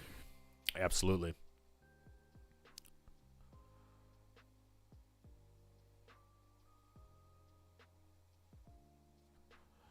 So being a blue-green deck, there still is obviously Barrage to help you stabilize. And oftentimes healing. I mean, Vigilance can be an important card. Here, let me actually pull up. Yeah, this Kira's on 3 copies of Vigilance, which a lot of people are on 2 and with the 1 in the sideboard, but Right. Yeah, and it even gets more healy Landon's on all 3. after sideboard if the top targets are in the usual position they are in Kira decks. All right, so that Hylaban is swinging for a lot right now. It's like at 3rd damage. And that was actually kind of a heads-up play. The indirect can go through the shield, so kept the shield, but was able to get another damage onto the Hylaban, so it swings for 4. Cool stuff. There's the Bib Fortuna onto Bobby's board, which is a very interesting card. I haven't seen it in a ton of Jangos, but and he's been with it for a while. I'm a big believer too, because right now we're going to go to 5, so he'd be able to TDR the Devastator with Bib Fortuna. Yep. And that is huge. I mean, that's the most unfair thing that the Django deck can do, is TDR Devastator. Let's see what he's got in store for us here. First off, the Lando's up to a nice damage lead, though. yeah, he's got 10 on base, so it's there. Bib is going to take the shield from the Hylaban. All right. We're on. Both players can mutually flip this turn. Although I imagine Landon's probably going to wait until Mike flips so we can get that Kira damage onto the Django. Oh, no, he's going to do it aggressively. All right. Bit risky because Bobby's got full resources to be able to exhaust that Kira. Right.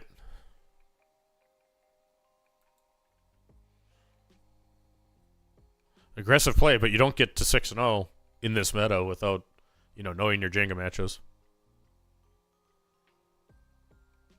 Yeah, so, the quality here, I know that it's less than ideal, but compared to before, shout out to everybody who really worked hard to try to get this going on, but we're dealing with all kinds of stuff. All right, looks like Sneak Attack Devastator comes down for Mike. And that's a bit of a benefit in terms of flipping Kira early, is that this Hylaban doesn't die. And this is Barrage, right? So yeah, Barrage. Kira barrages for 7, killing the jug, and kills like only another damage. It's basically just to stop the bleeding, not because that Juggernaut was going to die anyway. So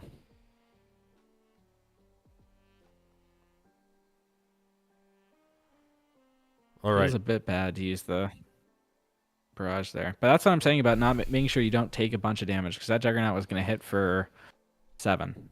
Yep, and you don't want to take that. All right, it looks like Mike's going to use his Target Town there to clear the Hylaban. Yep, draws a card because Hylaban does have a bounty, and very good. So this is a tough match. Both players have done 10.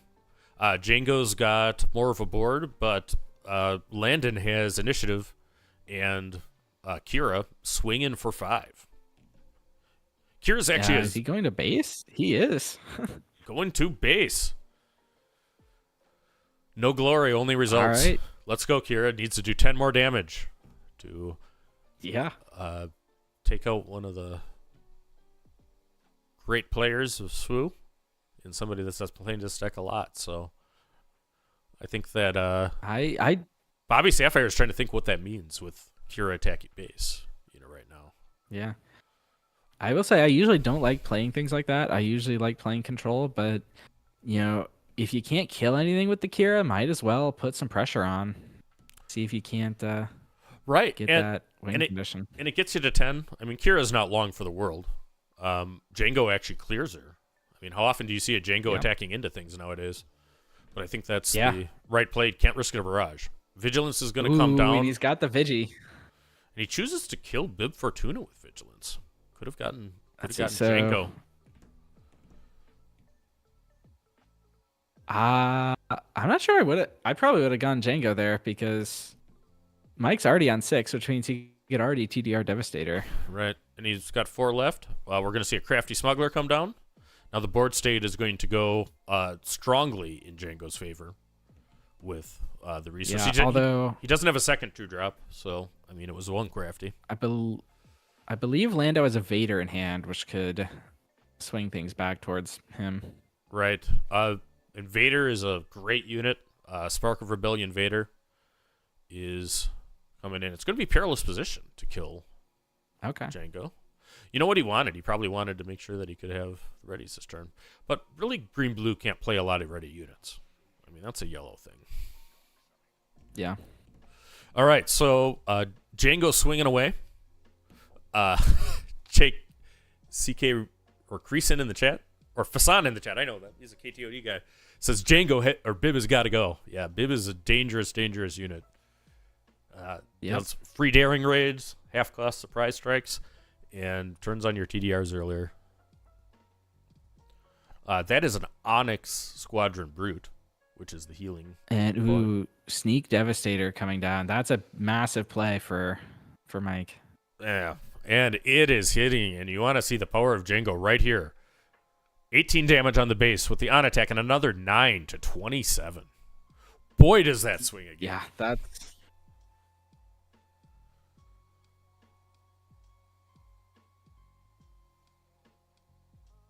So here we are going into, I think, what would be 8 resources turns. It looks like Bobby Sapphire is still on 7, as I see, but he still probably could resource.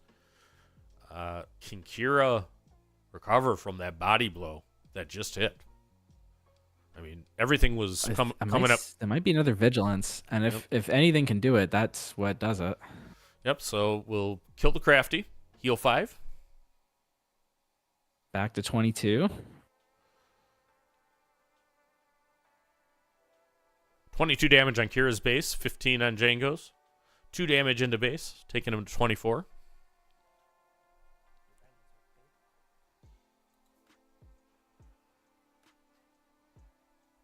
Alabon. The table. What's Mike got? 3 resources. 7th Fleet Defender, it looks like. Signed by somebody. Yeah, so actually a lot of those cards, he has a Bodhi Rook double agent that's signed by me, but some of the old school people, most of the cards in Boba Yellow were signed by various Destiny people that came into Star Wars Unlimited 2. So I know the backstory of that. Bobby Sapphire was one of the Boba Yellow pilots before the suspension. That really did a lot with that tempo deck. Right. All right, so did Mike get initiative there? It looks like it. Yeah, it looks 5, like 10, 15, 23 on Landon's base. 2 units out. I think he's got one unit out right now. Yeah, I mean 2 units out for Mike, just the one for Landon. That's that Hylabon. George the Hulk says villain control is the hero in the story. Yeah, that's true. All right, we got takedown for the IG 2000. He's got the takedown. But that's Devastator. So we're going to game 2. We're going to game 2. Fire up 1. Django doing Django things. Going up. So, Kira, what are you sideboarding in for a Django matchup? Let's see. I'm bringing in top targets for sure. Looking at his sideboard, he's got Fell the Dragons. I'm probably bringing those in, mainly for the Devastator play. He's got Unexpected Escape. That's a cool card. That is a cool card. That is the Exhaust card for 1 that Blue has, I think. Yeah, and it lets you rescue a captured card as well. Right. So that might come in. Yeah, I think so. I think you play everything that can tap. It does similar things to EMP. Like a blue-yellow deck can actually run EMP and that card for multiple 1-cost exhaust. But 1-cost exhaust is very, very helpful into a deck that keeps whipping Devastators and Juggernauts and sometimes Radiant 7s at you. For sideboard decision here, and it wouldn't surprise me if he actually pops up and shows us what he sideboards at Somewhat's here, the CCG veteran that he is. But I think you bring in Lurking Tie against Kira. You definitely bring in a Bazine. Yeah, definitely. And that's a lot of help. I mean, Lurking Tie is a problematic card for Kira. typically. Now, there's more answers now than there was, but I mean, it's still something that. Yeah, without ECL, it's especially problematic. Right. And let me actually look.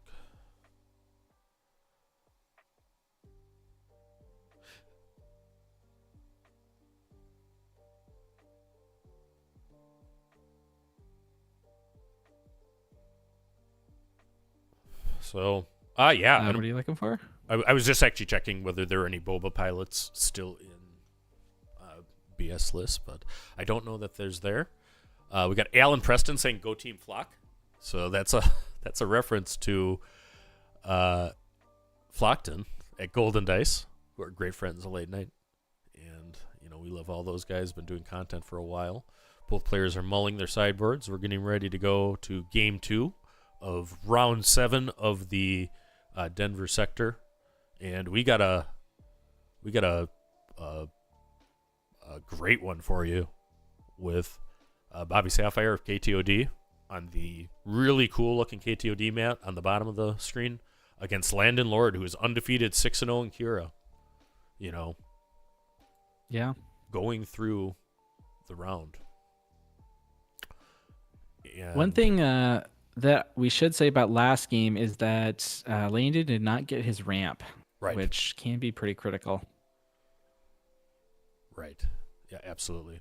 I got 210 people watching live. Star Wars Unlimited coming out of Denver, Colorado at the sector. Thank you for joining us. This is coverage brought to you by Late Night Gaming with Take the Initiative, Bothan Network.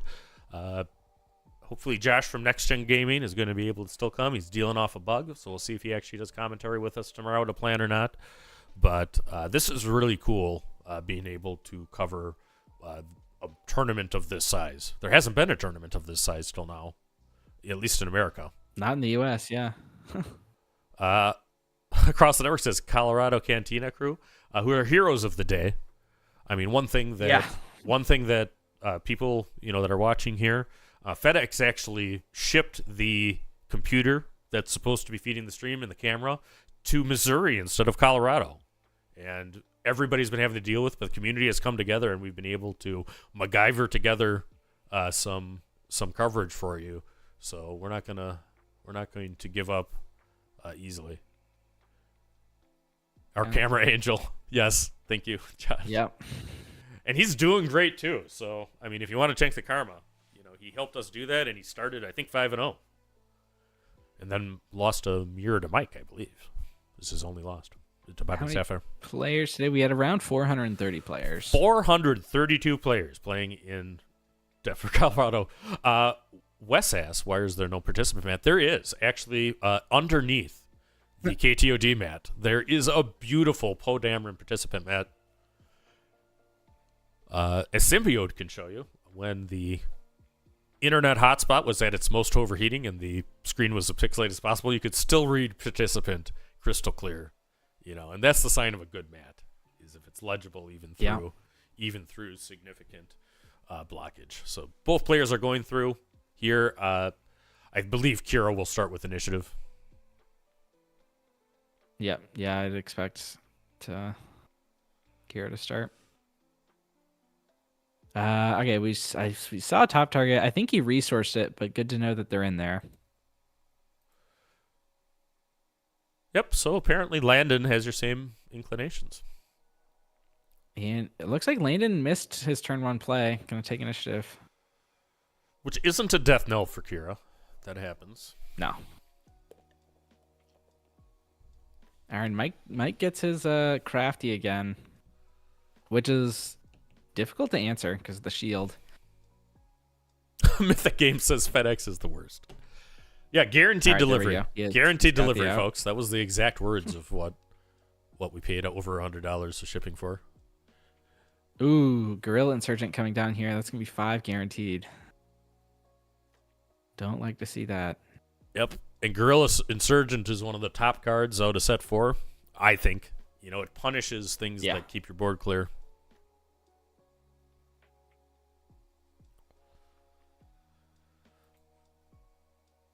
Keep on riding the refresh button here. Try to keep our camera from, going through. Not something I've had to do for other coverage, but Away we go. Top target hits on the Crafty. That's a nice one. There we go. One cost investment.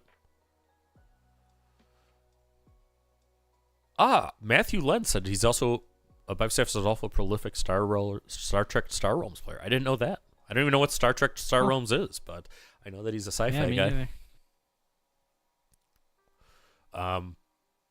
He was a big X-Wing player too. Fasan's like guaranteed delivery to somewhere. Yeah, we found that out, but shout out to Jordan at Cantina Crew and everybody else that has helped, through this. We are not going to be packing it in. We want to keep our coverage through. Ooh, there's a lurker for Mike. Did attack with the Insurgent first, and if you'd played the Phantom first, you could have blocked the power. That's true. Yeah, and that's something there. It turns off power of the dark side, turns off Avenger essentially, so long as you can protect it somehow. So it really has a lot of game into Villain Blue, and that's why it's still here. That's one of the outs, though. Yep. No glory, no results. That's something that changed in this set, so he's able to clear the Phantom with that. But another 5 damage to base, probably. Whew. Punish. Oh, and it makes a flip decision awkward here. It does. Sure Although does. with 2 resources, it's harder to tap Kira, so a bit safer to go for it, I think. Yeah, no good to be dead. Is it, right?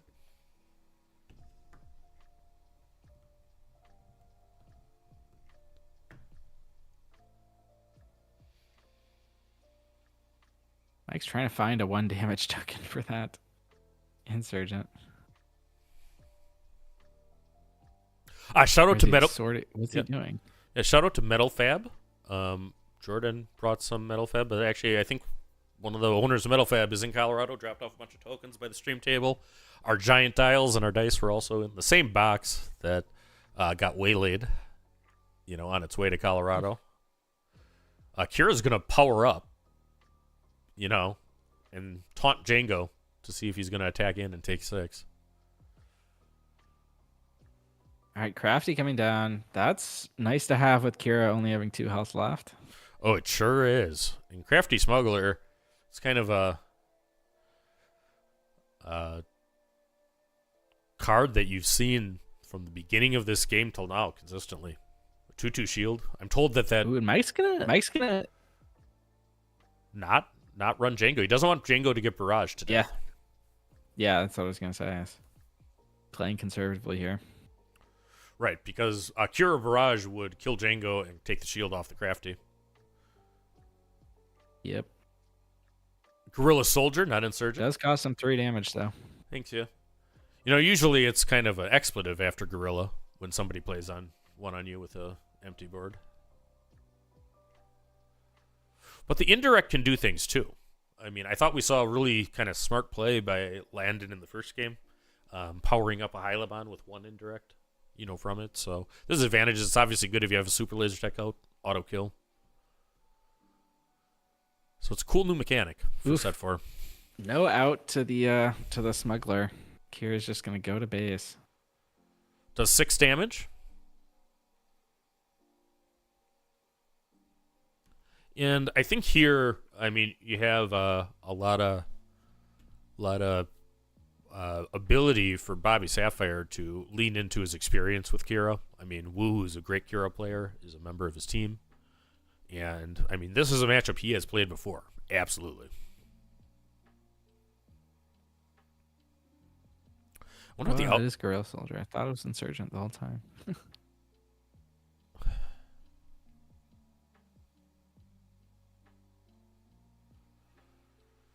TDR.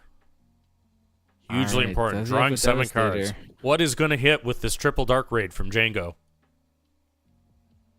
There's thought. I'm going to say he doesn't have... He's not slamming anything. Devastator was not slammed immediately. So... But maybe it just slammed... Does come down. Just slammed. Maybe it's the Psyops. Happened. But he does have no glory to save a lot of the damage. Yep, that's the second no glory. Out of Kira. And well-timed. But how good would have the exhaust card been there? And that Devastator doesn't come to hand. So that's relevant too. Yeah. Because it's dead. Super dead. Not even a little alive. All right, so we're going into, I think, 7 resources for both players. I don't think Kira ramped this game either. 15 damage on Kira's Echo base. Kind of an odd base choice, except that it's the Twin Suns base. Man, a lot of people. Those Twin Suns pods must be selling. Ooh. There's a bunch of them. Ooh, Maul is real good right there. That's going to trigger that top target. Heal 6. Ooh, so a body blow, taken as Django falls to Darth Maul. There's no other underworld units, so Darth Maul. That's not Darth Maul. That's just Maul. They are different names, which is relevant. Maul. But takes 3 damage back. Tarkin Town was still up. Oh, yeah. And let's see what comes down with 7 damage for Django. It's going to be a Lurking Tie and an IG. Not using its on attack or on wind played. But not even a Super Laser Blast hits that Lurking Tie. I mean, this is where you want Snoke. This is a last match. They're slamming that would just be brutal right now. It is. Devastator dies to a lot of cards. Devastator does die to a lot of cards. He's going to... What did he do? Reinforcement Walker. Reinforcement Walker, yeah. So he discarded the Power of the Dark Side, which is a really bad card right now. Yeah, he's going to take 4, 5, 6, 7, 8, 9 just from what's on board this turn. And then he's going to get devastated on top of that. And that one's played from hand. Oof. So...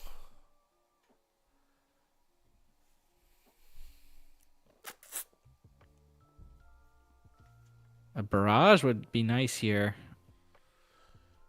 Yeah. I mean, he's got to clear Devastator. If he doesn't have vote for that, this game is over. It is a barrage. He does have it. He does. So he's able to do 8 with that. Clear the Crafty, clear the Devastator. Survives for a bit. Dead to Surprise Strike, though. It's not Surprise Strike.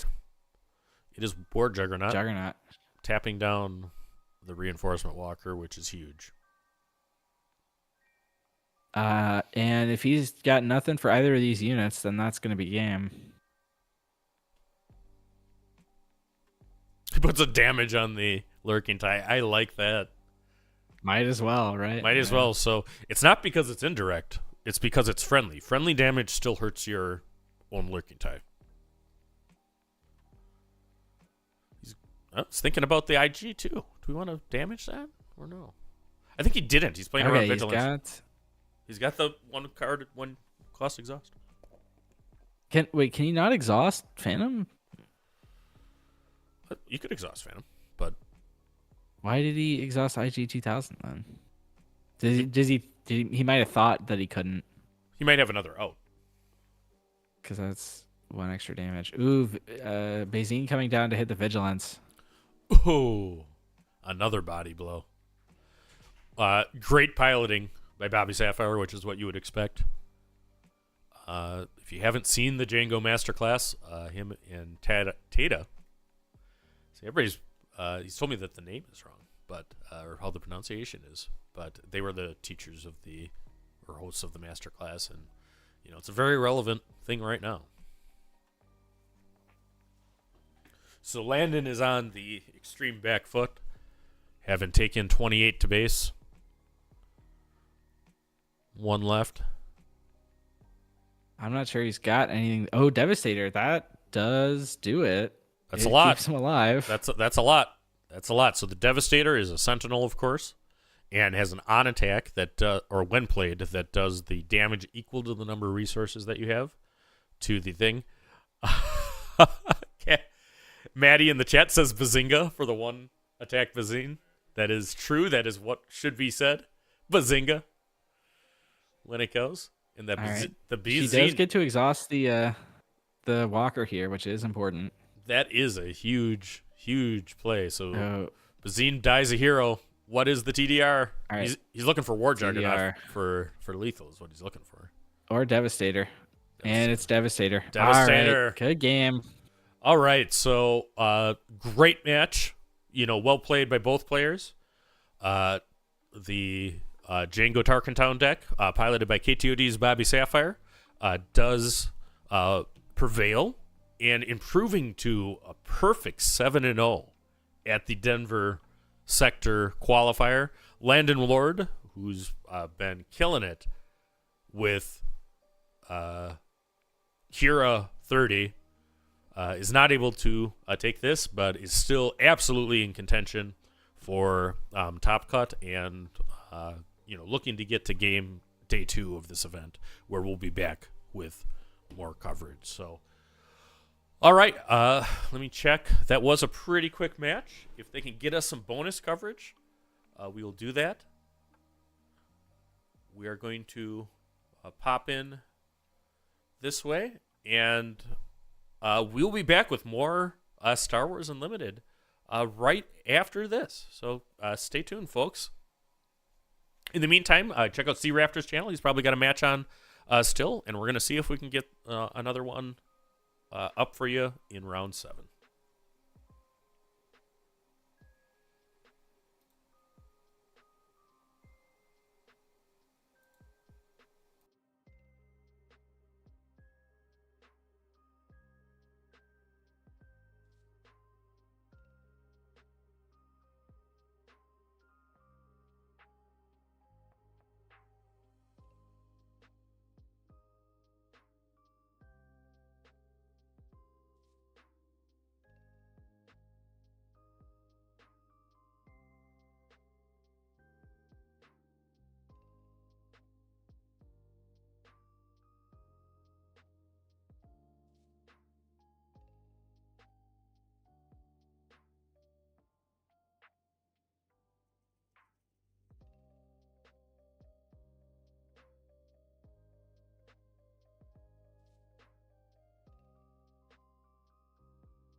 All right, Star Wars Unlimited fans, we do in fact have bonus match, and we got bonus commentators. So George the Hulk liked his interviews so much, he's going to actually join us to call a match and a half here. So this is going to be a Han Yellow Mirror.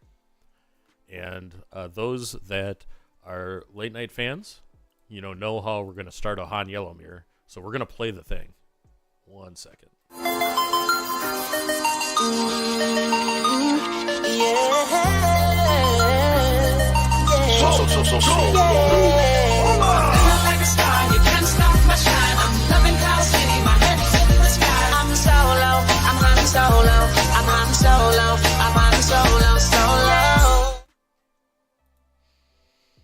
All right, so we are back here, and we have moved into a game 3 of 2 Han Yellows. George, can you hear me now? Yeah, I can hear you. Can you hear me? Absolutely. So I'm going to update the overlay here. Tell us what you know about running a Han Yellow Mirror. What are the pressure points? Fair bit. So I took Han Yellow to my PQ win in set 3. I played Han Yellow during the 3v3 event. Had a good run there. Yeah, so a lot of the things you're going to be looking out for is who's establishing the early 3-5, how are they using their hotshot blasters, because you're looking to get your 5-attack unit either with a jetpack or a hotshot blaster, some variation of which, in order to not only kill your opponent's unit, but also kill their next unit, right? That's the dream. Yep. And then we're going to see how the Han flip turn goes, whether they're on like Gammo guards. One of the new kind of ripples in this is Ahsoka. Oftentimes Han is going into the flip turn with not a lot of cards in hand, and if they do have cards in hand, not uncommon to be able to get it. So that's another little bit of play these decks have. So we'll see if they take the play style of throwing down early bounce effects like Cantina Bouncer. That's one thing Phil was doing a lot on camera. He loved his turn 3 Cantina Bouncers. So we'll see how the discard and development works here. All right. So, and this is a Han Yellow Mirror between 2 players named Edwards Lee and Cody Kuhn. However, they're both running the same leader and the same base, and the deck lists do not tell me whether somebody has a showcase or not. So I think Coronet City is the correct base for Han Yellow thematically, because it's Corella, right? Level 1313. Is that what that is? Is the correct base? There we go. So that's what the Cabal says. I'm just passing it on. I don't know what dark magic they run, but yeah. All right. So as soon as I figure out which one of these players is which, we'll put the names, but we'll just kind of hide them for now. Yeah, so Han didn't get a whole lot of new toys. A lot of it's just meta changes.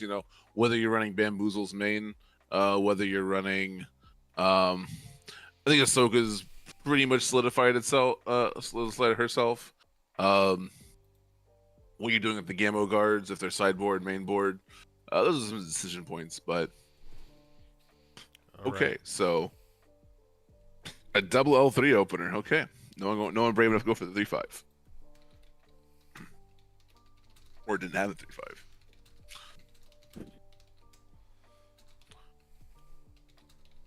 3-5. No, I see. So the Han without the showcase had DJ. So that's another. A lot of these games they will turn into DJ Fest. You'll see 2-3 DJs resolved. Once you get, if you make it through the flip turn unscathed, get ready for that. Yeah, and I mean the Han Yellow having DJ is a huge thing. We do see a Hotshot Blaster coming in on L3. Mm-hmm. So that's going to be 4 damage to participant Han's base. I did ask. Yeah, so unlike a Django, Mono Han does not have ping damage. That doesn't exist in his colors. Right. So, yep, having to use his damage to go into the L3. But we do see a Bodhi Rook, and he's going to get a Bamboozle or a Surprise Strike or a Waylay. So so get rid of that Spark so that way he can set up because Spark is a classic tool of like stopping your opponent from doing their Han flip turn, right? Right. Just getting rid of that key piece of, the exhaust, that surprise strike, whatever it might be. Gives you a lot of flexibility on the turn. But now Bodhi Rook says, go ahead. You can't stop it. Because the card advantage doesn't matter, right? Because that turn Han used 0 cards. You just smuggle the Hot Shot Blaster. So they're actually on the same amount of cards, even with the discard.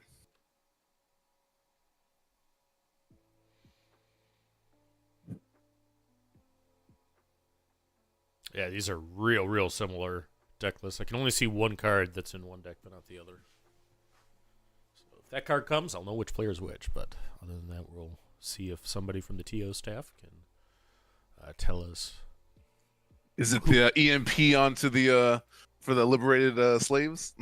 That is actually kind of a cool thing. Yeah, they have the droid take, don't they? They do. As does L3. So, as does L3. Yeah, no, I'm real high on EMP right now. And I tell you, I also like some jam with my Quinlan. I mean, that one cost discard an event from their hand is not a bad thing. Also looks at their hand. I know you like cards that shuffle the deck. I like any card that looks at their hand. Exactly. Nothing wrong with that. All right, we're gonna have. All right, so we have a smuggler out here. Second turn in a row, he's gone for the smuggle line. So he's setting up his in-game sequences, getting lots of cards in hand. He has his bamboozle, so he's gonna be able to play that for free, undoubtedly. Right. And it's all talking about the beginning of the match, taking after Phil, playing the turn 3 Cantina Bouncer, ramp the Cantina Bouncer for tempo. Yep, and it's absolutely a man of your heart then. Leaning into the smuggle. I mean, absolutely. Smuggle's a great mechanic. We need some more smuggle cards. I mean, so if anybody from Fantasy Flight is looking, let's have more of that. Such a fun use of design space of this game, for sure. Right.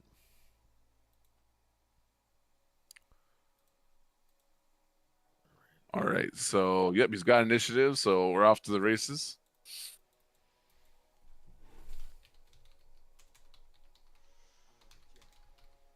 So we are here in bonus coverage, a Game 3 decisive from Table 13 of 2 Han Yellows going against each other with one of the top decks here. We have a Spark of Rebellion. And it's Cody that has the showcase. Cody has the showcase. Thank you, buddy. Showcase, okay.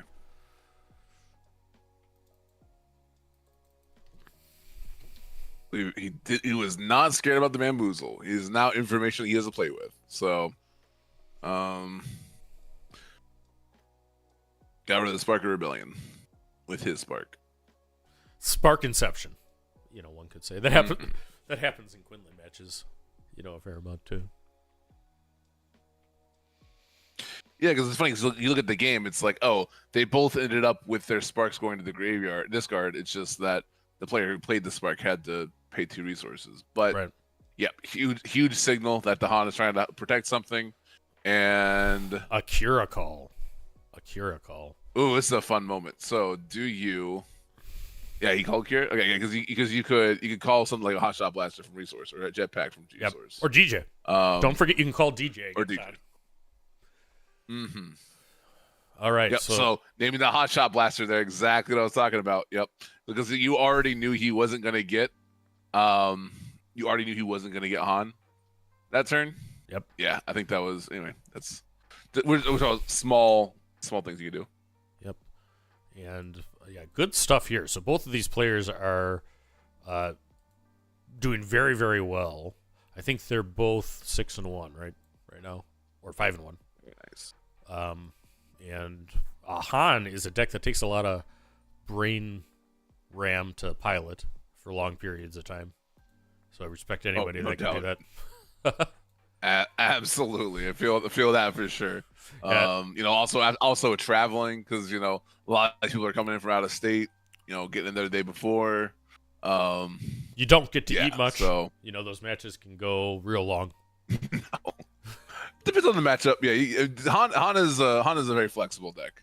Whether you can just play tempo or go for value because it is one of the best. With all the resource manipulation and smuggle options, you can play a really, really good grindy value game if you want, or you just play cunning a couple times and knock them dead. Yeah, absolutely. So, And I just finished my George the Hulk name take. I think this is the first time we called a match together, George. So yeah, thanks for trying your hand at commentary here. So Yeah. I usually pop in for fun whenever someone needs a break. It's usually how that goes down. absolutely, and you Happy to. you're a multiple master. You're one of the multiple class master class people, I believe. It's not very many of those. Yeah, Avenger Vader and Boba Blue, which I still hear about how Boba Blue every day, fairly frequently. People absolutely love that deck. Boba Blue. I mean, you can still do it in Twin Suns if you want, and you do know there's a Vader Blue that's undefeated right now. I think at this event. Bearing the torch, I love it. Bearing the torch. It's X and I haven't one, seen them. actually. X and 1. Okay. 6-1. Well, that's still a pretty good day, for Vader Blue.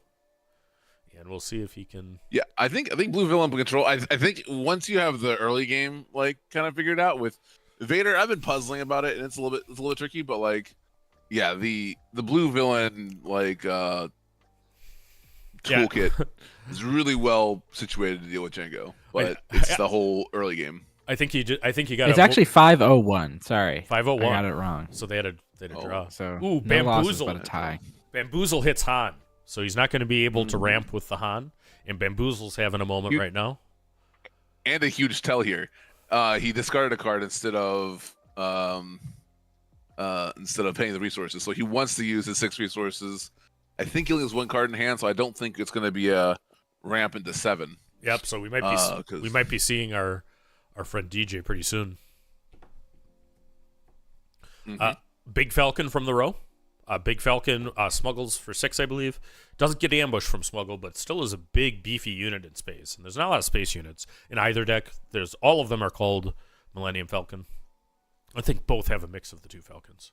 All right, so we got Zori Bliss coming down, which is 5 from smuggle or 6 from smuggle. Oh, he just smuggled his hotshot blaster in. So right. All right, so we have 2 damage on. Let me see the other player's name. I'll update that overlay. Tell us what you see as we go.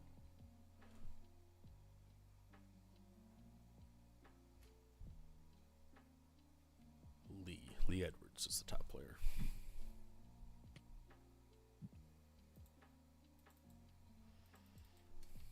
I think we know he has the Han unit, right? So that's happening. Right. That is happening. So this is the fun mini game in this matchup, where if you're the first one to blink, first one to play the Han unit, your opponent now has, if they have Han unit, your Han unit. Now you have to find your second Han unit, So it's a little dance. Yeah. So will there be an answer? Not this turn. Mm-hmm. Oh, he had the backup Han unit for his opponents, but it's gone now. So always have a backup Han. Always have a bit. Yep. Yeah, we have the. No, we don't. Not anymore. Never mind.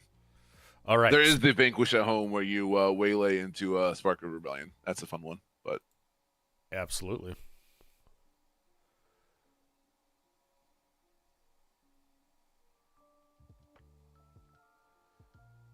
All right, so we go in.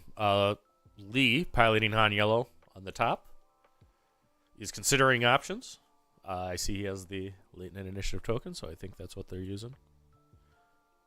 If people don't know, if you find a late night member at an event, ask for one of those tokens. If you're in a discard, they're free. Both players at the last Destiny Worlds had late night tokens on their stream. Yeah. We've had this for a while. We got OP Han killing non-OP Han. Mm-hmm. And a third Han Solo, the reluctant hero. Oh, it's just Han. My goodness. I'm a hair trigger from playing that Only Han's intro again with Han killing, because wasn't the first unit killed also the Han leader? So Han killed Han, and then Han killed Han, and then Han killed Han. So yes, let's go. Yeah, let's go. That kind of is kind of inevitable in these matchups. So we'll see.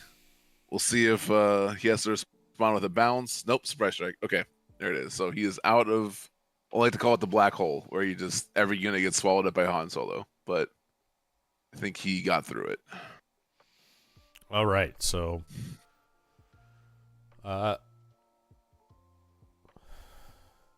Vika Fike on one of our chats. A true story about the tokens. He knows he is there.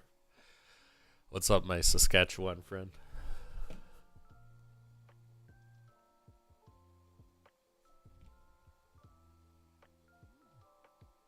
A big falcon is doing work. Mm-hmm. Yeah, there's not really good answers for it. Right. In this, is like other than just slamming your own, ambushing your own falcon in. So. Right. And Kira. And it just got blocked. Yep. Oh, what a timely Kira right there. Very nice. Very, very nice. Oh, this is a Cody playing Han Yell. This could be the Cody from Minnesota. I actually don't know that. If anybody knows Cody Kuhn, where he's from, but there's a Cody that won 2 PQs in Han Yellow, Minnesota, including the one we covered, before. So, don't know the last name right now.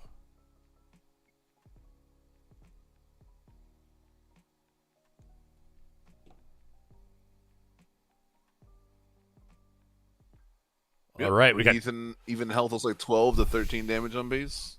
So we got 8 damage presenting and 7 damage presenting. So lots of game left for sure. Yeah, but we got 250 people watching live some Star Wars Unlimited from the Denver Sector Qualifier. Thanks all for joining us. We are in a decisive Game 3 in Round 7. This is bonus coverage, and this is Loopy from Late Night Gaming, joined by George the Hulk, the one and only from Bothan Network. Hello. Bringing this to you. This is our MacGyver stream. We had everything that could go wrong as far as doing it, but we will not give up. We will not pack it in. We will continue to play. Ahsoka hits one of the fugitive slaves, I think is the name of that card, the 3/5 vanilla trait soup. Liberated slaves. Yeah. Yeah, liberated slaves. That's what it is. And is able to exhaust Kira. Save some damage. Exhaust off, saving the Bodhi. Risking it for the biscuit, but he got away with it because losing that Bodhi would have been real obnoxious. But it looks like our Showcase Han is prioritizing damage to base, so. Yep. Where's Plo? Yeah, Plo Koon's not attacking. Yeah, that's just a sign he wants to go phase. Yep, absolutely. And punished. All right, so Zori Bliss would have taken 3 back from Plo Koon, but saves immense amount of damage because Plo with a gun, hits for 8 with coordinate out, as any equivalent player would know. Yeah. Mm-hmm. You haven't lived till you'd ready Plo Right. Koon with a gun with Lux out. Oh, scary. All right, so tech comes down for Cody Koon. Yeah, it is a good time to be a Lux Bonteri gamer, that's for sure. That's All right. the TDRs and sneak attacks flying around. Not to mention Admiral Priet, one of the top leaders from the new set. Does nothing but give discounts. It also works for pilots, though. People out there playing Lux. I mean, if the printed cost of a pilot is more than what the pilot cost is, you get to use your Lux. Yeah. Also works for Vader. If they play Vader, Vader plays a card for free, so that is less than the printed cost. Mm-hmm. I mean, if your Lux Bonteri is live on turn 6, whew, a hero of the Separatists. He is a hero of the Separatists, and what I like about it, he demands an answer. Like, they're going to remove him because of 3/2, but it stops them from doing whatever they're going to do anyway. So, All right, we're going to the next round. We have 17 damage on Lee's base on the top, and 13 damage, I think, on the bottom base. Cody Koon showcase on. And first we Very have... nice. Super heads up here. The Kira is representing a value trade if he wants to take it, but surprise strike makes that a lot less enticing. So again, remember Han can't ping, so we're just going face. If you want to ping, play Django. For now. Exactly. All right, 20 damage on Lee's base, starting to feel the heat, but has got a significant ground arena. Can he protect it? Can he protect it? Yeah. Zori's going to come in. Presenting 9 damage. And card draw. Yeah, it is kind of a cool effect that Zori has. And that's a smuggler too, right? Oh yeah, smuggle. Yes. All right, now. I think we're starting to go into time because there are draws being reported in Melee. Well, Oh, They might have an extension, but they would have had an extension for moving. can't have for much sure. time left. So I'm sure they would give them an extension, considering they agreed to move on the feature table. And, thanks to Cody and Lee, for doing that. I mean, we like having matches to go through. I mean, this is a lot of work to put these on and get everything across state lines. We're trying to do all 3 of the 2 sectors in the regional for late night gaming. And there it is. There's the concede. So, yeah, the 5-cost Millennium Falcon was huge there, swinging in for probably 20 damage by itself, I think. Yeah, I mean that was the card of the game, was a big Falcon Landos Pride, and I believe it came in from Smuggle too, didn't it? It came in from the Smuggle row. Mm-hmm. Basic generals. Yeah.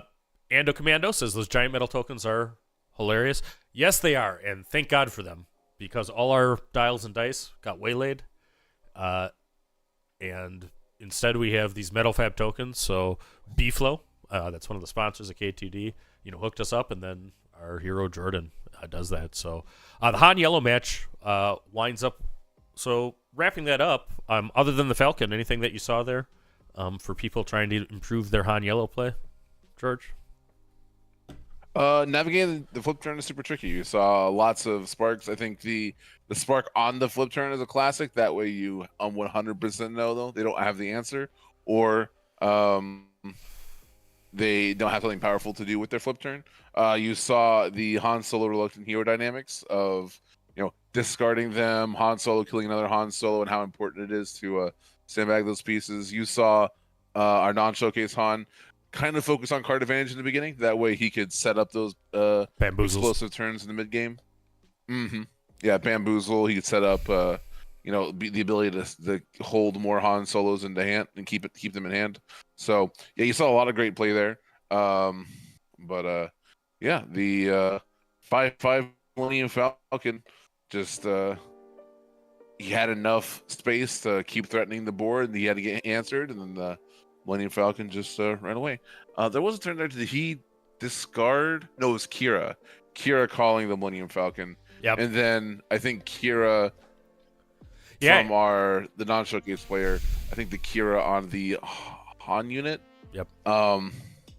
Yeah, I think at that stage of the game, you can pretty much assume they have a hot shot blaster. So that was a little bit of a miss, but yeah, and absolutely, and I think that the Kira was used well. I mean, that really was a nice back and forth with the Han units back and forth, and 2 great decks, and everybody is focused on Django. What deck actually won the Beatle 6K? it was Han Solo, the audacious smuggler himself. Yep, so very, very good deck, and one of the top decks in the format for sure. All right, we're gonna move to a different screen. Are you good for doing another full match with us, George? Absolutely, yeah. All right, Let's so go. let's do round 8 with you and me, and then we'll have Rebel Trader pop in and close us out on round 9. So we're going to take just a quick break, check if the pairings are up, and then we're going to review some standings and see how everybody's favorite are players. So we will be back just a moment. The pairings are up.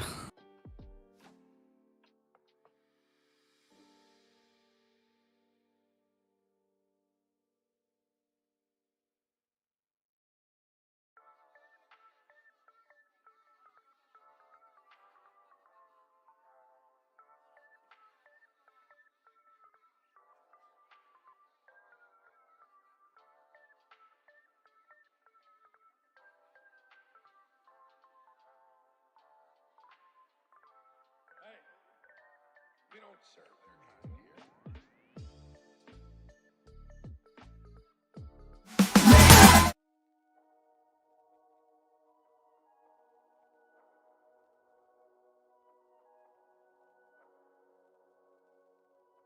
I am a Jedi, like my father before me.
All right, we are back, and we have George the Host continuing on.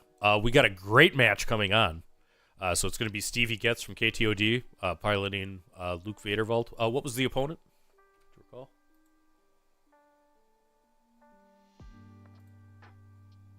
Well, let's just check it out. It's Derek on Quinlan Tarkentown. Oh, so we have a Quinlan, which is what I like to see. All right, so I'm going to refresh this. Okay, so let's look at the matches here. And I see George has found his Cat Bane hat. I might get my pirate hat. If go any farther. I can be a pirate. Oops, I'm not meaning to do that. Go grab that. I didn't mean to show. You saw nothing, folks. All right, so we have the matches there.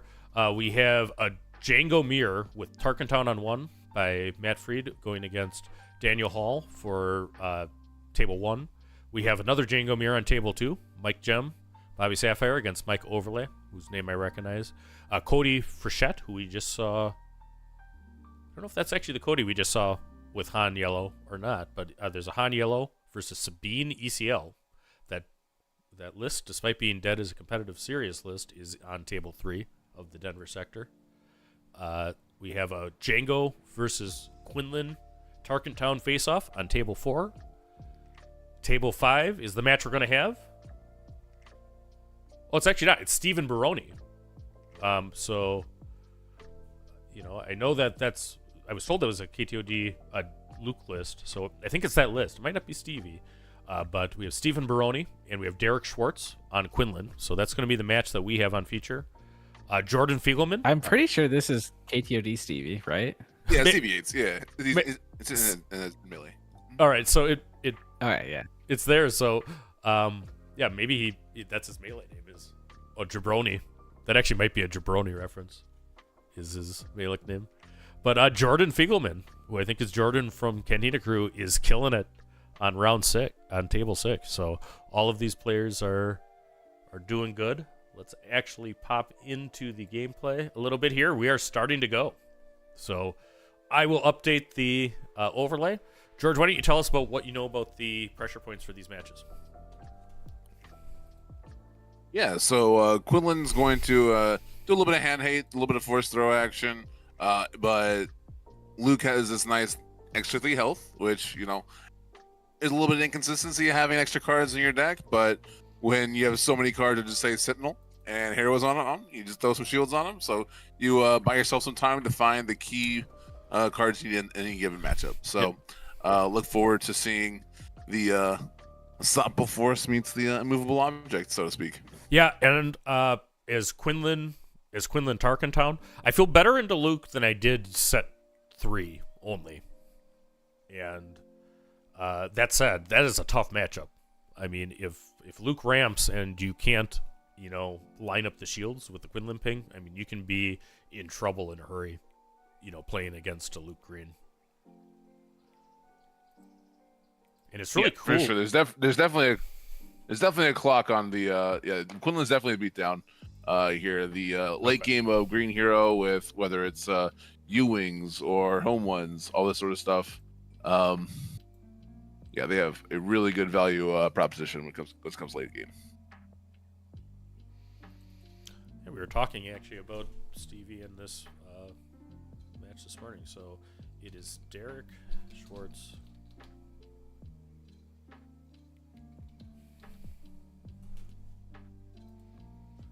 And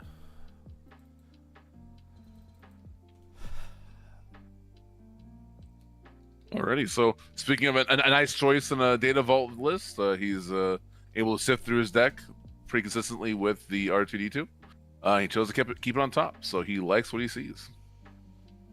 We'll just put his name exactly as he has it in. If anybody from KTOD in the chat can tell me if that definitely is Stevie Getz, I will do that. I think it is. All right, I got a data vault here. Yep, you're gonna see lots of crafty smugglers or crafty adjacents with L3 in the meta right now. So having a nice 1/4 shield at the pop the shield is very nice. Yeah, absolutely. I mean, K2 is a good thing. Now, I mean, Luke can actually. Yeah.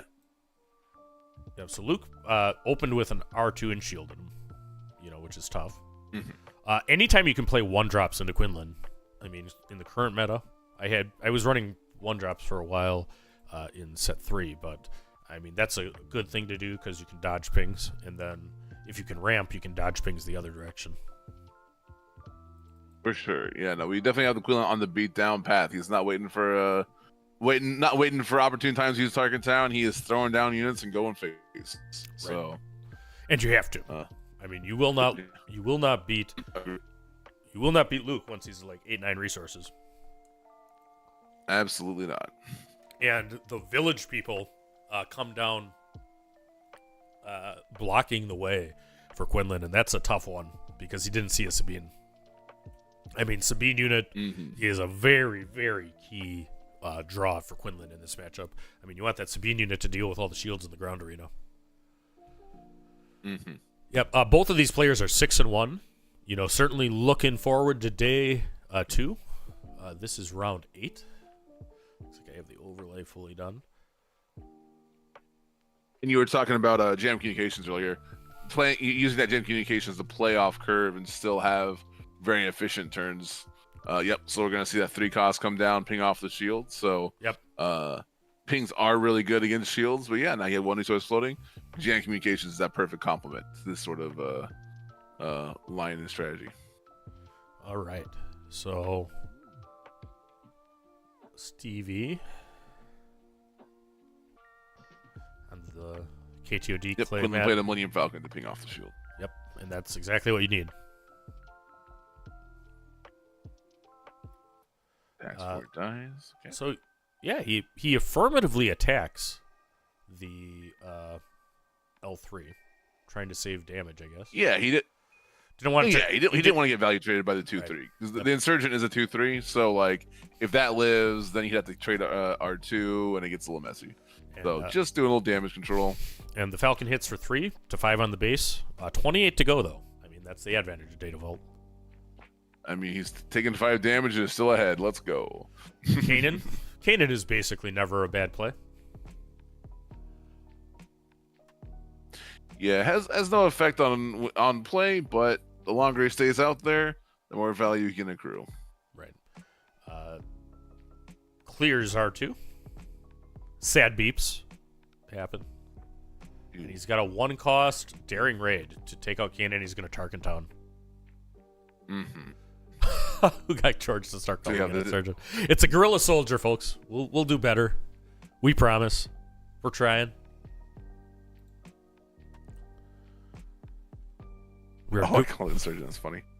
We are going into about hour 10 of our coverage today.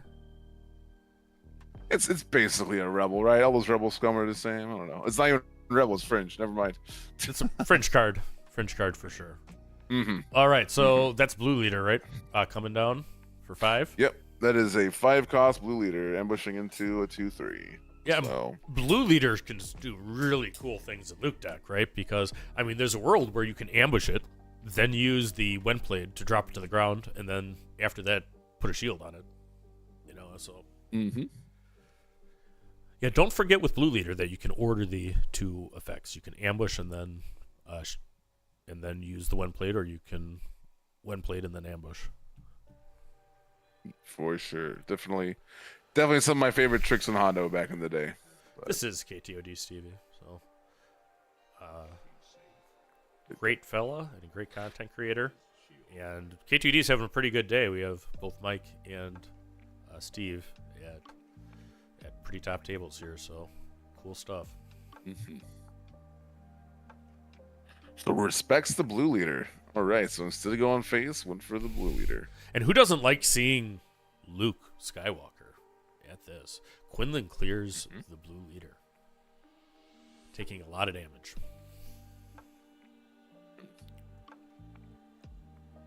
So that's notable. Now the Quinlan leader dies to a Luke unit once he can get it down. Assuming he can't clear it here. Sure, yeah, we're gonna see.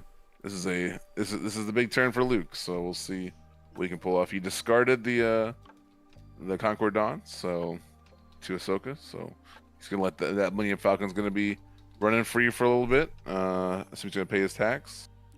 Absolutely. Another still resourcing. Yep. Yeah. And here we go. So Quinlan has Quinlan Voss, the leader, and Ahsoka Tano, Mama Ahsoka, in the ground arena, and Millennium Falcon in the space arena. Quinlan does have to play the tax, and does so, and has 5 resources remaining. Luke is able to flip and does so right away, threatening to take. First action flip. I wonder if he has Obi and he's baiting him.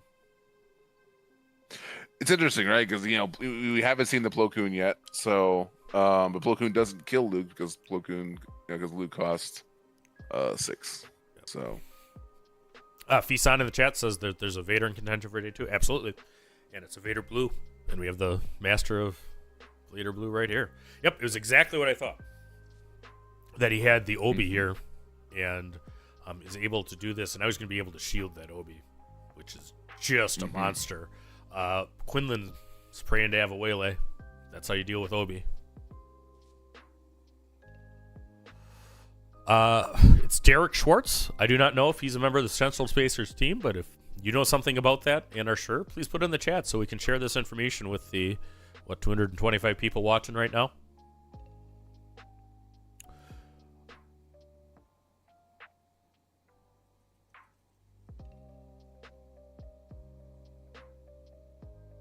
Yep, 14 damage on base, but the power of those, plus 30 health bases coming in. Right.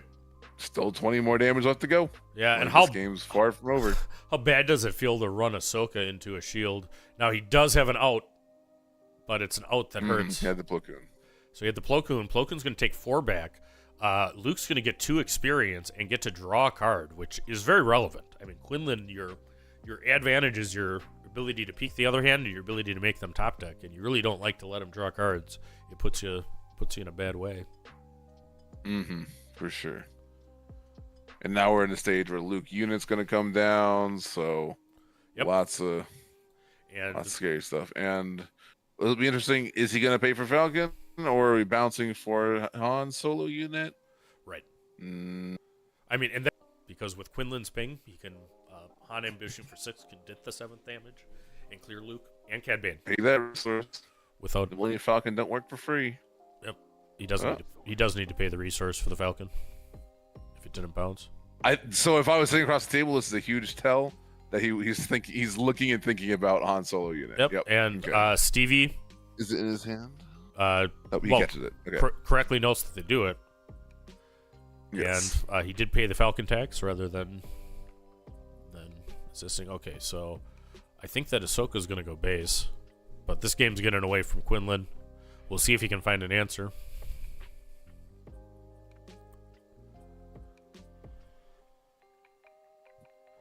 Luke's coming in and clearing Ahsoka, giving a shield. And you can see here, even without hearing the audio, that the players are very clearly saying what they're doing, and why, and that's the right way to do this.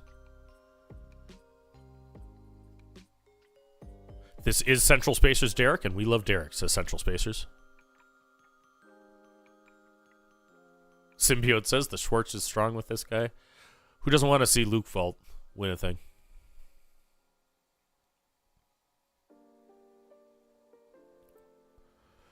Anakin Skywalker, which is in that fashion a 2/3 ground unit with Force. That tells me he probably has Force Throw, which he does. Yeah, saving it for that long. Yep. There is Covering the Wing, which is a great card. What do you feel about that card? That seems like a George card to me.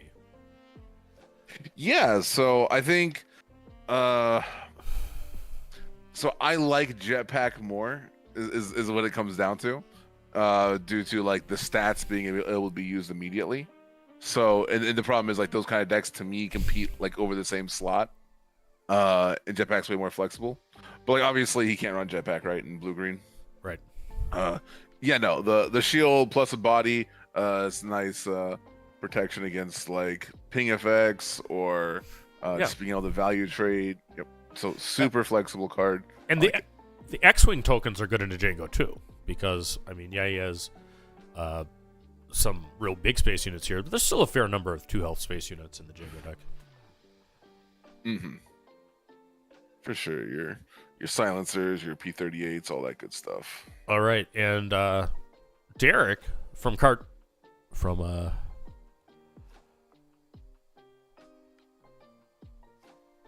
what was it? Central Spacers.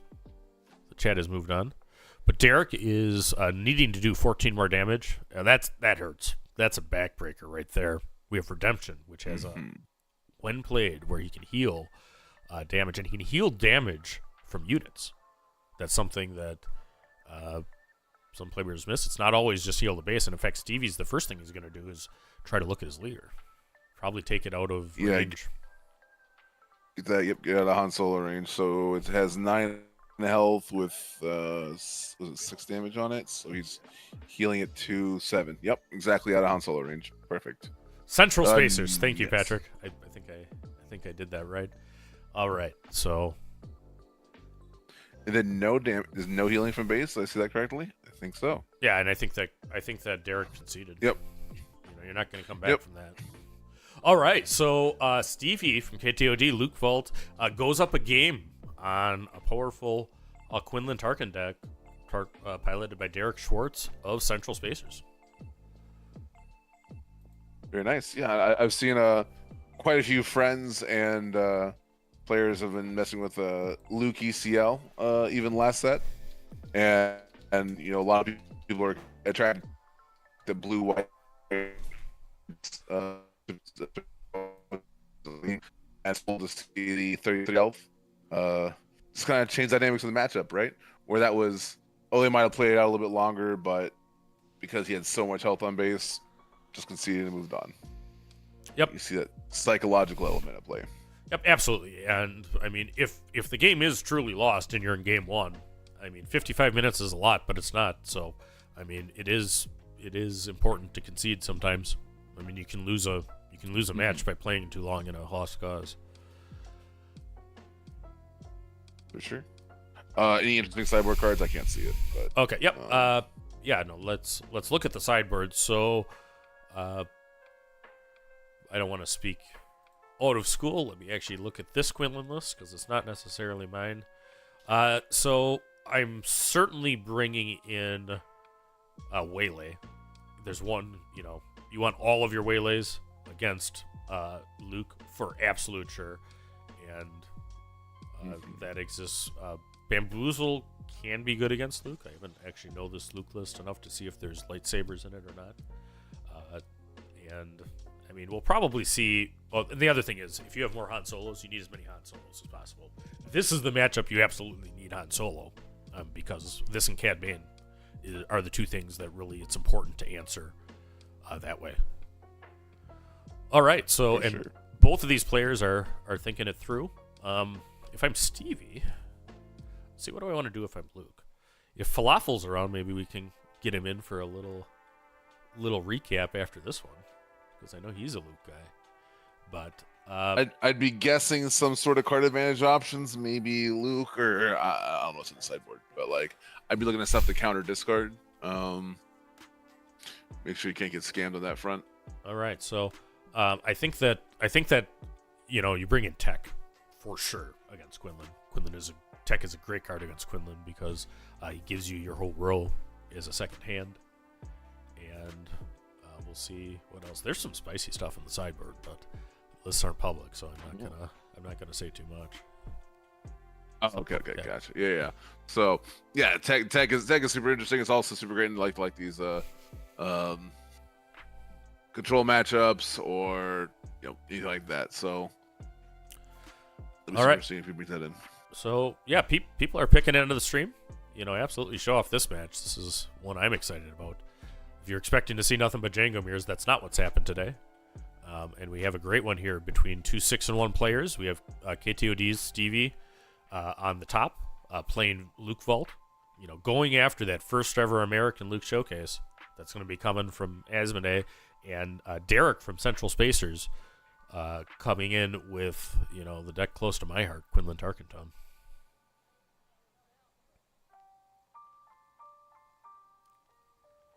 Yeah, I love seeing the variety of bases. Right, we got Tarkin Town, but we also have the Data Vault, showing up. So that's super cool. Yeah, and we'll see if Derek can find some answers here. I think his sideboard helped him. But this is, I mean, if you're a Quinlan at an event, I mean, you're hoping to find decks that aren't this. You're hoping to play PS all day, and you're hoping to, I mean, you're okay in Django, but a big shield deck can pose some challenge. Now, you can't actually get there if you can line up your units and your pings. Because Luke without his shield is very hard. Because Luke has to pay a resource for a lot of those shields, but Quinlan, if you play your units, and you can kill that shield for free. So there's a small bit of advantage every time that trade happens. But yeah, and you typically have initiative a lot because of how Luke works. Yep. Yeah, but as the game goes on and those shields start going on to 7 cost units, 6 cost units, that becomes a little bit more further and further out of reach. Yep. So. And good start for Derek finding a Sabine unit. I mean, if the 3-drop that Stevie has is Village Protectors, he probably still plays it, but that's not going to feel great.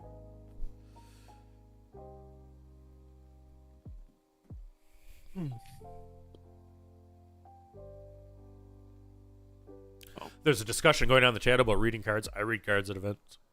If I'm not totally sure what the opponent's card does, I'll pick it up and read it. I think that's a good thing to do. Oh, I've had many people ask to read my cards before the.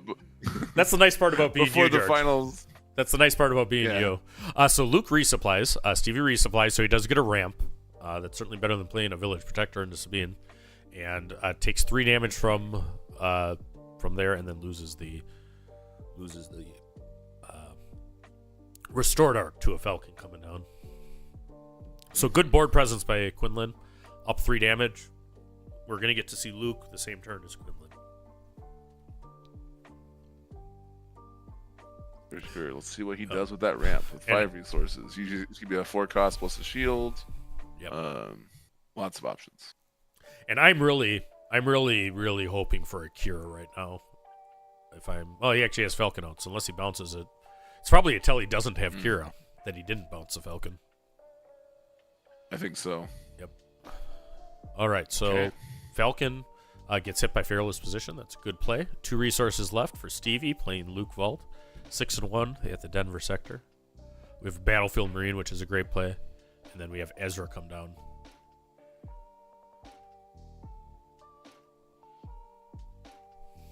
Yeah, the Battlefield Marine Perilous Position is very good stuff. Yeah, representing a value trade and then getting the immediate removal. So while maintaining initiative, very nice. Yeah, Across the Network says George is a well-known ramp lover. Yeah, because I mean, there's exactly one person I know that has made a great villain green deck that doesn't include Super Laser Tech, and it's George. That's yeah, no. I do not like the consistency. I think I'll go on a whole rant all stream. All right, so but yeah, no, I am not a fan of rant. John is probably just trying to get me to mention that to set us there. So 100%. But that's a good opportunity to subscribe to the Across the Network podcast if you haven't. And one of their episodes soon will be George going off for 60 minutes on ramp.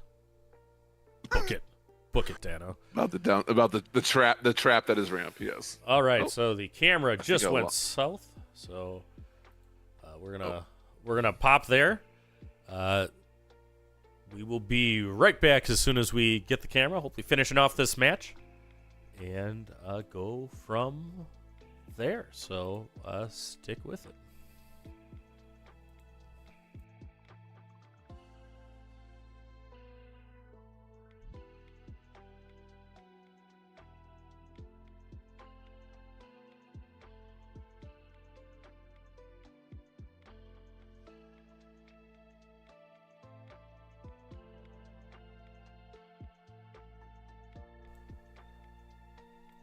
And we are back. Let me get back to the match here. Shout out to our awesome boots on the ground in Denver. You know, we've had Murphy's Law today as far as a variety of issues, but we are back up and running. in time to see that Luke has deployed. He's going to go 4 So damage. it looks like, yeah, we had some 6 costs deploy. Yeah. Definitely Obi-Wan. So it's What- Obi-Wan in the waylay. Yep. Yep. So if you recall when you were talking about the sideboarding decision, there was waylay in the board for Derek, and that just makes a huge difference into Obi as opposed to last turn. If you remember game 1, he had to slam an Ahsoka into it and then another unit to kill it. You know, it's horrible value. Quinlan Leader hits for 6s to Luke, putting him on the verge of death. If he's got, there's only This is it's yeah, only 6 damage on CV's base. He's feeling so comfortable right now. Luke's about to come down. Yeah, he's got him. Yeah, no, he's feeling great. Quinlan should have 4 damage. Carlos says Quinlan discarded the camera. Yep, that's probably what happened, but we are back and we are up. We are up, folks.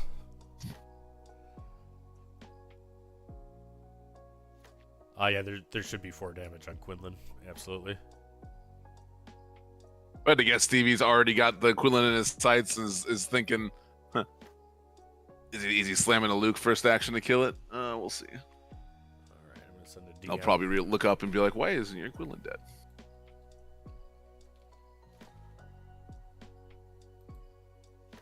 But again, long day. It is a long. Luke. Yeah. It is a long day, and I mean people. Oh no, Obi-Wan. Okay. Yeah, it's Obi coming back down again, and here we go. So Obi blocking the ground arena. Quinlan decks in That's general one really important. has less space than they are. Phil Ritchie, they do not have the Luke showcase on site, but if they did, we would be getting it right now. It will be mailed to the winners of the Luke Invader Showcase. That is what's happening per Rong Longkey, who's a great player, or great TO, and is newly hired by FFG to work with their OP program. But he's on site there in Denver and confirmed that they don't actually have the showcases present. They will be mailed. Oh, the humanity.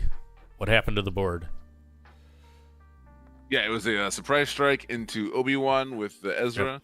And then, oh no, they didn't catch it. That Quinlan should be dead. Oof. That's awkward. Yeah. Well, Actually, either way, Luke is still very comfortable here. But like, yeah, that Quinlan should be dead. Right? what's the second? Was there?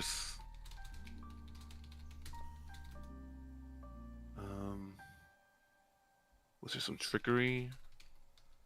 No, that's 6 damage just from the one upgraded Luke, and now he's spending a takedown on it. Oh no, Stevie.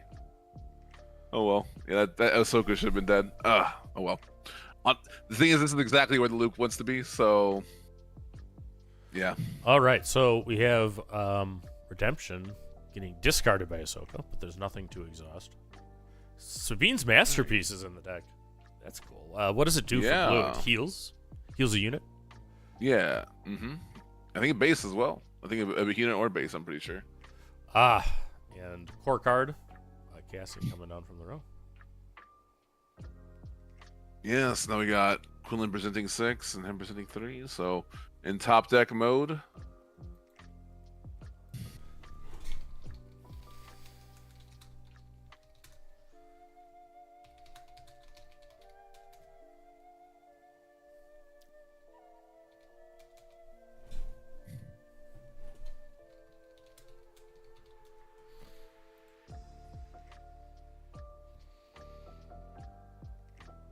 Yeah, Philip Ritchie in the chat asked how many times the 3 health saved him. It was a long time. You know, I will say that I play Vader on Data Vault, and you know it's kind of a similar thing. Into a lot of matchups, you're kind of just relying on your heals, and I end matches with more than 30 damage on them, a fair amount. Yeah, as someone who has run a lot of Colossus recently, I think the important way to think about it, because even on string last game, it wasn't the fact that he got to like 30 damage. It was the fact that he had like 22, 23 damage, and like wasn't put in check by anything. Like he had 22 damage, was very comfortable, and then Redemption came down. Right. And this is a great. Yep, top deck the home one. So Okay. Yep. Very good. So the people in the chat say that it's right. So it's very good. Oh, and then it was people noticed. say the Quinlan what? Yep. It was. What was right? Yep. That's what it was said. So. All right. So we have Sabine's masterpiece was a shield still to go. The home one was only able to get a battlefield marine, but still that's a ton of value.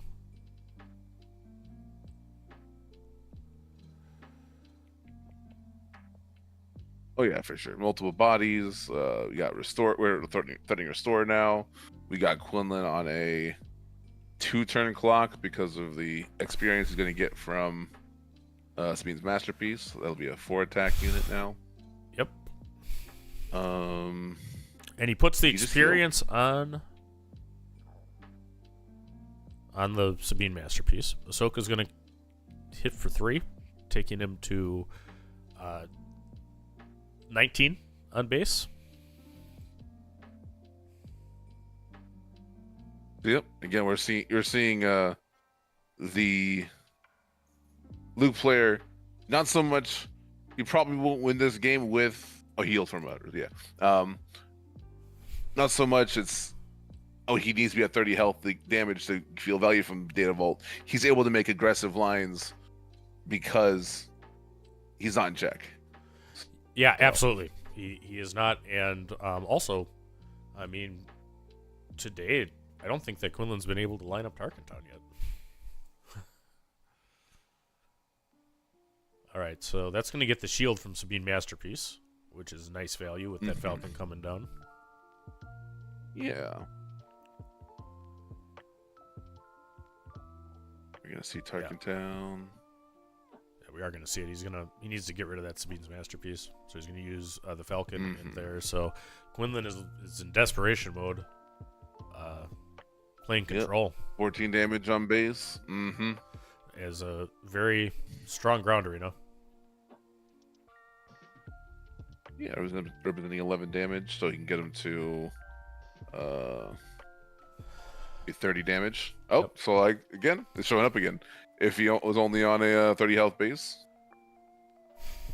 right, he'd be a surprise strike away from dying. But 33, nope, still safe. That's nice. And home one, of course, comes in and restores. Quinlan is now to 21, and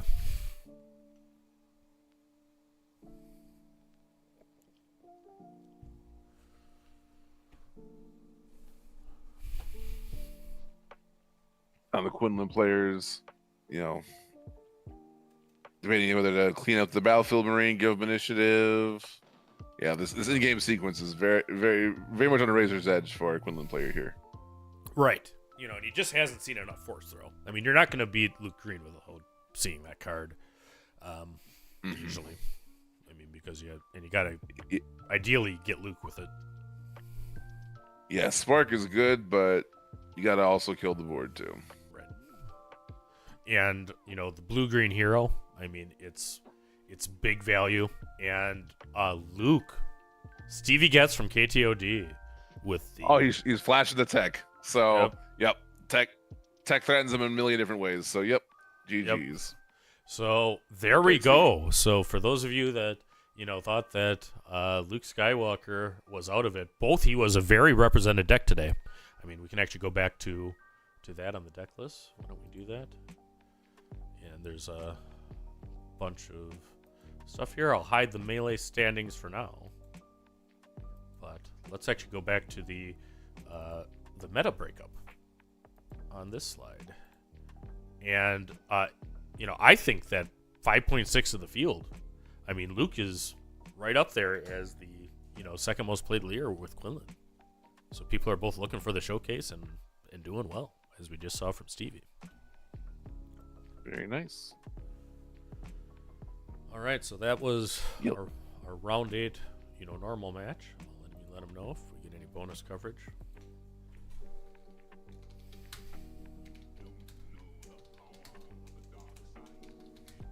And I mean, I think it was a dominating win. I mean, to the extent the Quinlan damage wasn't marked, I mean, he won with one less takedown, there. So shout out to Stevie for just killing it with that Luke Veda deck. Powering through.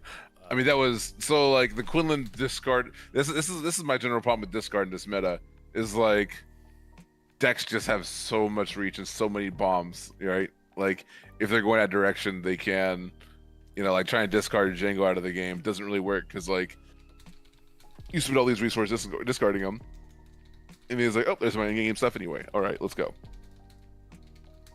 And you saw it there where he just discarded a bunch of cards. Oh, top deck home one. Yep, absolutely. And home one, I mean, at that point, Quinlan just doesn't have an answer to home one, other than force throw, potentially. But, just the restore, gets it. And, that's a tough matchup. So shout out to Derek from Central Spacers for strong play into a real tough thing, trying to take out a Luke Green with Quinlan Voss. All right, so yeah, Han Solo. We checked if anything wants. It looks like they probably will be able to move a different game 3 to us. So there. All right. So Rebel Traitor. Actually, I'm going to save this thing that he gave us. He's actually just told us what's still in it. Going into the round, still in it contention for game 2, I think is what this is. So let's actually do this. So shout out to what a hero. Taking a break and still helping us out. Yeah, and Rebel Trader is one of the best guys in the community. Absolutely. So if you haven't subscribed to Take the Initiative, please do, folks. Nothing but love. He actually had a Destiny stream called Destiny Junior way back when with another couple of guys, and great stuff consistently out of Take the Initiative. For sure. Okay, so while we're waiting to see if they can reset us, let's see if we can pop this. As far as players still in it.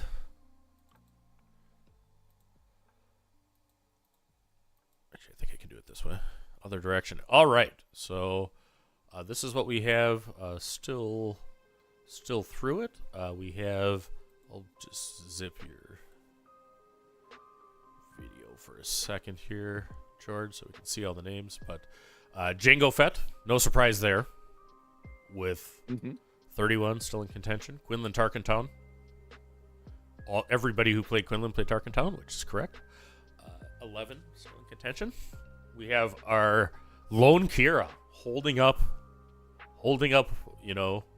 the banner. Her name, I alone survived. You alone did survive. Yes. So Kira alone survived. How epic is that?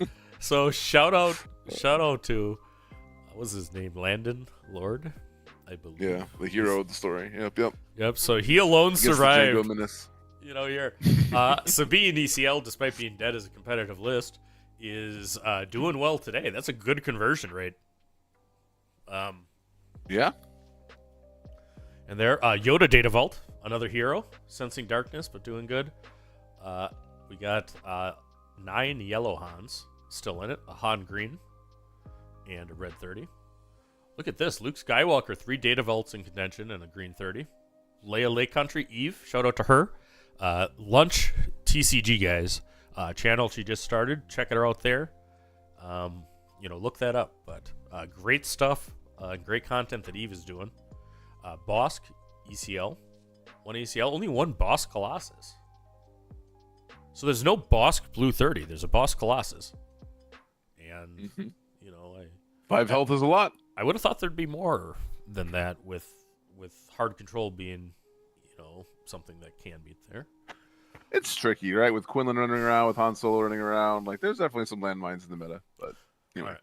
Yep. Admiral Piet, yellow, which is the TDR Piet. It has 2. Vader, Lord of the Sith is the set 1 Vader. 2 blue ones. My Vader green buddies made it. I might have done that. Vader Vault. Boba Fett, all yellow. That is the set 4 Boba. So for those asking in the chat about set 4 voted there, how about a Major Von Reg still in contention? Von Reg is a cool card. What do you think of that leader, George? Von Reg, that was my friend Crispy, probably. Oh, maybe not. I think Von Reg having the ability to flip onto your TIE Phantoms, your punishing ones, your Seven Fleet Defenders. It's a lot of really strong 3-cost ships, and being able to pilot onto those and still have full resources to play. Yeah, really strong. Obviously, there's the bamboozles and such of the world that make it a little scary. The ability for ambush ships like Blue Leader and such to punish it, but those aren't particularly meta. And when you have a TIE Phantom that can't be damaged or pinged by Django, just smacking for 7 damage, they're dead in 3 turns. So, it does a lot of really powerful things. So I like Von Rake. I know that you're not the aggro guy, but I do know there's a very good Bothan Network Von Rake list, that I've run into. Mm-hmm. And I think Kazuda is another very good aggro leader, and Poe's a very good aggro leader from set 4. We just need some people to work them and iron out some of the kinks. Maybe a little less exhausting from mid-range decks. Gar Saxon on yellow, 2 of them converted. Ray Tarkentown's still around. I don't think it's Chris. I think he's not at this one. Only 1 Cad Bane and green. That surprises me. That's crazy. Yeah, only 1. Even of all the colors of Cad, only 1 made it through. Wow. We did see Bobby Sapphire rocking his TIE Phantom, which is something I called out. To friends. I was able to make my run because nobody's on TIE Phantom, right? Nobody wants to play that in the mirror, the Django mirror. But you're gonna see that popping up in sideboards, and hurts Cad. Yeah, like I said, I mean, if Cad's the problem, TIE Phantom. I mean, you got what's the name of the pilot that kills it now? Sedanathano. Yeah. So I think that changes it better than it was last set. But for sure, there's definitely a play around it. Jump Master kills it. There's definitely a play there, but sometimes you gotta deal with this. There's something over here, and it sneaks through, and you're just like, dang, I really need those pings. So, all right, and thanks RT, who's gonna be joining us for the last round when we get there. We're still seeing if they can get a match to us on the feature. That might happen. Let me hide this, and we'll go to Melee. Get your cam back on. Just wanted people to be able to read the things. So let's actually look at what's going on. And then you got a shout out to the Anakin Skywalker rocking the Colossus. So Johnny Bravado. That might be Jeff Greasy. That might be Jeff Greasy because he's playing Anakin Colossus. I think it is. So shout out. Jeff is our boots on the ground at this event, and a stand-up guy wouldn't be able to do it the way that we did anyway without it. And he's got the home field advantage. He's he does. From the area, so he does. Very nice. All right, so it gets real invisible just without the wide aspect here, but we can tell you what results are in. At the top match, they played out the Django mirror. The Daniel Hall won, who was the Django on 30 health base. It looks like Bobby Sapphire and Micah is still going on. What were you going to say about the Django Tarkenton? I was going to say, for the 3v3 event, we brought Django 30 as a mirror breaker sort of effect. And it looks like it's playing out well for Daniel. So, right. Table 3. Did you guys see they're not bringing another table for you? Okay. Yep. So I see that now. And looks like the camera needs a reset there too. So I'll do that in a second. We have table 4 is unreported, not reported. Richard Douglas. I've seen that name before. I don't remember who that is. I know. I recognize him from the Kissimmee 5K. Actually, he was the undefeated Sabine in Swiss, who shocked the stream with his consistency of having wing leader and wing leader and wing leader. So, which was very strong in set 1. So, yeah, and wing leader still has its place, but wing leader is definitely. I mean, I think Fleet Lieutenant is still very, very core card, but wing leader you got to think about right now. There's so many things that do 1 damage. For sure. What other matches are in on table 9? Django Red 30 versus Cody Kuhn, who we just saw. I think, and I think we I had somebody tell me that looked like Minnesota Cody there. That is going to Django 30.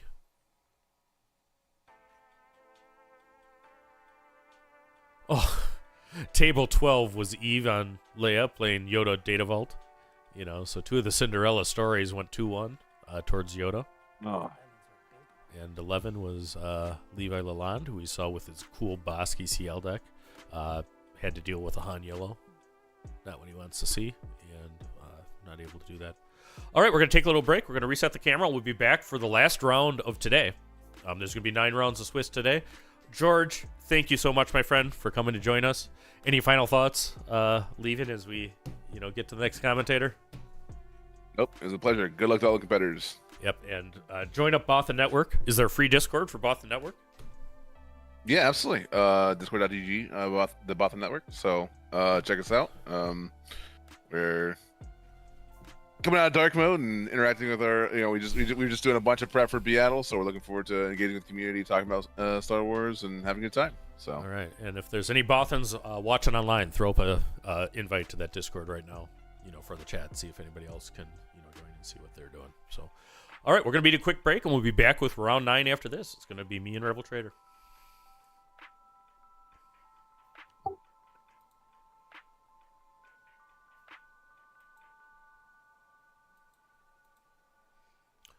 We're muted and video is off. Hey, thanks, man. That was cool. I want to do some more commentary with you sometime. I enjoyed that.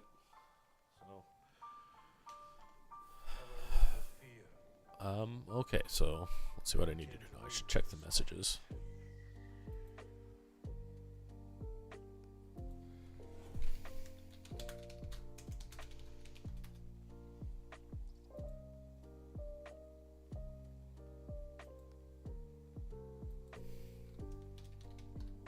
I did put it in the description of the video. I always do when I have Bothans involved.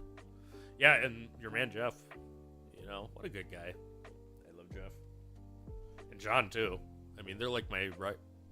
Just make sure. Oh, mine was.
Where is Padme? Is she safe? Is she all right?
What's up, Star Wars Unlimited fans? We are back with round 9 of the Denver Sector Qualifier.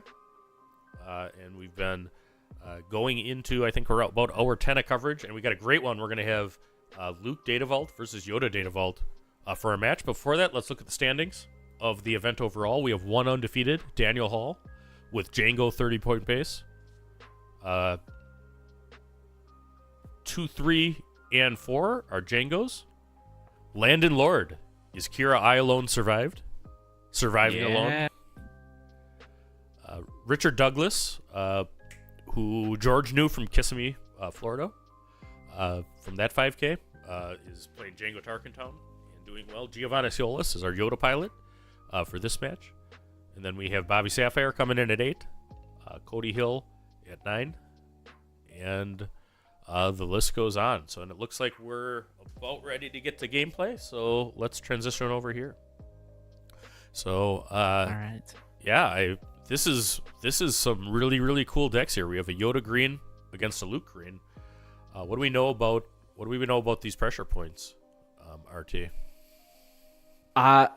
Pressure points. It's hard to tell. Both these decks are pretty resilient. They are gonna want to go late, and I don't think they have a ton of ways of winning early. Maybe they do. I haven't looked at the list super in depth, but my gut would tell me that both these are pretty control focused decks. Oh, absolutely. Blue-green hero mirrors. I mean, this is something that absolutely could go to time. I mean, there's a lot of healing and there's a lot of control elements both sides. Luke obviously has the ability to shield things. Yoda has his kind of interesting ability that card sifts. Draws one and puts one back.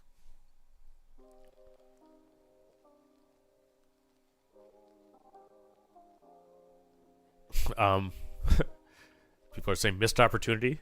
So either Tower number 9 or Wu declined feature table. So that's something that everybody has the right to do. Yeah. Would have been fun though. Would have been fun. I mean, it's two friends. All right. So Stevie gets the resupply. That's a could be a big pressure point. Right. But what was that upgrade played on A-Wing? I was looking. That's Luke Skywalker, the pilot unit. So Luke, that's okay. So that Green Squadron A-Wing, hit in for 6. And the cool part about Luke as a pilot, most of our viewers know that, but some people are just looking at there. But when that unit dies or the upgrade is removed for any reason, he goes to the ground arena. So yeah, it's got some good value that way.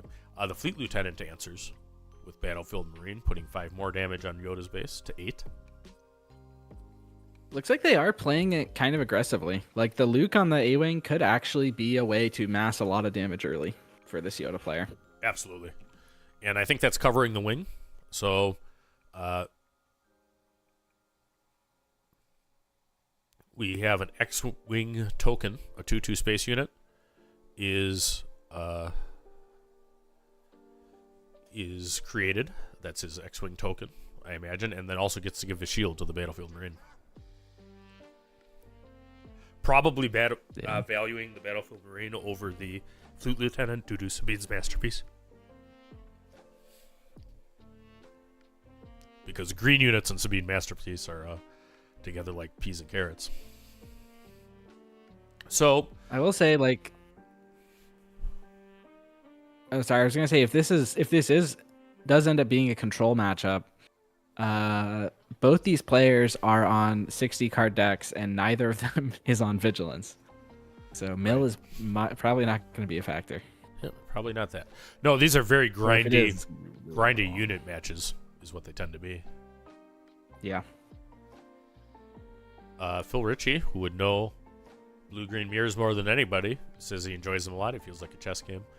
Phil was the host of the Luke Green Masterclass, which exists from set 1, and did really well with that deck. I think at the same Orlando 5K as a lot of them. We might see if we can get Phil on for a short interview here too, depending on what he's up to and when this goes. I doubt we'll have actually a whole bunch of extra time though with this particular match. All right, there's Luke flipping and a regional governor. What do you think that governor is calling? Yeah, I mean that's tough. Here, I mean the regional governor very well could be calling Luke Skywalker. That's probably what I would call. Yeah. We already have Obi due to the ramp coming down for Luke. Yeah, this is... All right, whatever it is, Stevie's not killing it. He's going to base with that Luke.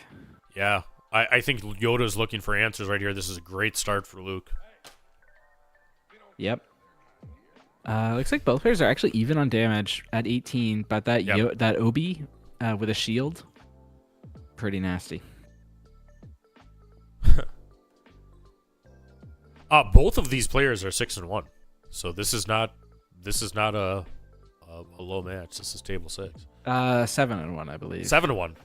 I'm living in the past. So both these players are going to be going into day 2. We just thought this was a really fun matchup. Yeah, across the network says big chunky board for Loot. That's a good way to describe it. All right.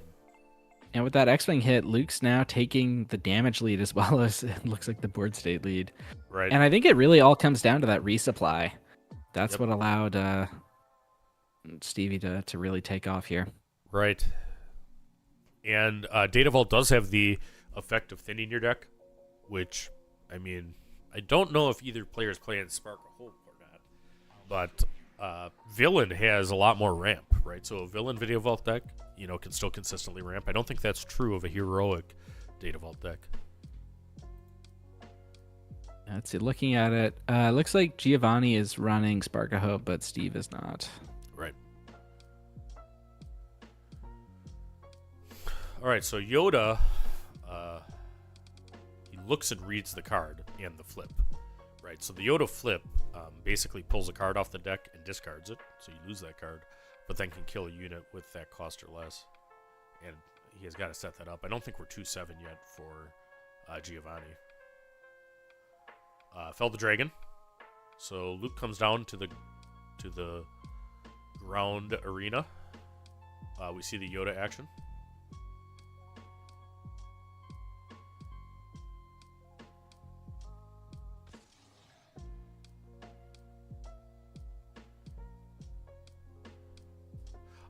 Yeah, I think there's Boba Yellow mirrors, though, to answer Josh's question. So I think there's Boba Yellows playing each other that both need to win.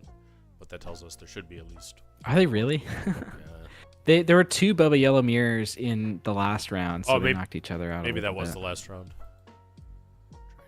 Let's see if we can find that. Yeah, there are 2 left in contention.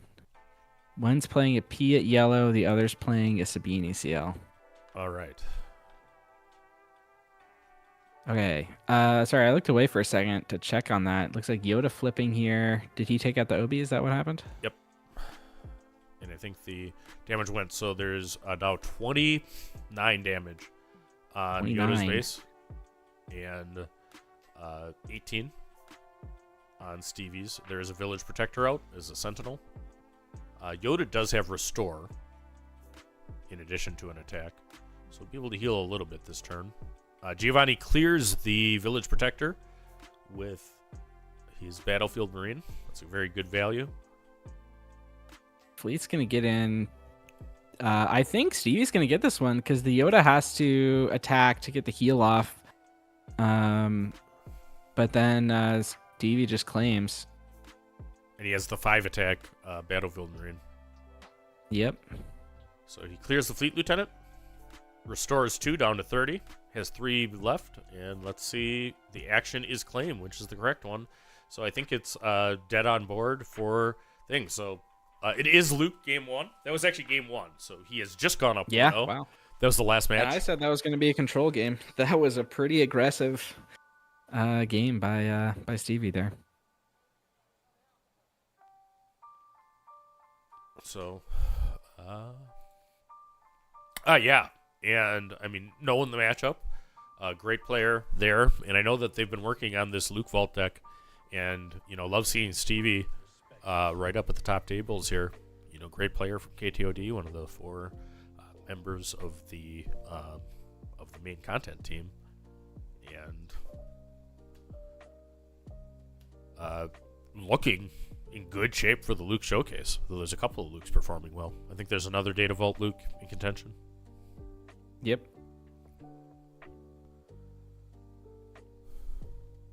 I think that's how Steve has to attack this from Gandork. Yeah, I think you're right. Yep. Absolutely. Because with the Yoda, he's not favored in going into the long game. Right. And the Gandork is a great judge. I think he's actually serving in that capacity this event. So check out Artificery if you haven't. It's a great channel. And good friend of Late Night. Yeah.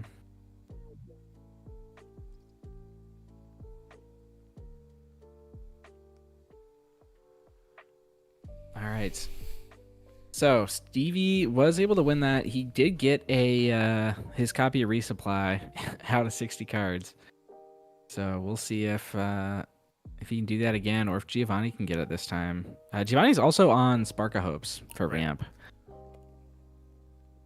And I think as the control player, it's there. Oh yeah, good night, Gandork. Thanks for popping in Stevie and checking also out has coverage. Sorry, I was gonna say Stevie also has Dispatchers, which is kind of like ramp. It's either Lego Pizza or John saying Han is still good. Han is still good. Han is a good deck. Both Han Green and Han Yellow are good decks. And Han Red, there's a Han Red. Han Red also. That's making some waves at the Denver Sector Qualifier.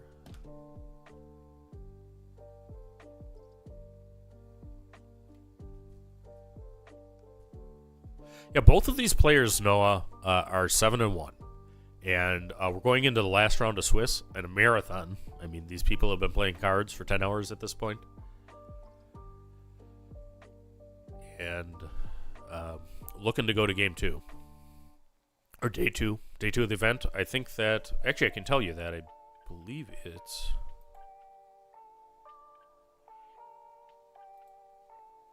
3 rounds of Swiss. Tomorrow is what he said. Okay. He told us that somewhere.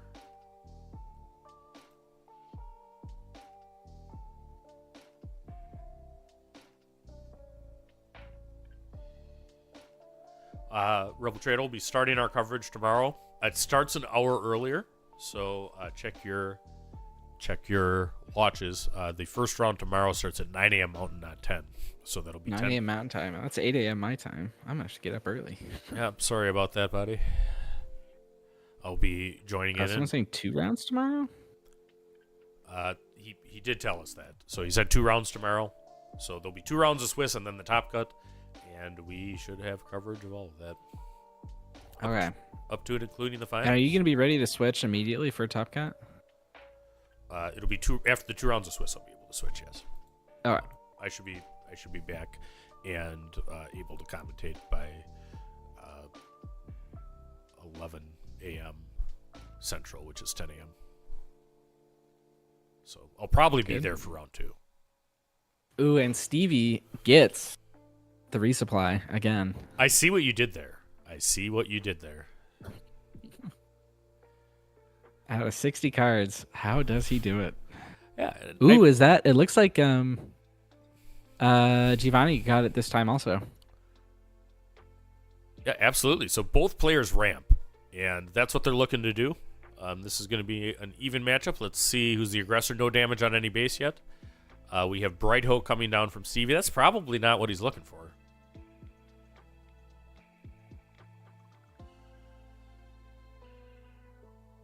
Yeah. Although I think Giovanni does have a lot of space units, so having a Bright Hope and with the shield on it could be pretty impressive. Ooh, but Blue Leader coming down onto the ground as a 5/5. Yep. And Blue Reader does quite a bit of work on attack. That's a strong unit, and 5/5 ambush for 5 is a good unit. It's just so versatile. Yeah. Oh, it looks like he resolved the ambush first, so he hit into the Bright Hope and then deployed it to the ground. That's interesting. Yes, and good play, because he had the opportunity to do that before the shield hit. I mean, he knew that Bright Hope was going to be shield, so heads up play by Giovanni. I mean, you don't get to 7-1 at an event like this, by not knowing your deck. So, I mean, we're seeing really a very cool blue-green matchup going on.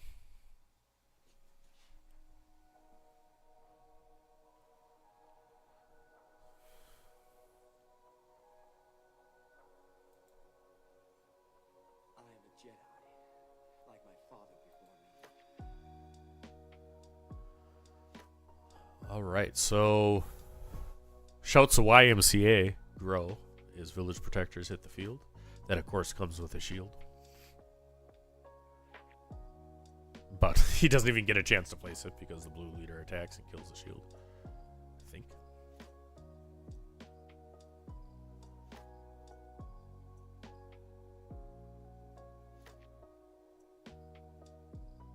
And that's covering the wing. Coming down, reshielding the village protector. He's going to be able to put a second shield on it. Look at that. Generating a total of 3 shields with YMCA on Luke Datavault.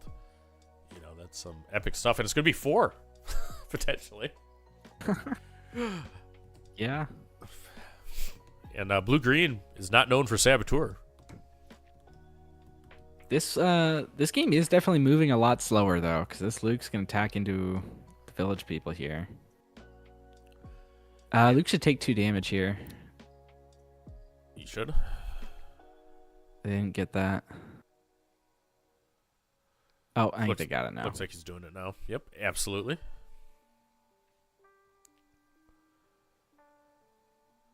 All right, so we have an epic Game 2 going on. K2D Stevie is up 1 game, looking to improve to 8-1 on the event.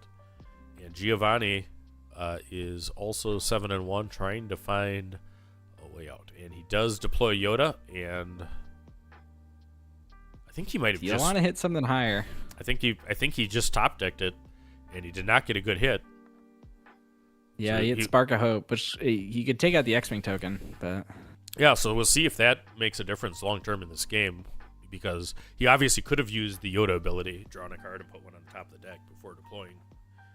You lose a lot of tempo, but potentially you're taking care of that village protector. Luke goes in, takes another 2 damage on himself, but gives another shield to his village protector. How many is... I can't even tell how many. That village protector has now had 5 shields.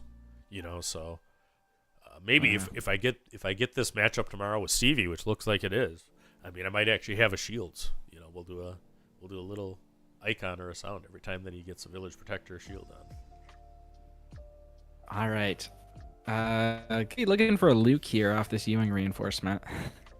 Absolutely. Needs to get rid of that village protector. Yep. Now, it's not that. Is that an MC30? That is an MC30, I believe. And a Luke off of it. Luke, okay. And a Luke. So pilots can't be played as pilots on U-Wing. But the MC30 gives him a much-needed space unit, and Luke Skywalker on the ground hits for 3. Which is relevant. He still has a regional governor, a blue leader, and a Yoda, but he's looking down a double-shielded village protector. And we have no way of knowing what that regional governor is calling. But I think Luke is probably a safe bet. It's probably Luke. The McDonald's ship. Yeah, you know, the golden arches. Thought you were going to bed, Gandark. You know, he can't resist a cool comment and getting the name out there. I think that ship is actually really underrated. I've been playing it in my ECL decks because it answers a lot of the big things that Django throws at you, like Raider, Devastator. I guess they're not really playing Fire Spray anymore, but it answers that. Right. Yeah, it has raid 1, right? So it hits for 6. Yep. All right. Village Protector is going to clear the blue leader. Yeah, it looks like it still has a shield left. Still has a shield left. Wow. So.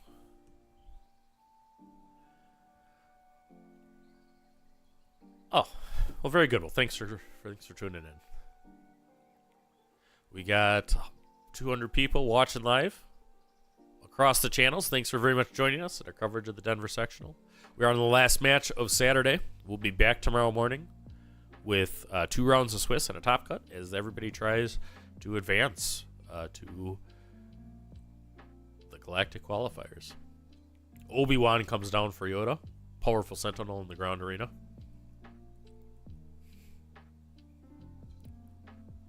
And the Luke, I think, has taken enough damage that he can't swing into the Obi without dying. So, can Yoda stabilize? Giovanni attacks with Yoda, who has a perilous position on him, able to restore. Finally gets the last shield off the village protectors. And he gets an Obi down as well. Which very important. Yep. So he's hoping to turn the corner here. Still has regional governor. Still has Luke Skywalker in the ground arena. The pilot. Stevie has to deal with Obi-Wan Kenobi standing in the way in the ground arena. Luke lightsaber would be nuts right now. Yeah. Is he running it? Let me check if he's running it. He is Yes. not running it. Yep, because Luke Skywalker heals all the damage and gives the shield, right? Ooh, he's got Satines at the sideboard. I wonder if those came in.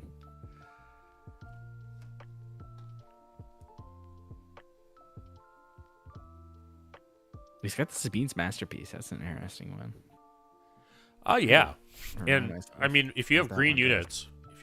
units, the Sabine's Masterpiece is great. Yeah, so the green's experience, the blue is heal. Right. Red is do a ping damage. Yellow is exhaust yep. the unit, I think. Yellow is exhaust. Or ready a resource. Or ready resource, yeah, like Leo. But he's not going to have reds or yellows. We wouldn't think so, but you never know. Never know. All right, so getting through He might be running targets for... The regional governor does the first damage to Stevie's base. So that is 1, folks. Oh, I just checked. Stevie's actually not running Ewing reinforcement.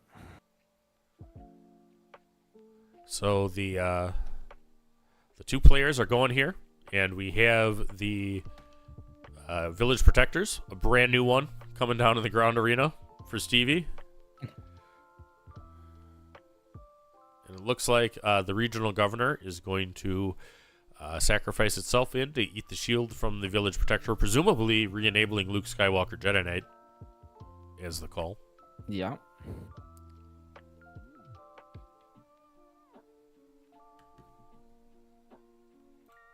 All right. Masterpiece gets in, and he gets both the effects.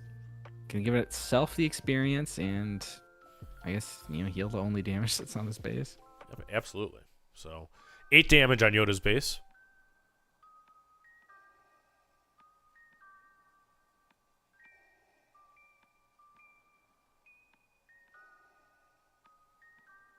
Oh, yellow is yet ready or exhaust a resource. Yeah. Says Super Bowlers in the chat. Certainly have never played in a yellow deck. But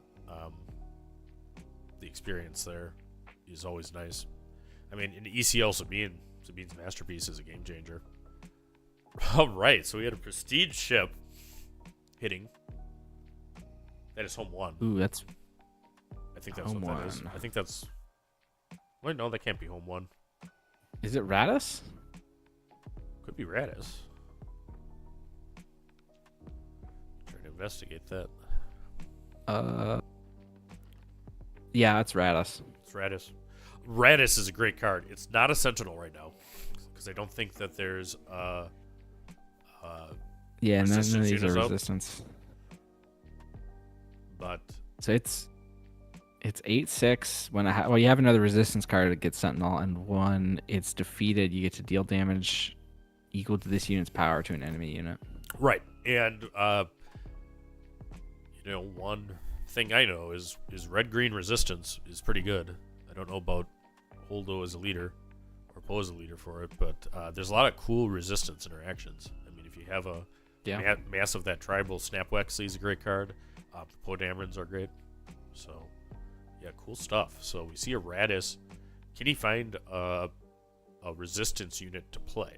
I mean, there's plenty that exists. You could have Poe unit, the green Poe unit, as a part of it. He could have Snap in these colors. I haven't seen enough resistance to tell me that's what he's doing, likely. Sabine's Masterpiece comes in, does damage to base, taking Yoda to 13. Yeah. Obi-Wan hits. Did he forget the Masterpiece abilities?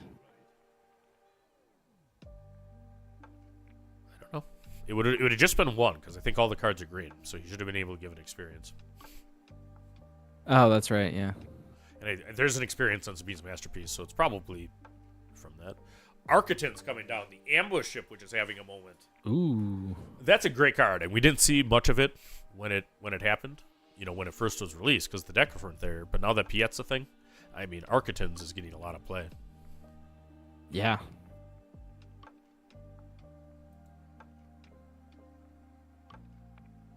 I think Yoda's starting to turn the corner here. Absolutely. Radis hits hard. I think it's 8 attack. It's 8, yeah. Yeah, Gendork says he gave him the XP. It hit for 5. Oh, he gave itself the XP, yeah. And it was probably, I didn't see it. It was probably like he flipped it from a 1 to a 2.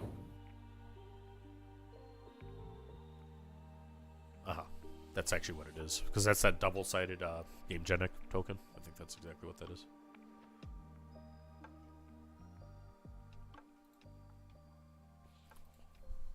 Ooh, Luke coming down.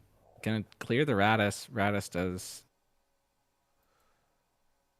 He hasn't done his. Oh, because the Luke gives it minus attack, which means it only gets to do a little bit of damage. It only gets to do, 2 damage.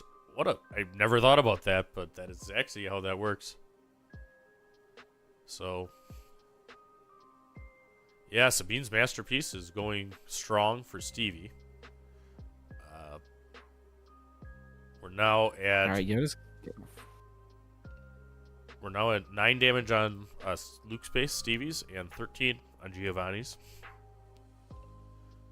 And, this is cool. For all the cunning in the field, having a blue-green hero mirror, with all of the value, and that's how it hits. The space unit gets the 2 experience from Obi, doesn't get to draw a card because it's not a Space Force unit. Do you know what ship that is? What's that? Do you know what ship that is on Giovanni's side? Well, I mean, it's clearly a Mandalorian helmet. It looks like a Boba Fett helmet, but I do not know what it is as far as an initiative token. Oh, that's the Architon. Sorry, the ship. Yeah, that's the Architons. And it already killed the Bright Hope and ramped. So Yoda has a significant amount of resources, and he's expending all of them. Wait, is this the Endless Legions? It might be. Is that what this is? Could be. I've seen that in Yoda. I did hear he was running it. Right. So could we have an Endless Legions happening there? Oh, it's Cad Bane.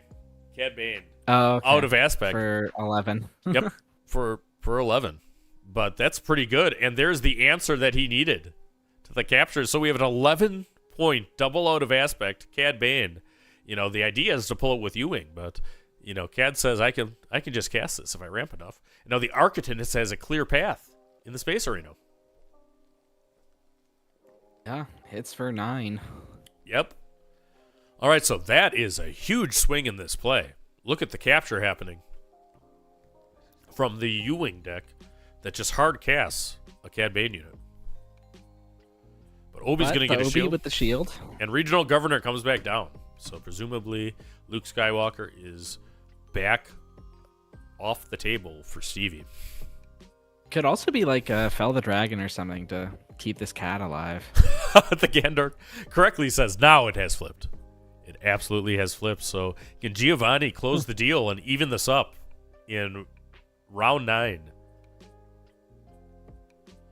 Philip Ritchie, our blue-green enthusiast in the chat, says this is how Swoo is meant to be played. Yeah, I think this really is. This really is. What a great match. Deck, these blue-green hero decks are some of the most fun I've had playing the game. Absolutely. So thanks everybody joining us watching this match. We've been at it a while, but we are going strong here, and we still aren't even through the Swiss. This is the last round of today's Swiss, and then we will have 2 rounds tomorrow, followed by the top cut. Wampa Stampa in the chat says, let's go, Gio. Everybody wants to see a game 3 of this match. I know I do.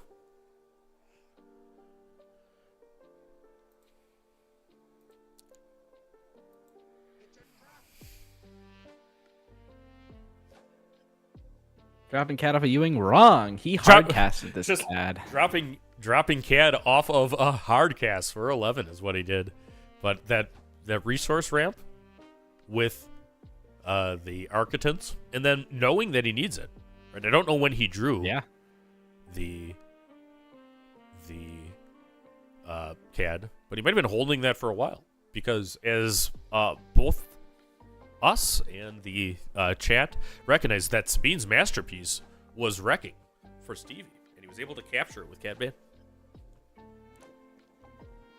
I remember the very first TTI League Top Cut. I was actually playing in it, and I brought Luke Green. This was before the game even came out.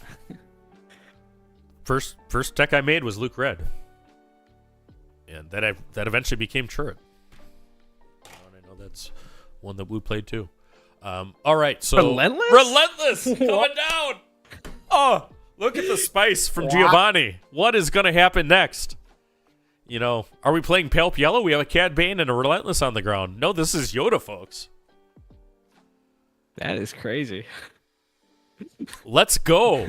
Let's go. You can't even bring that in off of Ewing. That's just there to be hardcasted. You know, I think that we're going to see an uptick in Data Vault after this. Let's go. Carlos in the chat says people says 11 drops were unplayable. Not there. Phil is happy. Oh, redemption. Okay. All right. This is great. Look at the back and forth. Look at the back and forth. What is he going to do with Relentless or with Redemption? He has the ability to heal from base or units. There's no there. He takes 8 damage on the Relentless, loading it all the way up, and heals from his base down to 17. All right, someone's bringing up in the chat the potential of Steve scooping for time. There's an argument for that. There is an argument for that. But, I mean, I'm loving this match, you know, watching. So we have on the blue-green heroic Yoda side, we have a Relentless. We have an upgraded, that's 2 experience points on the Architens Cruiser. But he got a shield on Redemption, which is super relevant. Cad Bane has 2 units captured in the ground arena. And is looking down Obi-Wan Kenobi, also with a shield. So we have 2 shielded Sentinels, 1 in each arena for Luke and Stevie Getz.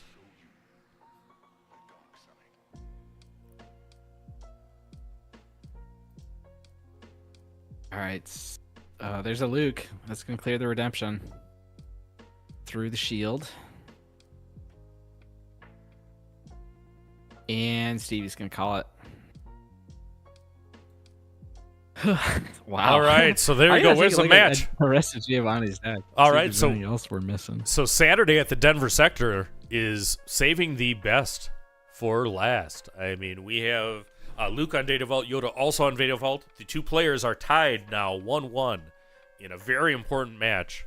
I mean, they're both going to be going to day 2, but it's important to, you know, lose as few times as possible. Ultimately, this does go down to just a top 8, I believe. So let's go. I'm looking at this deck. This is crazy. He's got a copy of Annihilator in there. Yeah, don't do two copies of Starhawk. Yep, don't do too much of the spice, you know, at this point, because the deck lists are not open yet. But what a great match. And you know, you and I get to commentate together very seldom, but I mean, boy, did we get a good one here. Yeah, because we're always, you know, doing the events that the other one's playing at. Right, and you know, I appreciate that very much, because that makes more stuff happen. And we have another. We will have Swoop for you next weekend too. Before even the other sector, we have a nice 1K at Misty Mountain in Madison. So anybody who is looking for a good event to go to, if you haven't been to Misty Mountain, great store owned by a CCG pro, and really a great place to play. And we'll have coverage of that 1K. That's on April 12th, live on Late Night Gaming. Take the initiative. So, all right, we are going into the Game 3 decisive. Let's see if we can get a time check here. I've got an update from some of the other matches. Wu beat Tower number 9 2-1, so he's going on to day 2. That is a great win by one of the great players in the game. I think Tower was on Sabine Yellow, right? So I believe so. that is a tough draw for Quinlan. So shout out to Woo. Doesn't surprise me at all. And Tower is also one of the best people and best commentators in the game. Hope he still gets into day 2. But if not, he might be actually joining us for a little bit tomorrow. We talked about that. Stevie and Giovanni offer each other cuts. And look at the sportsmanship with the shake before game 3. I love that. Yeah. Okay, another update. Looks like both of the Piats lost, but one of them lost to a Boba Yellow. So someone's in the chat's been asking about Boba Yellow. So there's at least one that's making day 2. So chat Josh that loves Boba Yellow. It looks like you're getting one into day 2. So there you go, buddy. Let's see. Oh, Evelyn on Leia Lake Country won. There so we she's go. moving on to day 2. Check out Lunch TCG is her YouTube channel. Great player, local to Wisconsin, just started into content. Our Han Red player won, so she's moving on as well.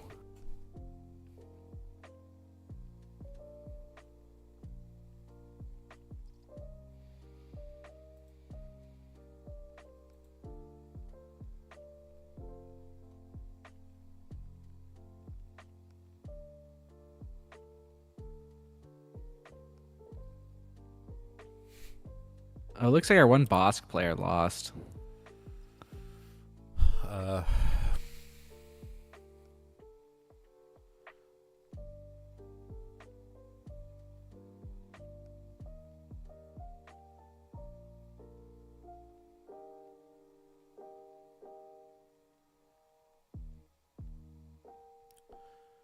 Right, yeah. So both Bobby Sapphire and Wu from KTOD teams, Stevie's teammates, will be in day 2.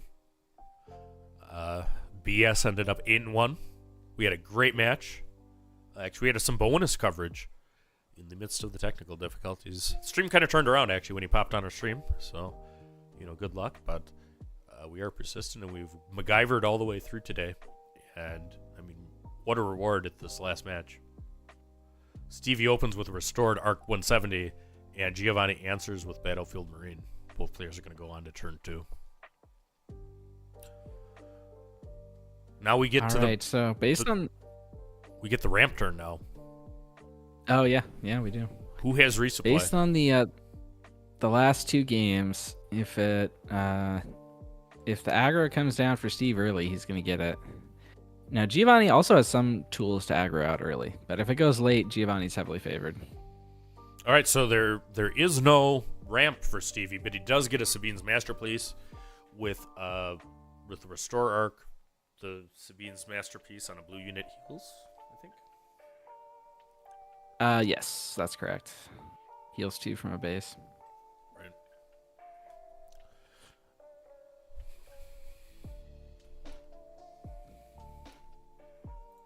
Village people coming down, so no ramp for either player.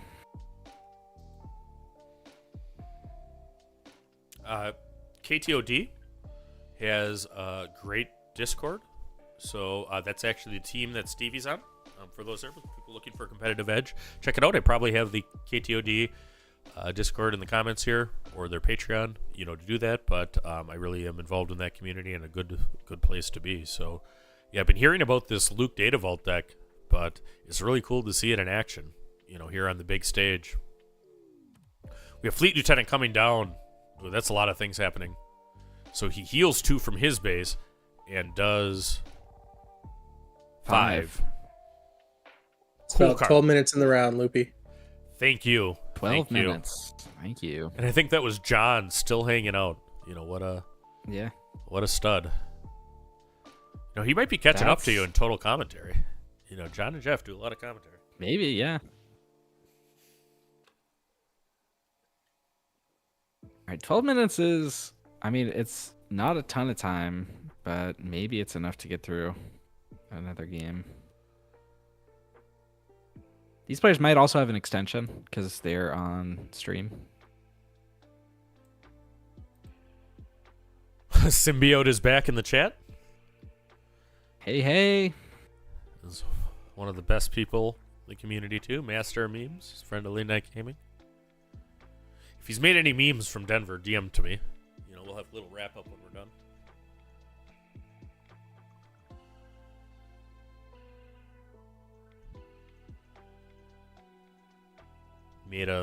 I've been meaning to say, what's it take to get a TTI AI song? Well, it might be that. Now that you've actually said that he urged you. Sim, also a great player. I mean, he crushed it at Beatle. Top 16 in the 6K. Ooh, takedown. Oh, takedown is good. Very, very good. A timely takedown from Giovanni. Right after the covering the wing. Right. But look what we see now. Resupply. He did find it. Resupply. Yep, we're going to get Luke this turn, right? That's 6. Yep, that's 6. Bright Hope clears the token created with covering the wing. Luke deploys. He does have to deal with a village protector in the ground arena. We're going to get the Yoda action.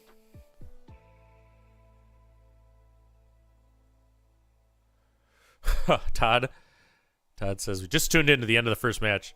Yeah, that was actually the second match. That was game 2. So these players are going hard in a blue-green mirror.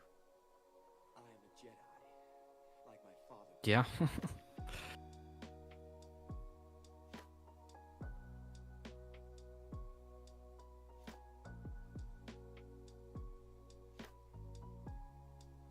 Our Boba Yellow fanatic in the chat is celebrating, somebody getting through to day 2. Luke's base takes 4 damage, but has cleared the ground arena. Yep. And he did a nice little play of giving the Arc the shield there to put some more into the Bright Hope, meaning the Arc can now kill the Bright Hope this turn and survive. Right. Yeah, no, I think that's actually good play, from one of the best in the biz. Stevie has gone to heroic decks. I know he's a big Blu-ray guy. In prior sets, so love seeing it. And he's built a bunch of advantages. So the other thing that is Stevie has ramped, so he's at 7 right now, and there's no regional governor on the board, so nothing to kill with Luke right now. But he has the ability to cast him. Fleet Lieutenant sending Luke. That Luke is a rebel, I believe. Wait, so did Giovanni swing the Bright Hope into the Arc? It looks like that's what happened. Oh, probably to guarantee a defeat for Yoda. Yep.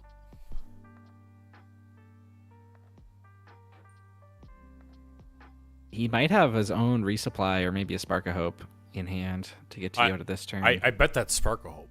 I think that's actually probably what that tells me, because he wanted his unit today. We'll see if that's actually what it is. And he got to engineer his own flip also. Yep, and because of the Yoda ability. As we said, Spark of Hope comes in, so Giovanni running some more ramp. Yeah, it's taking a lot. That's 19 damage. Yep. And he blind flips Yoda again. Only with 2. It's not blind. He got to set it up. Did he do the Yoda? Okay, so he discards the McDonald's cruiser, as Gandor called it, the MC-30, and kills a Fleet Lieutenant. There's still 1 remaining. Yoda clears Luke. It's like sensei abuse. A second ramp card has hit the resource row. There we go. He's trying to get back to his Cad Bane's hardcast. We will do day 2 recap right after this match. So we're going to stay with you a little bit and tell you who's all going to game 2, and then we'll be back at 9 a.m. Mountain, which is 11 a.m. Eastern and 8 Pacific, tomorrow with the round 10 of the Denver Sector Qualifier. Yeah. Ooh, home 1 coming down for Stevie. That is big. Brings the Fleet Lieutenant back out. And a beautiful hyperspace home 1, too, by the way it looks. All right, U-Wing.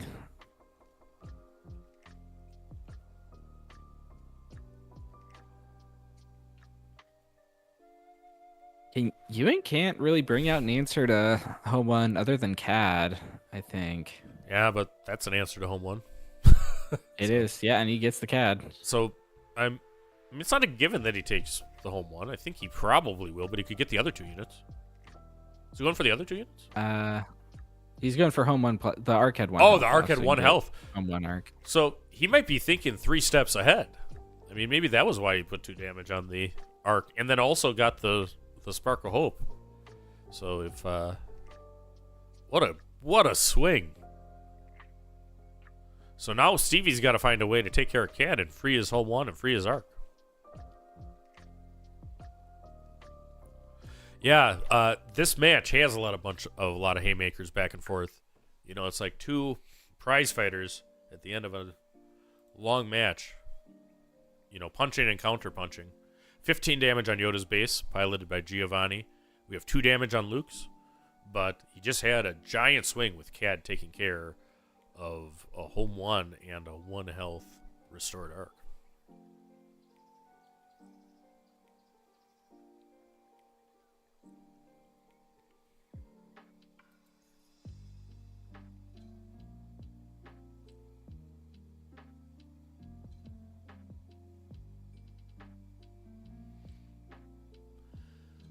So the players are discussing, you know, back and forth. It looks like we're continuing from here. All right.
Okay. Oh, so he's got Fleet a lieutenant coming down. Fleet Lieutenant into Immediately a, gets eaten. yep, into a bare board. Now, it looks like Giovanni's not going to risk attacking with this cat here. Probably a wise move, I think. Yeah, so freeing your home run is the thing. It doesn't get its when played coming back from capture. But it's still just a big thing.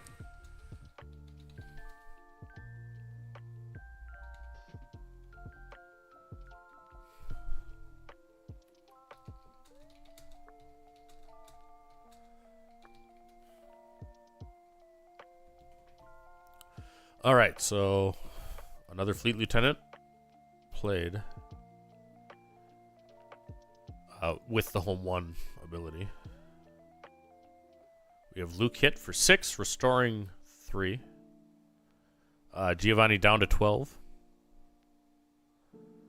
And Stevie's got to get something here.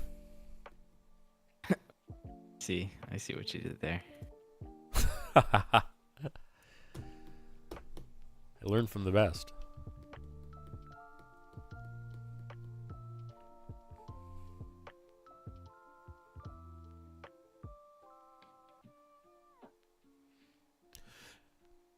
Yeah, so Giovanni, the second home one being out there, I think makes attacking with Cad a lot more reasonable. Because he's not going to rescue that. He's not really going to rescue their Relentless hits the Ooh, field. there's a Relentless again. And Hardcast. I mean, I'm sure the Relentless is... The idea is that it's for Endless Legions, but that Relentless has come down two matches in a row. And I think Did Steve Steve just call conceded. I think he All conceded. right. And we were pushing up on time too. So ultimately, you know, that's what happened there. So wow, what a match to end our day. What do you think after seeing that Hero Green mirror? That was wild.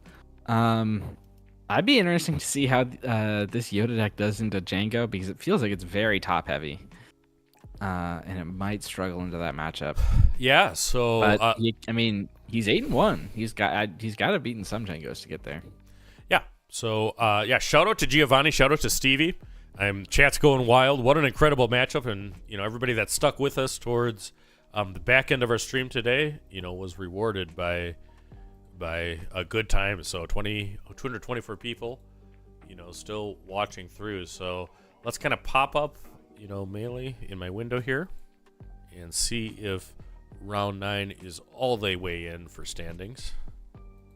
There's 3 4 people left. There's 3 matches still going. So I will go to the matches side. And then do you want to look at the day 2 stuff and try to get that graphic when we can? Yeah. On table round 9 matches, we had Django's on 1, and we had the Micah, the Tarkentown Django, actually beating the 30-point Django, piloted by Daniel. On table 2, we had a Han Yellow Mirror, and it looks like Curtis Sorensen was able to get that one and improve to 8-1. Landon Lord takes care of Django Tarkentown with Kira. Hey, all right. Kira continues to survive. Getting into game 2 at I believe 8-1. 8-1. Yeah, that's 8-1. So, a Django Mirror on table 4. Chris Hinkies manages to best Julian. Richard Douglas wins, beating Brett Zeller on table 5. The matchup we saw is one of the matches not reported, but Giovanni Solis with Yoda was able to come back with winning in game 2 and 3 against a cool Luke Data Vault. That was a great match. So they'll be both advancing to day 2, I think. We had a Django Tarkentown versus Catacombs on 7, and Yadam Kande won it. Bobby Sapphire won his match against Eric Gunderson. I recognize that name. Ooh, Misha Fitzwater won. That's a local Oregon player. All right, so we got Oregon representing at the Denver, Colorado. Taking Kyle Kraft. All right, and then we have Victor Balling, a Sabine ECL, 1-2-0 against Bosk ECL. So there, table 10 was a Gar Saxon versus Django Tarkentown, and the Gar goes through. So at least one big Gar Saxy going into the next day. All right. Travis Bad on Django Tarkentown beat Cody Kuhn. He's a great player, winning 2-1.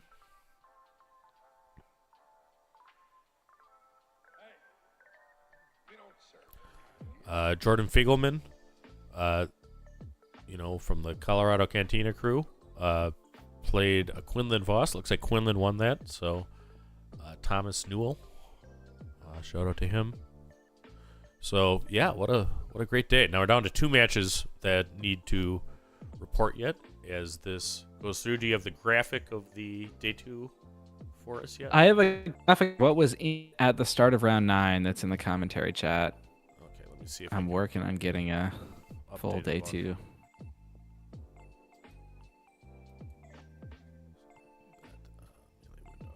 Close that and go back to the list.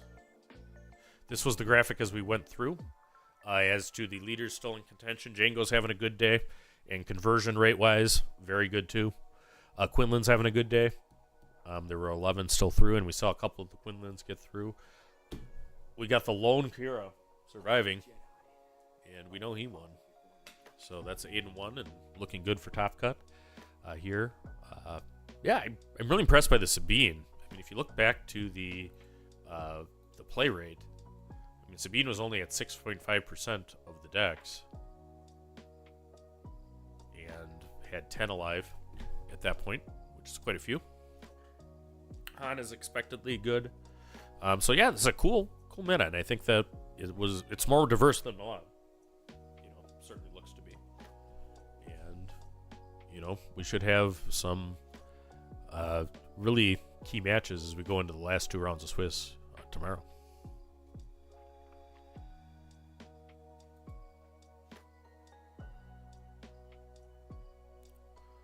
Oh, Mephisto lost the Django Mirror. Oh, yep. Yeah, shout out to Moo. That's a great guy and player. I think he's actually on the Bothan competitive team now, but he's a looper and known him a while. Oh, nice. He was one of the hosts of the masterclass.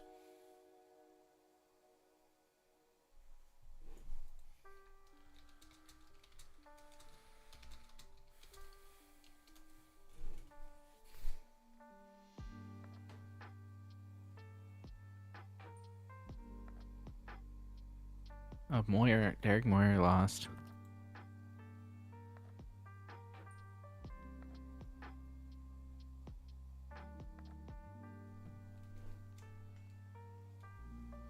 Okay, so I think we actually will wrap it here. Thanks everybody for joining us throughout the day. All right. And I'll once we know what made day 2, I'll post it on Discord. Yep, and we'll put that in the late night Discord too. So if you're there, if you haven't subscribe to the channels, get Late Night Gaming, take the initiative, join the Bothan Discord, do all the things. But thanks everybody for joining us, and day 2 tomorrow. Yeah, take the initiative, follow Late Night Gaming, follow Bothan Network, across the network, everyone else who's been involved in this. All right. Yep. Very good.